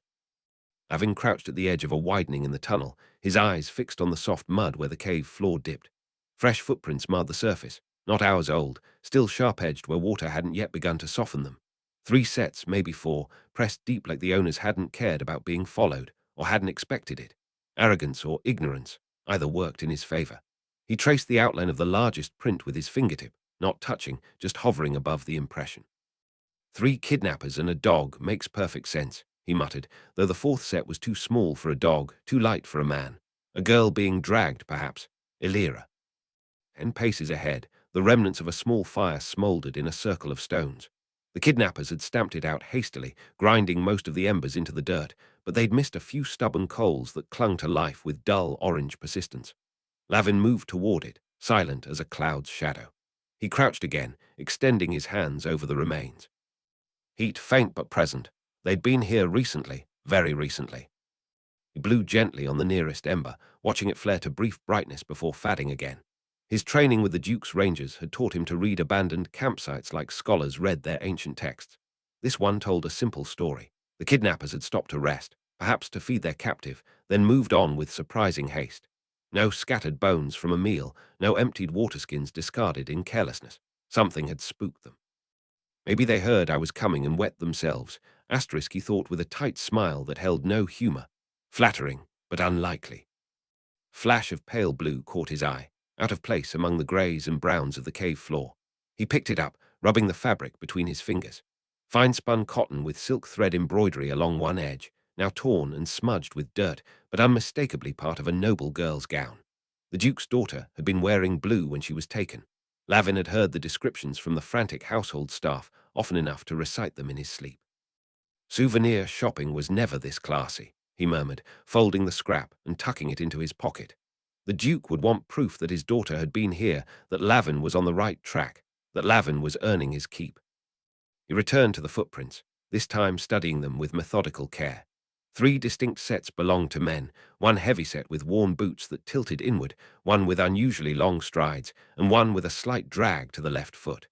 The 4th set was smaller, the steps uneven where the owner had stumbled or been pulled along. Lavin placed his own hand beside one of the larger prints. His fingers, long and nimble for picking locks and pockets, stretched to match the size. Close. He could fight this one evenly if it came to it, but the other 2 would be trouble. He reconstructed the scene in his mind. 3 men stopping for rest, building a fire despite the risk of smoke being seen. Eating nothing, or taking their waste with them. The girl with them, close enough to the fire to tear her dress on something, a jagged stone, perhaps, or in an attempt to mark her path. Then something sending them all hurrying deeper into the cave, dousing the fire with barely a backward glance. Why run deeper, not out? What's in here that's worth the risk? The answer waited somewhere ahead, along with Elira and her captors. Lavin rose from his crouch, following the trail as it led around a bend, and then stopped abruptly at a fork in the tunnel. The footprints vanished where the soft mud gave way to dry stone. He stood motionless, eyes darting between the left path and the right. The left tunnel was wider, with signs of higher traffic, scuff marks on the walls at shoulder height, a few discarded torch stubs near the entrance. The logical choice. The right tunnel was narrower, darker, seemingly undisturbed. Lavin's fingers tingled, a familiar sensation that started at his fingertips and crawled up to his wrists like ants marching beneath his skin. The whispers, as the Duke called them. That strange sense that had kept him alive on the streets, that had guided his hand to the right pocket to pick, that had warned him when to run and when to stand his ground. pulled him toward the right tunnel now, insistent as a current in a river. His rational mind argued against it. The left was the obvious path, the one that showed signs of use. But the tingling intensified, spread up his arms to his shoulders, settled at the base of his skull with the certainty of truth. Logic, schmogic, he muttered, flexing his fingers to dispel the sensation. He'd fought against these feelings before, ignored them out of pride or stubbornness. Those instances had typically ended with him bleeding, captured, or both. He took a step toward the right tunnel, then hesitated. If he was wrong, if this strange intuition failed him, Elira might suffer for his mistake. The Duke had trusted him with this task, had seen something in the street orphan worth salvaging, worth training, worth believing in, perhaps. The pressure at the base of his skull increased, not painful but insistent, like fingers pressing gently but firmly, getting his head to turn toward the right path. Lavin sighed, a soft exhalation that barely disturbed the stale air. "Fine," he whispered to whatever force guided him. "But if I end up skewered on the end of some kidnapper's sword, I'm haunting you first." He stepped into the right tunnel, where darkness waited like an old friend. The passage narrowed almost immediately, forcing him to turn sideways to slip through a tight section. The stone brushed both shoulders at once, cool and rough against his skin. The sounds were different here. No dripping water, but a strange, hollow quality to the silence, as if the tunnel extended far beyond what he could see. He moved more slowly now, testing each step before committing his weight, alert for traps or signs of passage. At a sharp bend he caught it, the faint, unmistakable scent of human bodies, sweat and leather, and the metallic tang of weapons. And beneath it, something floral, the scented oil Elira wore in her hair, the kind noble girls dabbed behind their ears and on their wrists. The whispers had been right, again, as always. Lavin drew his knife once more and continued forward, toward whatever waited in the quieter tunnel, toward whatever the kidnappers believed was worth fleeing deeper into darkness to find. The chamber opened before him like a mouth yawning wide after a long sleep, stalactites hanging from the ceiling like jagged teeth. Lavin pressed himself flat against the wall at the entrance, counting heartbeats as his eyes adjusted to the unexpected light. 3 torches stuck in iron brackets cast long shadows across the uneven floor, illuminating a scene that made his blood run both hot and cold at once. 3 men, armed and restless, circled a small figure bound to a natural column of stone, Elira, her blue dress torn and dirty, her golden hair hanging in limp strands around her face. She was conscious, head raised in defiance despite the gag across her mouth, despite the ugly bruise darkening her left cheek. Lavin's fingers tightened around his knife, the blade catching a fragment of torchlight. Noble mission, street rules, asterisk, he thought. Slipped behind a thick stalagmite, pressing his back against the cool, damp stone. From here, he could see without being seen, count enemies and weapons, measure distances and angles.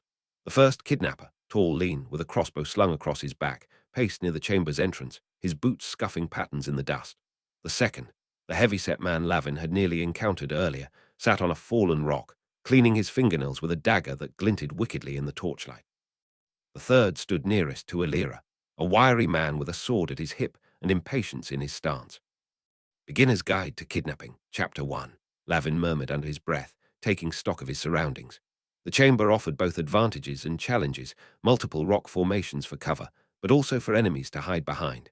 High ground along one wall where loose rocks and small boulders perched precariously. Uneven footing throughout, treacherous in a fight, but useful for someone who knew how to exploit it. He was outnumbered and outweighed, but being underestimated had kept him alive for a decade on the streets, and it would serve him now. Lavin spotted a pile of loose stones near his feet.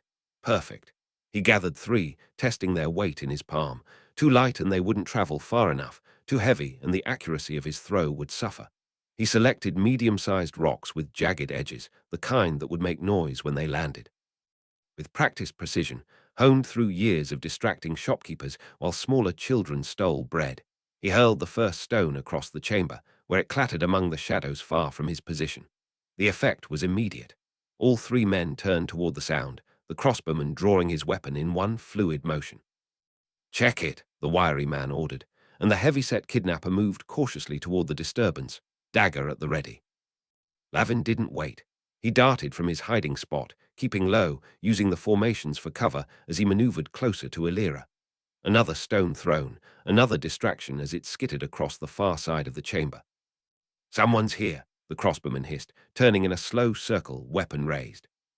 Lavin was already moving, closing the distance to the nearest kidnapper, the wiry man. Street rat meets etiquette class indeed. His knife hand led with the blade reversed in the grip the Duke's weapons master had tried to train out of him. Barbaric, the old man had called it. But street rules applied here, not the clean forms of noble combat. He struck like a snake, one hand clamping over the man's mouth from behind while his knife found the gap between ribs with practiced efficiency. A quick thrust, a twist, then out, just as he'd done to rivals in the Thieves' Guild who thought the smallest orphan was the easiest target. The man went rigid, then limp, and Lavin lowered him silently to the ground, already moving toward his next position. The crossbowman turned at some slight sound or sense of movement, loosed a bolt that hissed through the air where Lavin had been a heartbeat before. Lavin ducked behind a cluster of stone formations, breathing controlled, mind racing. Two left. The heavy-set man was returning from investigating the first distraction, eyes wide with alarm at seeing his companion on the ground. "He's here, the assassin," the man bellowed, words echoing off the chamber walls. Lavin almost laughed. "Assassin? Is that what they think I am?" The mistake worked in his favor. Fear made men clumsy, made them see shadows within shadows. He pushed off from his hiding place, using the momentum to drive himself into the legs of the heavy man like a battering ram. It was like hitting a wall, but the unexpected attack sent the kidnapper staggering backward. His balance compromised by the uneven footing, he crashed into the crossbowman, sending both men sprawling in a tangle of limbs and curses. Lavin didn't press his advantage. That would be the noble way, the honorable approach that got street children killed. Instead, he slipped back into the shadows, circling around to approach from a different angle. Divide, separate, isolate. The tactics of a boy who'd survived alone in a world designed to grind him to nothing. The crossbowman recovered first, rolling away from his companion and rising to one knee, weapon already reloaded and sweeping the chamber. Lavin kept moving, staying low, using every bit of cover the formations provided. A moment's exposure as he darted between two stalagmites was enough. Pain bloomed across his arm as an arrow grazed him, tearing cloth and skin in a burning line. He bit back a cry, pressed his hand to the wound, felt the warm wetness of blood. Not deep, keep moving. The heavy man was up now, dagger replaced with a short sword that he swung in wide, panicked arcs. "Where are you? Show yourself, coward." Lavin responded by hurling his last stone, not as a distraction this time, but as a weapon. It struck the man's temple with a solid asterisk thunk, sending him staggering sideways, blood streaming from the cut. Lavin used the moment to close the distance to the crossbowman, who was struggling to reload with shaking hands. Fight became a blur of movement, Lavin's knife seeking vulnerabilities, the crossbowman abandoning his weapon for a dagger of his own. They grappled briefly, the man's greater weight driving Lavin back against a stone column.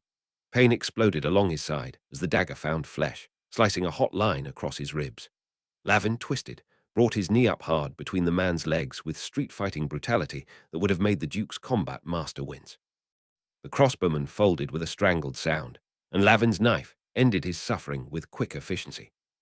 The heavy-set man was still on his feet, still dangerous despite the blood running into his eyes. He charged with a raw sword extended. Lavin waited until the last moment, then sidestepped, letting the man's momentum carry him past, and into the stone column where Elira was bound. The impact shook loose small stones from the ceiling, a rain of pebbles that clattered around them. The kidnapper lay stunned, dropped sword just out of reach. Lavin didn't hesitate, didn't give the man time to recover. One moment, one strike, and it was over. He turned to her. Elira's wide, tear-filled eyes met his, and for a heartbeat neither of them moved. Then he was at her side, sawing through the ropes with shaking hands. "It's me," he breathed. "You're all right now." The ropes fell away. He tore off the gag, and she gasped, then threw her arms around him, clinging with sudden, desperate strength. "You came," she whispered, voice cracking. He held her a moment, just long enough to feel her breathing against him. "Course I did." Then her body tensed. Her eyes darted past him, and she sucked in a sharp breath. "Behind you." Lavin turned, knife raised, as a fourth kidnapper stepped from a hidden alcove in the chamber wall. Taller than the others, better armed, with the confident stance of a man trained in proper combat, not just street brawling. He held a sword that gleamed in the torchlight, its edge keener than the crude weapons of his companions. Lavin felt blood running down his side, felt the sting of the arrow wound on his arm, felt the beginnings of weakness in his limbs. But he stepped in front of Elira, a slight, bloodied boy against a seasoned fighter. "Fantastic," Fourth wheel syndrome never felt so literal, he said, his grin a feral thing that held no humor, only teeth and determination. The knife in his hand seemed pitiful against the sword, but it had been enough before. It would be enough again. It had to be. Chapter 25. The Duke's Arrival. A taste of copper flooded Lavin's mouth as he knelt in the clearing, one knee sunk into soil made muddy with his own blood. His body felt impossibly heavy, as if the very air pressed down on his shoulders, the same shoulders that now bore the responsibility of the trembling girl he clutched against his chest. Fantastic. Nothing says a good time like internal bleeding, he thought, trying to blink away the dark spots dancing at the edges of his vision. Moonlight filtered through the canopy above, casting silver patterns across the bodies of the fallen kidnappers. 5 of them, or was it 6? Lavin couldn't remember anymore. They blurred together into dark heaps of cloth and flesh, their blood mingling with his own on the forest floor. He tightened his grip on the dagger, its blade notched and stained. His fingers felt distant, as though they belonged to someone else. Lavin, Elira's voice cut through the fog in his mind. You're swaying again. Just admiring the view, he muttered, forcing himself to straighten. The movement sent fresh agony lancing through his side, where the deepest gash had torn through his ribs. Perfect. At this rate, I'll be the most decorative corpse in the Duke's collection. The arrow in his shoulder had broken during the fight, leaving just enough shaft protruding to catch painfully on his tunic whenever he moved. Smaller cuts laced his arms, and one across his forehead kept dripping blood into his eyes, painting the world in a red haze. He'd patched up worse on the streets. Probably. Maybe. Actually, no, this was definitely a new personal best in the contest of ways to destroy Lavin. A wave of dizziness washed over him, and he swayed again, this time nearly toppling sideways. Elira's small hand pressed against his chest, steadying him with surprising strength for a girl her age. They're coming, she whispered, her blue eyes fixed on his face. My father will be here soon. Lavin nodded, though the movement made the trees spin around him. He tried to focus on the sounds filtering through the forest, hoofbeats, male voices, the jingle of weapons and armor.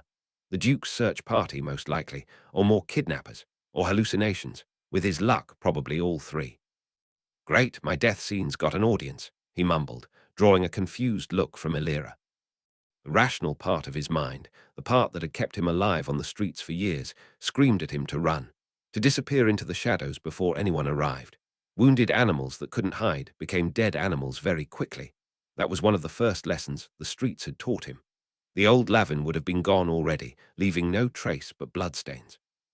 But the old Lavin hadn't sworn loyalty to a duke, hadn't been taken in, given food and shelter that didn't require theft or begging, hadn't promised to protect a girl with bright blue eyes who somehow managed to see him as a person rather than street trash. He stayed where he was, kneeling in a pool of his own blood, one arm wrapped tightly around Elira's shoulders. The other still clutched the dagger, trembling but unyielding, as if letting go would undo everything he'd just fought for. Elira pressed into him, her fingers fisted in his torn tunic. You saved me, she whispered. Father will, he'll be proud. Lavin tried to laugh, but it caught in his throat, coming out a ragged cough. He rested his forehead lightly against hers. Didn't do it for him, he said hoarsely. Would have been a crap brother if I let you die. Another wave of dizziness hit him, stronger this time. Black crept in from the edges of his vision, threatening to swallow him whole. Not yet, he told himself fiercely. Not until I know she's safe. You're hurt badly, Elira said, almost distantly. Her voice had a strange stillness to it, flat, too calm, like she was repeating something she'd heard once and was clinging to it now. But you'll live. I think I can tell. Lavin tried to smile, but it broke into a cough, blood flecking his lip. That makes one of us, he rasped. The forest shifted, cracking branches, pounding hooves, shouts rising and falling like waves. One of them called her name. Elira flinched slightly, then blinked. It's father, she said, her voice almost a question, but she didn't move. Lavin nodded, though the motion swam in his vision. His side throbbed with a wet heat, his hand slick where he pressed it. Still, some buried instinct made him try to shift, just enough to angle his body between her and the approaching noise. Don't, Elira whispered. Her fingers had curled in his tunic again, holding on more to memory than fabric. They're here to help. His eyes fluttered. Still feels like you need me in the way, he murmured, and it was hard to tell if it was apology or pride. The world tilted again, this time without mercy. Lavin slumped sideways, and only Elira's small arms wrapped around his waist kept him from hitting the forest floor. His dagger slipped from his grasp, landing in the dirt with a dull thud. Even that sound felt far away. The noises of the search party grew strange, too loud, then too quiet, like the forest itself was breathing wrong. "Just a little longer," Elira whispered, her voice breaking for the first time. "Please, Lavin, stay awake." He tried, fixed his eyes on the tree line, where moonlight painted shadows into crawling shapes. His heartbeat filled his ears, louder than the hoofbeats, louder than anything else. "I need to tell them you're a friend," she said, more to herself than him. "When they come, don't move too fast. They might not realize it's dark and they're armed and you." She stopped. He wasn't sure if she was crying or just shaking. Lavin blinked slowly, the edges of the world blurring. "Don't worry," he murmured, barely audible. "I'll keep the heroics to a minimum." Torchlight flickered between the trees now, growing brighter. Voices became clearer. Lavin tightened his arm around Elira's shoulders one last time, a silent promise that he'd protect her to his last breath if needed. She responded by gripping his tunic tighter, her small face set in an expression of determination that mirrored his own. The torches drew nearer, and Lavin straightened as much as his wounded body would allow. Blood loss be damned, he would meet the Duke's party on his knees at worst, not sprawled in the dirt. He'd done his duty. He'd found Elira and brought her back alive, even if he didn't survive to hear the thanks. As the first torch broke through the tree line, Lavin felt a strange sense of peace beneath the pain. For the first time in his life, he'd fought not just for his own survival, but for someone else's. The street rat had become something more, even if only for this one blood-soaked night. The Duke's search party crashed through the trees like a tide breaking against rocks, their torchlight transforming the forest from silver-washed monochrome to a chaotic dance of orange and shadow. Lavin squinted against the sudden brightness, the flames multiplying and swimming before his eyes. Of course there'd be dramatic lighting, he thought distantly, because this whole night wasn't theatrical enough already. Men on horseback filled the clearing, their forms stretching and contorting in Lavin's blurred vision. He counted 12, then 15, then realized he was counting some of them twice as they moved. At their center rode the Duke himself, his normally immaculate attire disheveled from hard riding, his face carved with lines of worry that smoothed into relief as he spotted his daughter. "Elira!" The Duke's voice boomed across the clearing, oddly distorted to Lavin's ears, as if traveling through water. The Duke swung from his saddle with a grace that belied his size, landing with surprising lightness before striding toward them.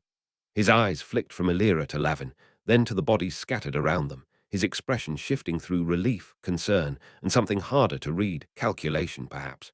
Assessing the situation, the threat, the cost. "Father," Elira called back, her voice steady. She remained pressed against Lavin's side, her small form still helping to keep him upright. Guards dismounted in a clatter of weapons and armor, spreading out around the perimeter with practiced efficiency. Two approached the nearest body of a kidnapper, turning it over with the toe of a boot. Another let out a low whistle at the sight of a man whose throat had been opened with what must have been a desperate slash. "6 of them," the guard said, surprise evident in his voice as he looked at Lavin with new eyes. "The boy got 6 of them." 7, actually, Lavin corrected silently, but the 7th had fallen into a ravine 2 miles back, and he didn't have the breath to explain. The Duke dropped to his knees before his daughter, his large hands surprisingly gentle as they searched her for injuries. When he found none, he pulled her into a tight, brief embrace, then turned, and all his focus narrowed to Lavin. The Duke's gaze cut through the fog clouding Lavin's mind, anchoring him in place like a hand on his chest. "You found her," the Duke said, voice low, but heavy with meaning. Lavin tried to nod. The effort made the trees lurch sideways. Torchlight burned across his vision in smears, and the noise around him warped, too close, then too far. His grip slipped on the dagger's hilt, fingers slick, but he caught it before it fell. "He never stopped," Elira said, voice thin but fierce behind him. She didn't let go of his shoulder. "Even when it hurt to walk, even when I told him we should rest." The Duke's expression didn't change, but something behind his eyes did. A shadow passed there, recognition maybe, or guilt. The guards were looking at Lavin differently now, respect reluctantly dawning on faces that had previously shown only contempt or indifference. One of them, the eldest of the group, gave a slight nod in Lavin's direction, the barest acknowledgement, but from him it might as well have been a formal bow. Look at that, Lavin thought hazily. All it took was near-fatal blood loss and killing 7 men. Should have tried it weeks ago. The last one shot him with the arrow, Elira said, pointing to the broken shaft in Lavin's shoulder. But even then, Lavin didn't stop. He protected me the whole way back, even after he got hurt. She looked up at her father, blue eyes wide with earnestness. He saved my life, father. The Duke rose to his full height, his shadow falling across Lavin like a physical weight. For a moment, the clearing was silent save for the crackling of torches and the distant call of night birds. Lavin tried to focus on the Duke's face, but it kept splitting into two, then three versions of itself, all wearing the same inscrutable expression. "You have done House Varnhold a great service," the Duke said finally, each word precise and measured. His voice seemed to come from very far away, though he stood directly before Lavin. "Greater than I would have believed possible." Lavin opened his mouth to respond, perhaps with gratitude, perhaps with something sarcastic. He wasn't entirely sure, but no sound emerged. The clearing tilted sharply to one side, and the darkness that had been lurking at the edges of his vision surged forward like an incoming tide. The world tilted violently, and Lavin felt himself pitching forward like a puppet with cut strings. His dagger, the one he'd fought so hard to keep hold of, finally slipped from his fingers and struck the forest floor with a dull thud that seemed to echo inside his skull. Perfect timing. Blackout, he thought, as darkness rushed up to meet him like an old friend. The impact never came. Instead, strong hands caught him, arresting his fall with surprising gentleness. Through the haze of pain and encroaching unconsciousness, Lavin registered that it was the Duke himself who had stepped forward to catch him, not delegating the task to a guard as would have been expected, but moving with the swift reflexes of a man who had spent years on battlefields before assuming his noble title. "Easy, lad," the Duke murmured, his voice pitched low enough that only Lavin could hear. Lavin found himself looking directly into the Duke's face, close enough to see the fine lines around his eyes, the flecks of grey in his beard. The Duke's expression was difficult to read, a mixture of concern, assessment, and something that might have been approval. Their eyes met briefly, a moment of connection that cut through Lavin's pain-induced fog. "You've done well, my boy," the Duke said, the words barely above a whisper. Boy, I'll take it, Lavin thought, recognizing the significance of the word. Not street rat, not ward, not even his name, but boy, spoken with a rough affection that the Duke typically reserved for his own daughter or his most trusted men. Lavin tried to respond, to say something appropriately respectful or at least coherent, but his mouth formed words his voice couldn't deliver. All he managed was a weak nod, the movement sending fresh waves of pain radiating from his shoulder and side. The darkness that had been hovering at the edges of his vision closed in completely, swallowing the Duke's face, the torchlight, the clearing, everything except the lingering warmth of that unexpected moment of connection.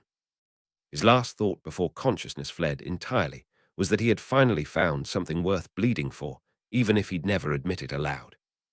"Get the healer's kit," the Duke ordered, his voice returning to its normal commanding tone as he carefully lowered Lavin's limp form to the ground. "And prepare a stretcher. We need to move quickly." The guards scrambled to obey, their movements now carrying a sense of urgency that hadn't been present when they thought they were simply retrieving a nobleman's errant ward. One of them, the same scarred guard who had nodded in appreciation at Elira's tale, was already kneeling beside them, reaching into a satchel for bandages and herbal poultices. "The shoulder wound needs stabilizing before we move him, Your Grace," the guard said, his tone respectful but firm. "And that gash in his side. Do what you can hear, but be quick about it," the Duke replied, rising to his feet but remaining beside Lavin's unconscious form. "We need to get him back to the castle before he loses any more blood." Lyra knelt on Lavin's other side, her small face set in determined lines as she helped the guard cut away the blood-soaked fabric around the arrow wound. For a young girl who had just endured a kidnapping, she showed remarkable composure, her hands steady as she assisted in the hasty field dressing. "He kept saying it wasn't that bad," she told her father, a hint of exasperation in her voice. "Even when he could barely walk, he insisted on keeping watch while I rested." The Duke's expression softened slightly as he looked at his daughter. "Stubborn," he observed, the word carrying an unexpected note of approval. Two guards approached with a hastily constructed stretcher made from spears and cloaks. They waited respectfully as the scarred guard finished binding Lavin's wounds, then moved in to lift him with careful precision that spoke volumes about their changed attitude. The same men who had previously handled Lavin with the casual disregard reserved for common-born orphans now lifted him with the same care they would have shown to a fallen comrade. "Gently," the Duke cautioned, watching their every move. "Mind his shoulder." They settled Lavin on the stretcher, arranging his limbs with surprising tenderness. One of them, the disdainful guard who had always muttered, "Gutter rat," placed his own cloak over Lavin's still form, tucking it carefully around the bandaged wounds. Duke turned to organize the party for their return journey, issuing crisp commands that set the men in motion. Pairs of guards were dispatched to ride ahead and alert the castle healers, while others secured the clearing and collected evidence of what had transpired. Throughout it all, the Duke kept returning to check on Lavin, his gaze lingering on the pale face of the unconscious boy. Torches were redistributed, horses brought forward, and within minutes the search party was ready to depart. 4 guards took up positions at each corner of Lavin's stretcher, lifting it with synchronized care. The Duke surprised his men by dismounting from his own horse and handing the reins to another guard. "I'll walk beside the boy," he announced, cutting off the protests before they could begin. "Lady Elira will ride with Brennan." The scarred guard helped Elira into the saddle, then came to stand beside the Duke. He didn't look directly at him as he spoke, voice low and steady. "Boy fought harder than most men would have." The Duke said nothing, but his jaw tightened slightly. A breath, slow and silent, he understood. The Duke nodded once, his expression thoughtful. 6 men, he murmured. "Bandits from the look of them, and he tracked them when my best rangers lost the trail." 7 men, Your Grace, Elira corrected from atop her horse. "There was another at the ravine crossing." Something shifted in the Duke's gaze as he looked down at Lavin's unconscious form, a calculation being revised, a perspective altering. His hand moved briefly to rest on the hilt of his sword, a gesture so habitual he likely didn't realize he was making it. 7 men, he repeated softly, against one boy with a bow and a dagger. As the procession moved out of the clearing and back toward the castle, the Duke walked beside Lavin's stretcher, occasionally glancing down at the boy who had somehow transformed, in the space of a single night, from an eccentric charity case into something far more valuable. His gaze carried the weight of recognition, not just of Lavin's bravery, but of potential that even he, with his keen eye for talent, had underestimated. In the torchlight, with blood still drying on his clothes and his face slack in unconsciousness, Lavin looked exactly what he was, a wounded street rat who had somehow found himself in the service of nobility.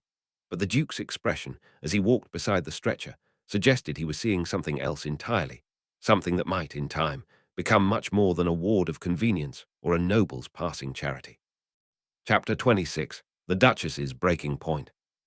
Lavin wakes to the unfamiliar softness of goose-down pillows and silk sheets, a luxury that still feels like a trap after weeks in the Duke's household.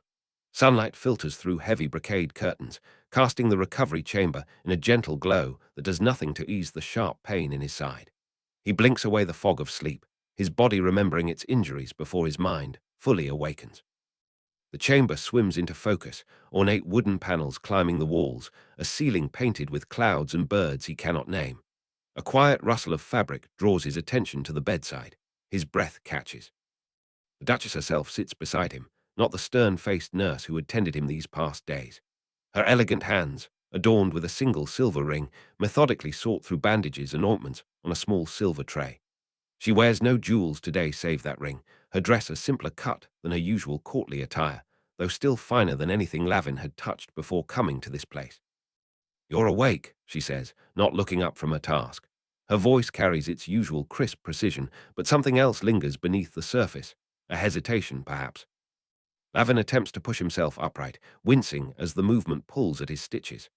"My lady," he manages, unsure what else to say to this woman who has regarded him with thinly veiled suspicion since his arrival. "Be still," she instructs, finally meeting his eyes. "You've torn your stitches twice already. The physician was quite clear about the consequences of a third incident." Her fingers are cool against his skin as she carefully peels back the old bandage. Lavin watches her face, the slight furrow between her brows, the tight line of her mouth. She works with the efficiency of someone accustomed to command, not service, yet her touch remains gentle despite her obvious discomfort at the task. The silence between them stretches, broken only by the distant calls of birds through the window and the occasional sharp intake of breath when she reveals a particularly angry wound. Questions crowd Lavin's mind. Why is she here instead of the nurse? Has something happened? Is Elira well? But the weight of the Duchess's presence keeps them locked behind his teeth. She cleans each wound with methodical care, her breathing measured and controlled. When she applies a stinging salve, her free hand rests briefly on his shoulder, not in comfort precisely, but in acknowledgement of the pain. "They're healing well," she says, her eyes fixed on his bandaged ribs. "Better than expected." "Street children heal quickly, my lady," Lavin replies, the words escaping before he can consider them. "We have to." Something flickers across her face, surprise, perhaps, at his directness. The silence returns, heavier than before. Lavin watches a shaft of sunlight creep across the floor, remembering times when such warmth was a precious commodity. His hands clench unconsciously beneath the sheets. "We learn to sleep in shifts," he says quietly, not entirely sure why he's speaking, but unable to bear the silence any longer. "In winter, especially, 3 hours of rest while someone kept watch, then trade. Sleep too deeply and you'd wake with your boots gone, if you woke at all." The Duchess's hands pause momentarily in their work before resuming. She doesn't respond, but she doesn't command his silence either. "Hunger was worse than the cold, though," he continues, his voice low but steady. "Cold numbs eventually. Hunger gnaws, hollows you from inside, makes you dizzy, then desperate." He describes the rituals of survival, how to identify which market stalls might leave scraps, which kitchens vented their smoke in ways that suggested baking, which nobles were known to throw coins for amusement rather than charity. He speaks of the calculations made daily, risk stealing bread now and eat, or wait until nightfall when the danger was greater, but so was the potential reward. The Duchess works silently, her breathing changing rhythm as he speaks. She reaches for fresh bandages, her movements precise, but somehow less rigid than before. "The worst nights were the wet ones," Lavin continues, finding strange relief in giving voice to memories he tried to bury. "Snow at least can be brushed away, packed for insulation. Rain seeps everywhere, leaves no dry corner. We'd fight for spaces beneath bridges, in abandoned cellars, anywhere with a roof." The Duchess's eyes flick to his, then away, as if seeing something uncomfortable in his gaze. Her fingers tremble slightly as she secures a bandage. "And yet you survived," she says, the words barely audible. "Not all did," Lavin replies simply. She meets his eyes then, truly meets them, perhaps for the first time since his arrival. Something passes between them, not understanding, not yet, but an acknowledgement of the gulf separating their experiences. "You've lived several lifetimes already," she observes, her tone unreadable as she gathers the soiled bandages. Lavin watches her hands, elegant, unscarred, yet somehow not as soft as they first appeared. The hands of a woman who maintains dignity through control, who has faced her own variety of struggles, if not his. "One was enough, my lady," he says softly. Her eyes find his again, lingering this time. The morning light catches the fine lines at their corners, the slight redness that suggests recent tears or sleepless nights. She opens her mouth as if to speak, then closes it, turning instead to the task of organizing her supplies with meticulous attention. The silence between them has changed, still uneasy, but no longer quite so empty. "The worst winter wasn't the one with the most snow," Lavin continues, his eyes fixed on a point beyond the ornate chamber walls. "It was the year the rain fell for weeks, then froze overnight." His voice drops, becoming a murmur that seems meant more for himself than the Duchess. "The streets turned to rivers, then glass. People with homes didn't venture out. People without them couldn't find shelter." The Duchess pauses in her methodical arrangement of the medical supplies, her hands hovering over the silver tray. Something in his tone has captured her attention more fully than his previous tales. "I was 9, maybe 10, don't really know," Lavin says. "The Thieves' Guild had punished me for coming back empty-handed 3 days running, turned me out until I could contribute properly." His lips twist in a bitter approximation of a smile, their idea of motivation. He describes finding an abandoned cellar beneath a crumbling townhouse, its wooden door swollen and warped from the endless rain. How he'd wedged himself inside as the temperature plummeted, as rain became sleet, became silence. "The cold doesn't announce itself like pain does," he explains, his voice detached, clinical. "It seduces. First the shivering becomes violent enough to hurt, then it stops entirely. Your mind clouds over, your fingers and toes burn, then feel nothing at all."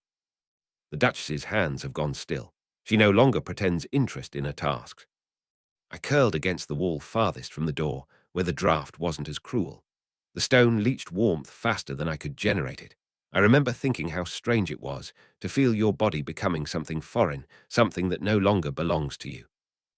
Lavin describes how he tried to keep moving, how he sang street songs to himself until his teeth chattered too hard to form words, how he eventually tucked his hands into his armpits and closed his eyes, certain he would not open them again. "The funny thing about facing death," he says softly, "is that it wasn't fear I felt in the end. It was disappointment, that this was all my life would amount to, that no one would even know where to find my body come spring thaw." The Duchess draws a sharp breath, almost a gasp. Her composure, maintained through stories of hunger and violence, finally cracks at this quiet admission. Before she seems to realize her own intention, her hand darts out and grasps his, not the clinical touch of caretaker to patient, but the instinctive reach of one human to another. Their fingers intertwine, and they both freeze at the unexpected contact. The Duchess stares at their joined hands as if they belong to someone else. Lavin feels the warmth of her palm against his, the slight tremor in her fingers betraying emotion her face struggles to conceal. She doesn't withdraw. "How did you survive?" she asks, her voice hardly above a whisper. Lavin swallows, suddenly aware of the luxury surrounding him, the impossible distance he has traveled from that frozen cellar. "Luck. A woman looking for shelter found me instead. A washerwoman with hands rough as bark. She couldn't take me in, had 5 mouths to feed already.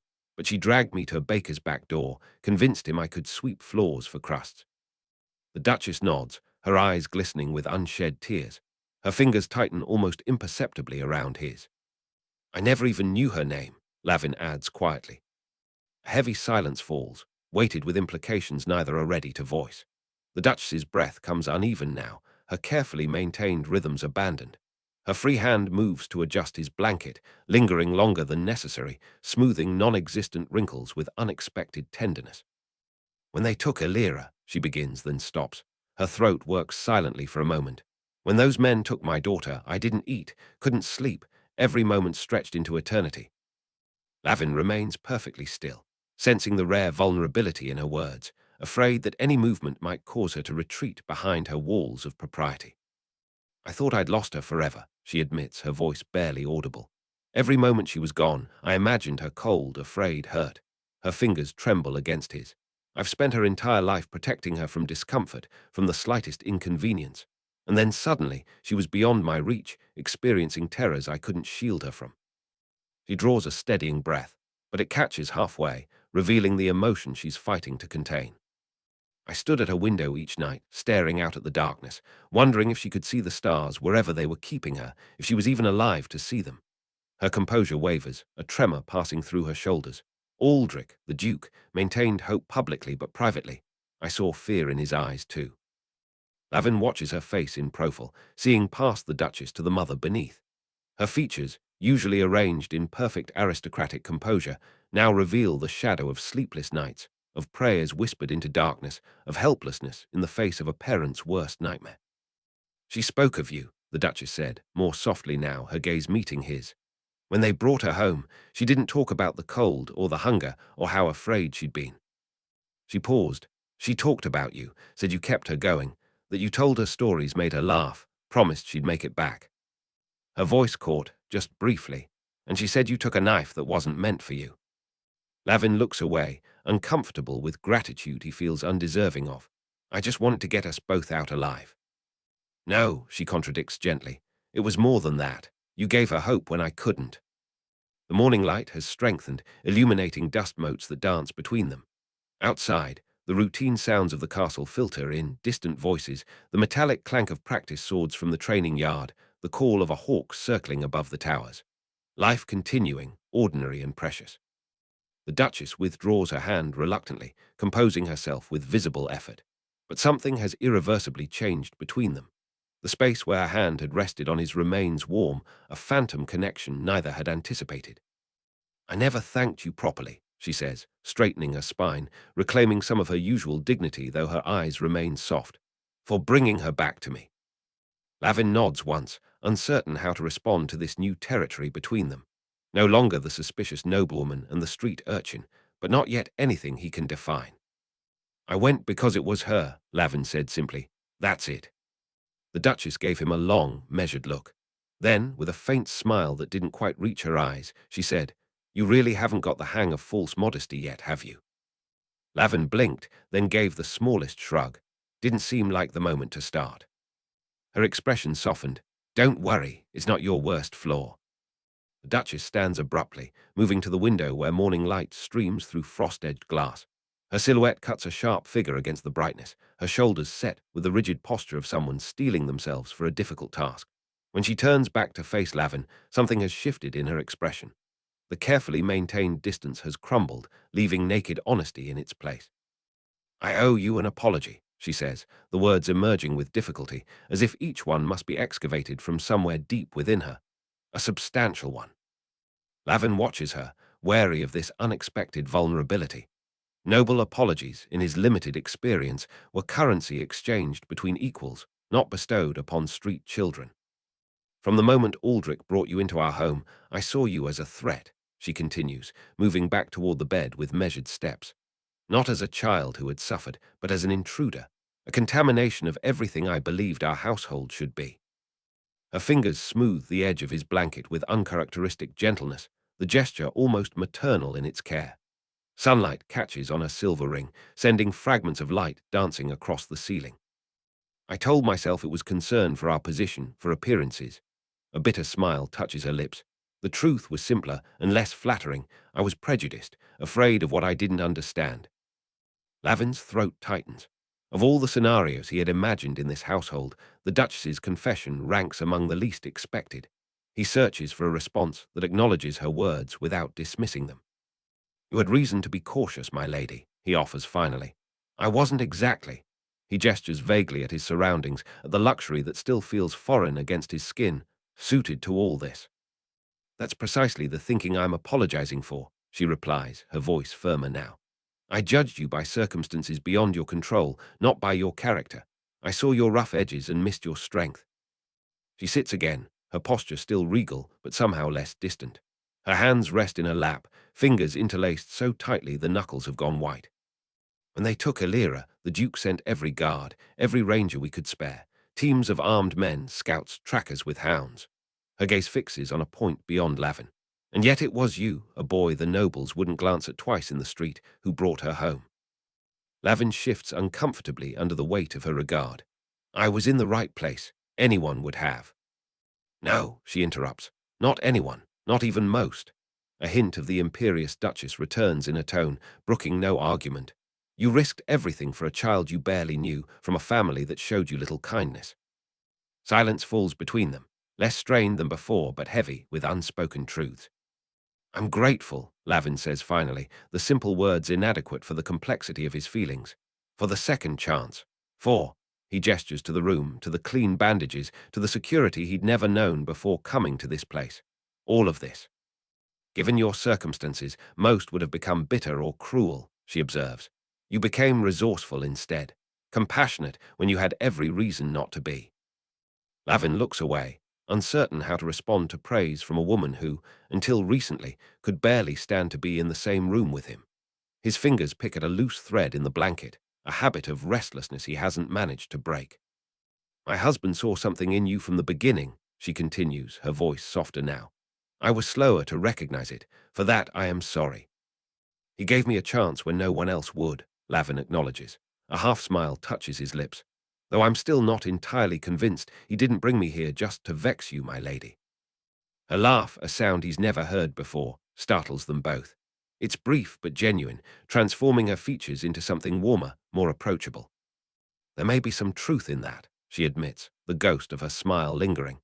"Aldric has always enjoyed challenging conventions. It's part of what makes him an effective duke, if an occasionally vexing husband." She rises again, smoothing invisible wrinkles from her dress, an unconscious gesture that speaks to her need for order, for control. "The physician will return this afternoon. You're to remain abed until then, understood?" Lavin nods, recognizing the shift in her tone, not a return to coldness, but a retreat to the familiar comfort of instructions and expectations. The Duchess gathers her tray of medical supplies, movements efficient once more. But as she approaches the door, her steps slow, then halt altogether. Her hand rests on the ornate handle, fingers curling around the polished metal but not yet turning it. "Lavin," she says, his name still unfamiliar on her tongue. He waits, sensing the weight of whatever comes next.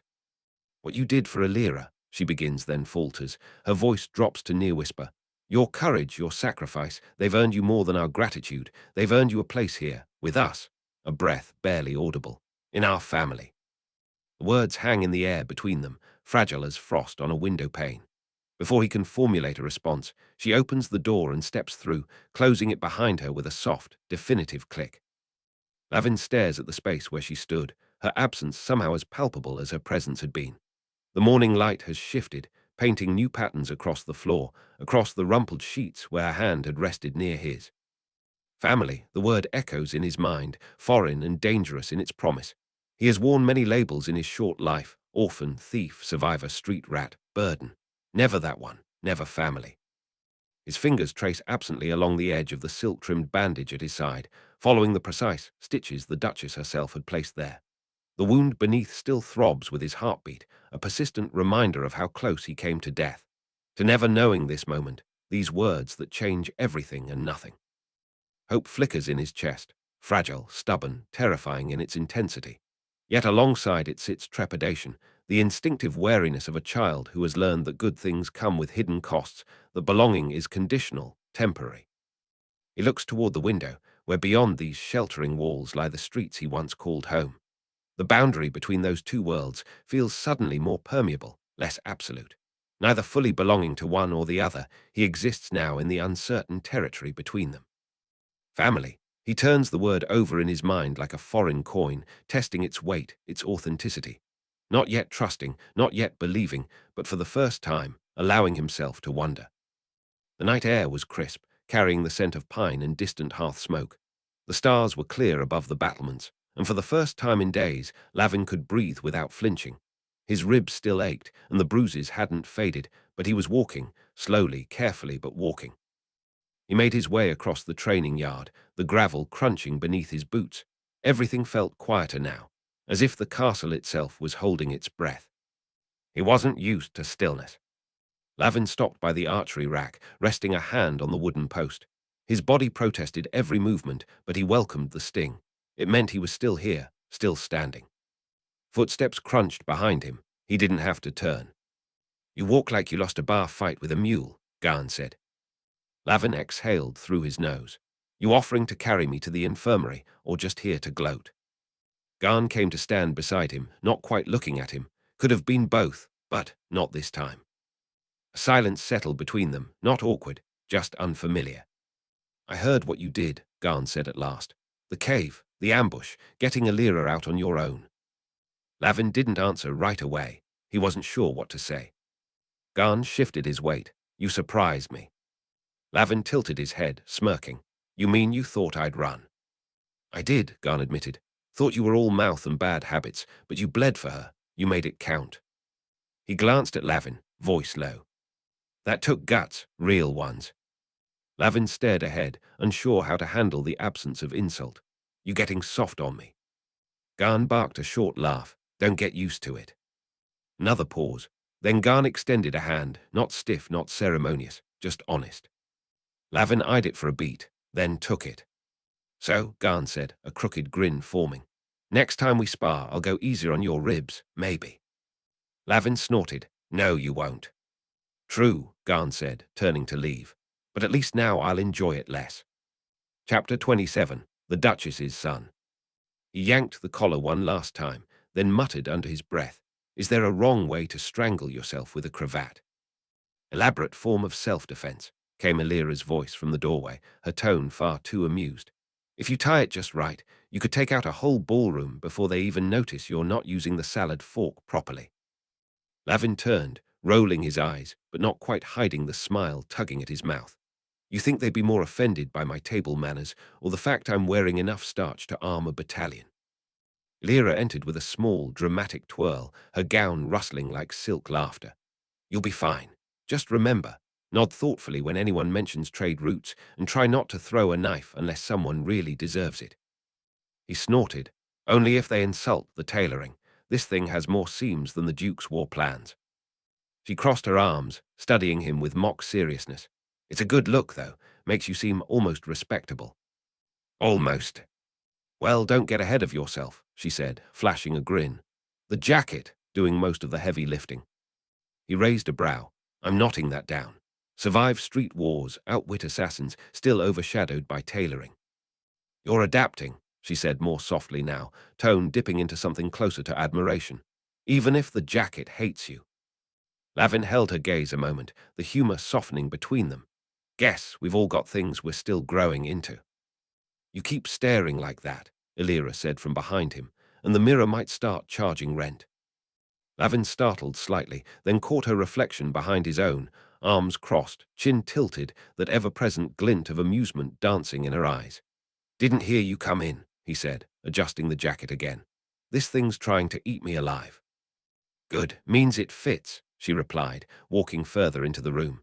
"You've got the look of someone about to duel a cravat." "I've seen street brawls with fewer casualties," Lavin muttered, jabbing at the collar again. "I think it's winning." She moved beside him, eyes flicking over the fine tailoring and the way he wore it like a borrowed name. "You look," she hesitated, her grin softening, "different." "That's one word for it." He turned to face her, raising a brow. "I was going for dangerously charming, but I'll settle for tolerably overdressed." Elira gave a small laugh. "You'll do. And for what it's worth, you wear it better than most of the court's preening peacocks." Lavin tilted his head. "Don't tell them that. They might come after me with powdered wigs and petty insults."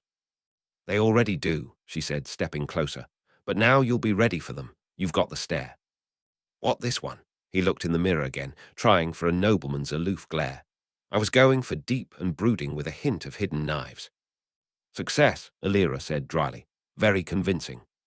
There was a beat of quiet between them, comfortable, close. Then she added, voice gentler, seriously, "You've come far." Lavin looked away from the mirror, eyes meeting hers instead. "Far enough to know the clothes don't matter. Not really." "No," she said, "but how you wear them does." He didn't answer at first, but a corner of his mouth twitched upward. "Then I'll wear them like armor, until I don't need it anymore." "You're going to wear that collar right off," Elira teased from the doorway, leaning casually against the frame with a mischievous glint in her eyes. "Though I suppose it's better than wearing your nerves on your sleeve."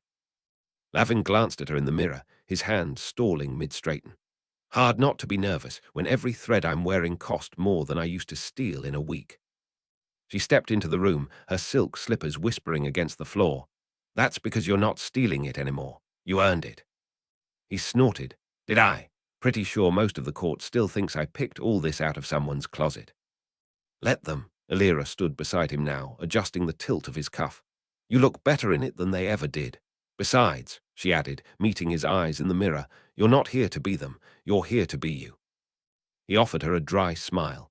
"That's the trick, isn't it? Figuring out what version of me fits in a room like this." Elira's gaze softened. "The one who survived the guild, who crossed a mountain alone, who saved me when no one else could." She reached forward, gently smoothing the embroidered crest on his vest. "This doesn't make you part of this house. You did that yourself." Lavin looked down at the crest again, his fingers brushing against hers before they both pulled away. "You're getting good at this inspirational speech thing," he muttered. She grinned. "That's what sisters are for." "Sisters," he echoed, the word unfamiliar but not unwelcome. They stood there in silence for a beat, watching each other's reflection. Then Lavin exhaled, rolling his shoulders like he might shake off old weight. "All right, let's go show them what a well-dressed street rat looks like." Elira laughed, looping her arm through his. "With attitude like that, you'll be running the court by sundown." He arched a brow. "Don't tempt me." With the last button secured and cufflinks gleaming, Lavin surveyed himself one final time. The clothes no longer seemed like an enemy. He wondered if the boy he used to be would recognize this new visage, or just laugh and call him a fraud. Probably both. He tugged at his collar again, earning an eye roll from Elira. "Stop fussing," she said, nudging his elbow. "You'll wrinkle the illusion." He smirked. "I'll have you know, this illusion is held together with street smarts and spite. It wrinkles on command." Each day, each tiny battle with formality and expectation, he was shaping something new, something that felt a little less like armor and a little more like truth. With every precise movement, Lavin felt the layers of his identity begin to settle, like the room around him, into a coherent whole. He stood ready, a quiet resolve growing in his chest like coals catching fire. One last glance at the mirror caught the duality of his existence, the fierce child, eyes wary and sharp, the emerging heir, shoulders set with purpose. He saw them both entwined, and standing just behind him, grinning like she owned the place, was Elira. "Ready?" she asked, already tugging him toward the door. Lavin exhaled, rolled his shoulders, and adjusted the cuff one last time. "Let's go," he said, the corner of his mouth twitching. Time to ruin someone's expectations. Elira laughed. Lead the way, Lord Street Rat. He didn't correct her. Dining hall stretched like an opulent stage, chandeliers scattering light across a sea of polished silver and curated decorum. The table, long enough to divide kingdoms, served as that evening's battlefield, where rank and relation jostled in silence. Lavin sat among the Duke's kin, an unlikely participant in the spectacle. Each place setting, precise and gleaming, marked him as an equal, though he wore the mantle of nobility like a borrowed cloak, not yet tailored, but no longer foreign. Conversation unfurled with the precision of a military campaign. Lavin met the Duke's inquiries with guarded composure, each word carefully measured between the weight of where he'd come from and the uncertain promise of where he stood. Across the table, the Duchess's once rare glances now carried the faint glow of approval, subtle and deliberate. Elira's spirited recounting of his mountain rescue softened the formality, threading familiarity into the rigid weave of titles and tradition. For a moment, the room leaned closer, not just to him, but to the idea of him. The Duke, as ever, steered the discourse with quiet authority. He set down his wine and leaned forward, his voice carrying the gravitas of command. Our efforts along the northern border require refinement, he said, the pause that followed as purposeful as the gaze he turned toward Lavin. Given your unique experience navigating unguarded terrain, how might we strengthen the perimeter? Lavin considered the question, aware that every eye at the table weighed his answer. Strike fast, without warning, he said at last, his tone clipped but steady. Surprise is your best ally, and knowing your opponent's habits better than they do, that's how you stay ahead. A beat passed before the Duke inclined his head, a flicker of approval crossing his stern features. Indeed, agility over numbers, a strategy not often embraced by those bred for the parade ground. Round the table the air shifted, conversation paused as if to make room for something new. A tapestry of glances wove itself around Lavin, curious, appraising, not unkind. The Duchess, poised beside the Duke with the grace of a wintered rose, studied him with a softness that surprised them both. When their eyes met, her expression warmed. The faintest curve touched her lips, not formality, but something closer to pride. "Do you find this world much different from the city, Lavin?" she asked, her voice calm, inviting, the sharp edge of suspicion no longer present. Lavin paused. He weighed the truth the way he had always weighed risk, quietly, carefully. "Both have rules," he said, "but neither plays fair. You just learn when to bend and when to vanish." A ripple of amusement flickered around the table, but the Duchess only nodded, her eyes never leaving his. Ripple of approval moved through the assembled nobles, subtle but unmistakable. It acknowledged the complexity of Lavin's place at the table, neither dismissing his past nor romanticizing it. He felt their curiosity settle over him like a second cloak, not hostile, but inquisitive. And where another might have withered beneath such scrutiny, Lavin did what he'd always done, adapted. Survival had taught him the rhythm of every room. This one was no different. Silver clinked softly against porcelain as dishes of rich meats and delicately spiced vegetables circulated the table. The scent of roast duck and herbed root drew Lavin's hunger forward, but before he could reach for anything, Elira pushed back her chair and stood. "May I tell the story of Lavin's rescue?" she asked, her voice bright with mischief, eyes gleaming like a spark just struck. The Duke's answering nod was little more than a tilt of his head, but it gave her the floor. Lavin resisted the urge to slide lower in his seat. Lyra's voice carried effortlessly through the hall, warm and clear, weaving words like thread into a tapestry. The river's current was a beast, wild, untamed, but Lavin leapt in without hesitation. Her gaze drifted across the table, drawing each listener into the story's pull. He swam like he'd been born in that current, faster than anything I've ever seen, certain, unstoppable. She paused just long enough to let the silence build, then continued, her tone softer, more reverent. It was like he knew what was going to happen, knew exactly how to stop it. He reached her just before the river could take her under. Her words did more than describe, they transformed. What had been raw instinct and desperation became something near mythic. In her telling, Lavin was no longer just the boy who had clawed his way from the gutters. He was a figure of intention and grace, an emerging legend, forged in motion. He glanced around the table, half expecting disbelief, mockery, but none came. Only quiet attention, and in some faces, something approaching admiration. A strange warmth crept into his chest, unfamiliar and dangerous. Elira sat again, the faintest smile playing at her lips, as if she knew exactly what she'd done. Lavin met her gaze and shook his head once, not in dismissal, but in rueful surrender. Swam like a river god, did I? He muttered under his breath, reaching for his cup. Elira leaned in, her voice low enough for only him to hear. Would you rather I told them about the part where you slipped in the mud and cursed louder than the waterfall? He nearly choked on his drink. You fought like a true son of the streets, the Duke observed, his voice low and deliberate, adding gravity rather than judgment. There was no scorn in the title, only a soldier's respect for the kind of valor polished not in courts, but in alleyways. Lavin found himself the quiet center of the table's attention. For once, the heat of scrutiny didn't scald, it warmed. He shifted, unused to being seen this way, the weight of expectation strange, but not unwelcome. It was luck, he said, deflecting as instinctively as he dodged fists on the street. His tone was modest, but the faint pride curling at the edge of his words betrayed him. Luck and maybe a little skill. Laughter rippled down the long table, soft, genuine, and shared. It didn't sting. It folded him into the rhythm of the room, the kind of laughter that made space rather than walls. The Duchess's voice followed, gentle but assured. Such luck seems to follow you, Lavin. Her gaze held him, no longer aloof but warmly present, and we are all the better for it. Something unspoken settled over the room, a thread pulling tight through the seams of conversation, weaving Lavin not just into the meal, but into the story of this family. Perhaps you'll teach us this luck of yours, Elira quipped from her place beside him, her grin sharp with mischief and meaning. Lavin arched a brow. If I could bottle it, I'd charge nobles triple. Another ripple of laughter, and this time Lavin laughed too. With each passing moment, the tension softened, replaced by a warmth that threaded its way through polished silver and easy laughter.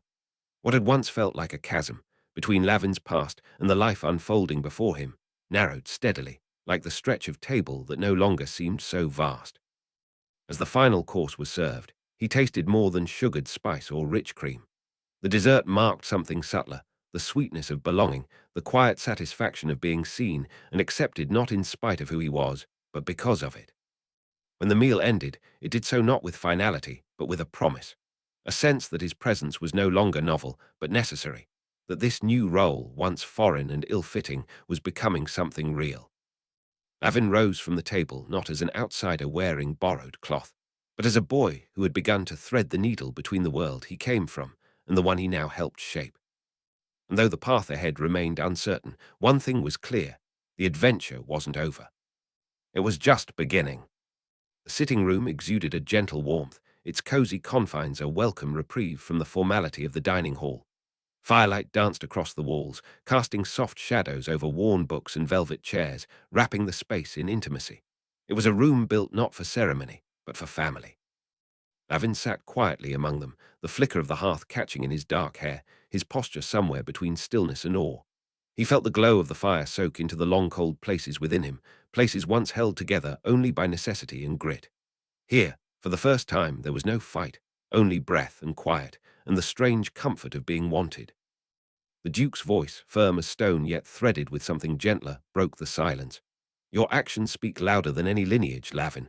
You are of our family now, not just in name, but in heart and spirit. Lavin lowered his eyes, unsure what to do with a statement like that. The room didn't press him for a reply. It simply accepted him as though he had always belonged. On the low table beside the fire, a small plate held 2 delicate pastries and a single candle, already half melted. The flame danced lazily, flickering as if reluctant to burn out. Elira sat cross-legged on the floor near his feet, nursing a cup of tea that had long since cooled. She didn't look at him when she spoke, just watched the fire as if it were saying something only she could hear. When I asked about your birthday, she said softly, you looked like no one had ever asked before. Lavin blinked, unsure whether to respond or let the silence carry the weight of the truth. Eventually, he said, they hadn't. Elira nodded, unsurprised, so I decided we'd just pick one. He glanced at the small gathering, the quiet room, the warm fire, the pastry with its stubborn candle. This is it, he asked, voice rough around the edges. A corner of her mouth turned up. It felt like the right sort of night, no fuss, just this. The Duke didn't object. He lifted his glass in quiet affirmation. Every year from now on, then, we'll mark it like this, unless you ask for something grander. Lavin gave a slow shake of the head. No, he said, this is good. Elira finally looked at him then, her gaze soft but steady. Then it's settled. They raised their cups and glasses. No toast, no speeches, just the quiet clink of togetherness. And Lavin, for the first time in his life, let the moment settle fully into him. A birthday not remembered, but given. Not from the past, but from the people who had chosen to hold him in their present. The flame on the candle sputtered once more, then steadied. The words landed like a vow. The room seemed to still, the crackle of the fire the only sound. Lavin didn't speak at first. His chest was too full, not with fear or readiness for the next escape, but with something deeper, something he'd never learned to hold. The Duchess leaned forward, her expression soft and luminous in the firelight. "We're glad you're here," she said simply, the sincerity in her tone needing no embellishment. Then came the gifts, small things, thoughtful things. A polished dagger with the Varnhold crest etched on its hilt. A leather-bound journal bearing his initials, already inked by someone's careful hand. A ring, sized perfectly, handed to him by the Duke with nothing more than a nod. Each offering was a weight he welcomed. Each one an anchor to this life that, somehow, was becoming his. When at last he found his voice, it came quiet and hoarse, as though unused to shaping words this soft. "I thank you. I never thought to find this a home." And for the first time in memory, the word didn't feel foreign in his mouth. Lavin held the locket as if it were made of breath itself, fragile, impossible, and entirely real. He opened it with trembling fingers to find not jewels or crests, but tiny hand-painted portraits. The Duke, stern but resolute. The Duchess, composed and luminous. And Elira, caught mid-laugh, her joy somehow immortalized in paint. There was even space left empty, unfinished. "For him." His throat tightened. "I don't know what to say," he murmured. "You already have," the Duchess said, her hand still resting lightly on his. "You returned to us. That was enough." Elira nudged his side with the same familiar irreverence she always carried. "Besides," she added, grinning, "you're not done yet. You've only just been promoted to family embarrassment." Lavin snorted. "Well, I'm sure I'll excel at that." The laughter that followed was soft, genuine. Not the forced civility of court or the cruel mockery of the streets, but something new, something his. He looked again at the ring on his finger, at the locket in his hand. These weren't disguises. They weren't chains. They were anchors. And maybe, just maybe, they were beginnings. The fire crackled on, its warmth steady against the deepening night, as Lavin leaned back into the chair that now felt a little more like his own. Lavin opened the locket. Inside, a tiny portrait captured the family in exquisite detail, the Duke's stern dignity, the Duchess's poised grace, Elira's bright, curious smile.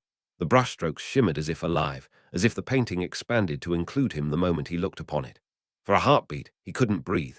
This wasn't a symbol of obligation. It was a quiet invitation. Elira approached last, unburdened by the formality of the moment. Her energy was as natural as sunlight slipping through a cracked window. "Secret passages," she said, offering him a folded map, its edges softened from handling. Her grin was wicked and fond all at once. "In case you ever feel like stirring up trouble." Lavin took the map with a faint smile. The intricate lines and notations were more than roots, they were a gesture of understanding, a nod to who he had been, a space for who he still was. The streets might be behind him, but the instincts they gave him were seen, remembered, and, here, respected. The fire's glow cast golden hues across the room, warming more than just skin. The intimacy of the space, the soft murmur of voices and shared glances, wrapped around him like a second quilt. This wasn't just comfort, it was belonging. The Duchess leaned closer, her voice low and sincere. "To see you at ease with us," she said, "is more than I dared hope." Her eyes, once sharp with scrutiny, now glistened with something far gentler. Love, Lavin thought, and the realization rooted deep. The Duke's gaze met his, steady and certain.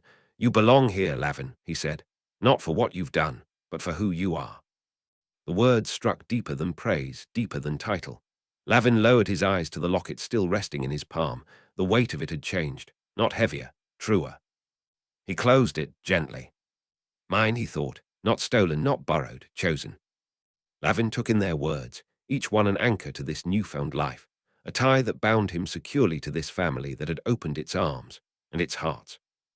As the evening wound down, the intimacy of the moment settled into Lavin's bones.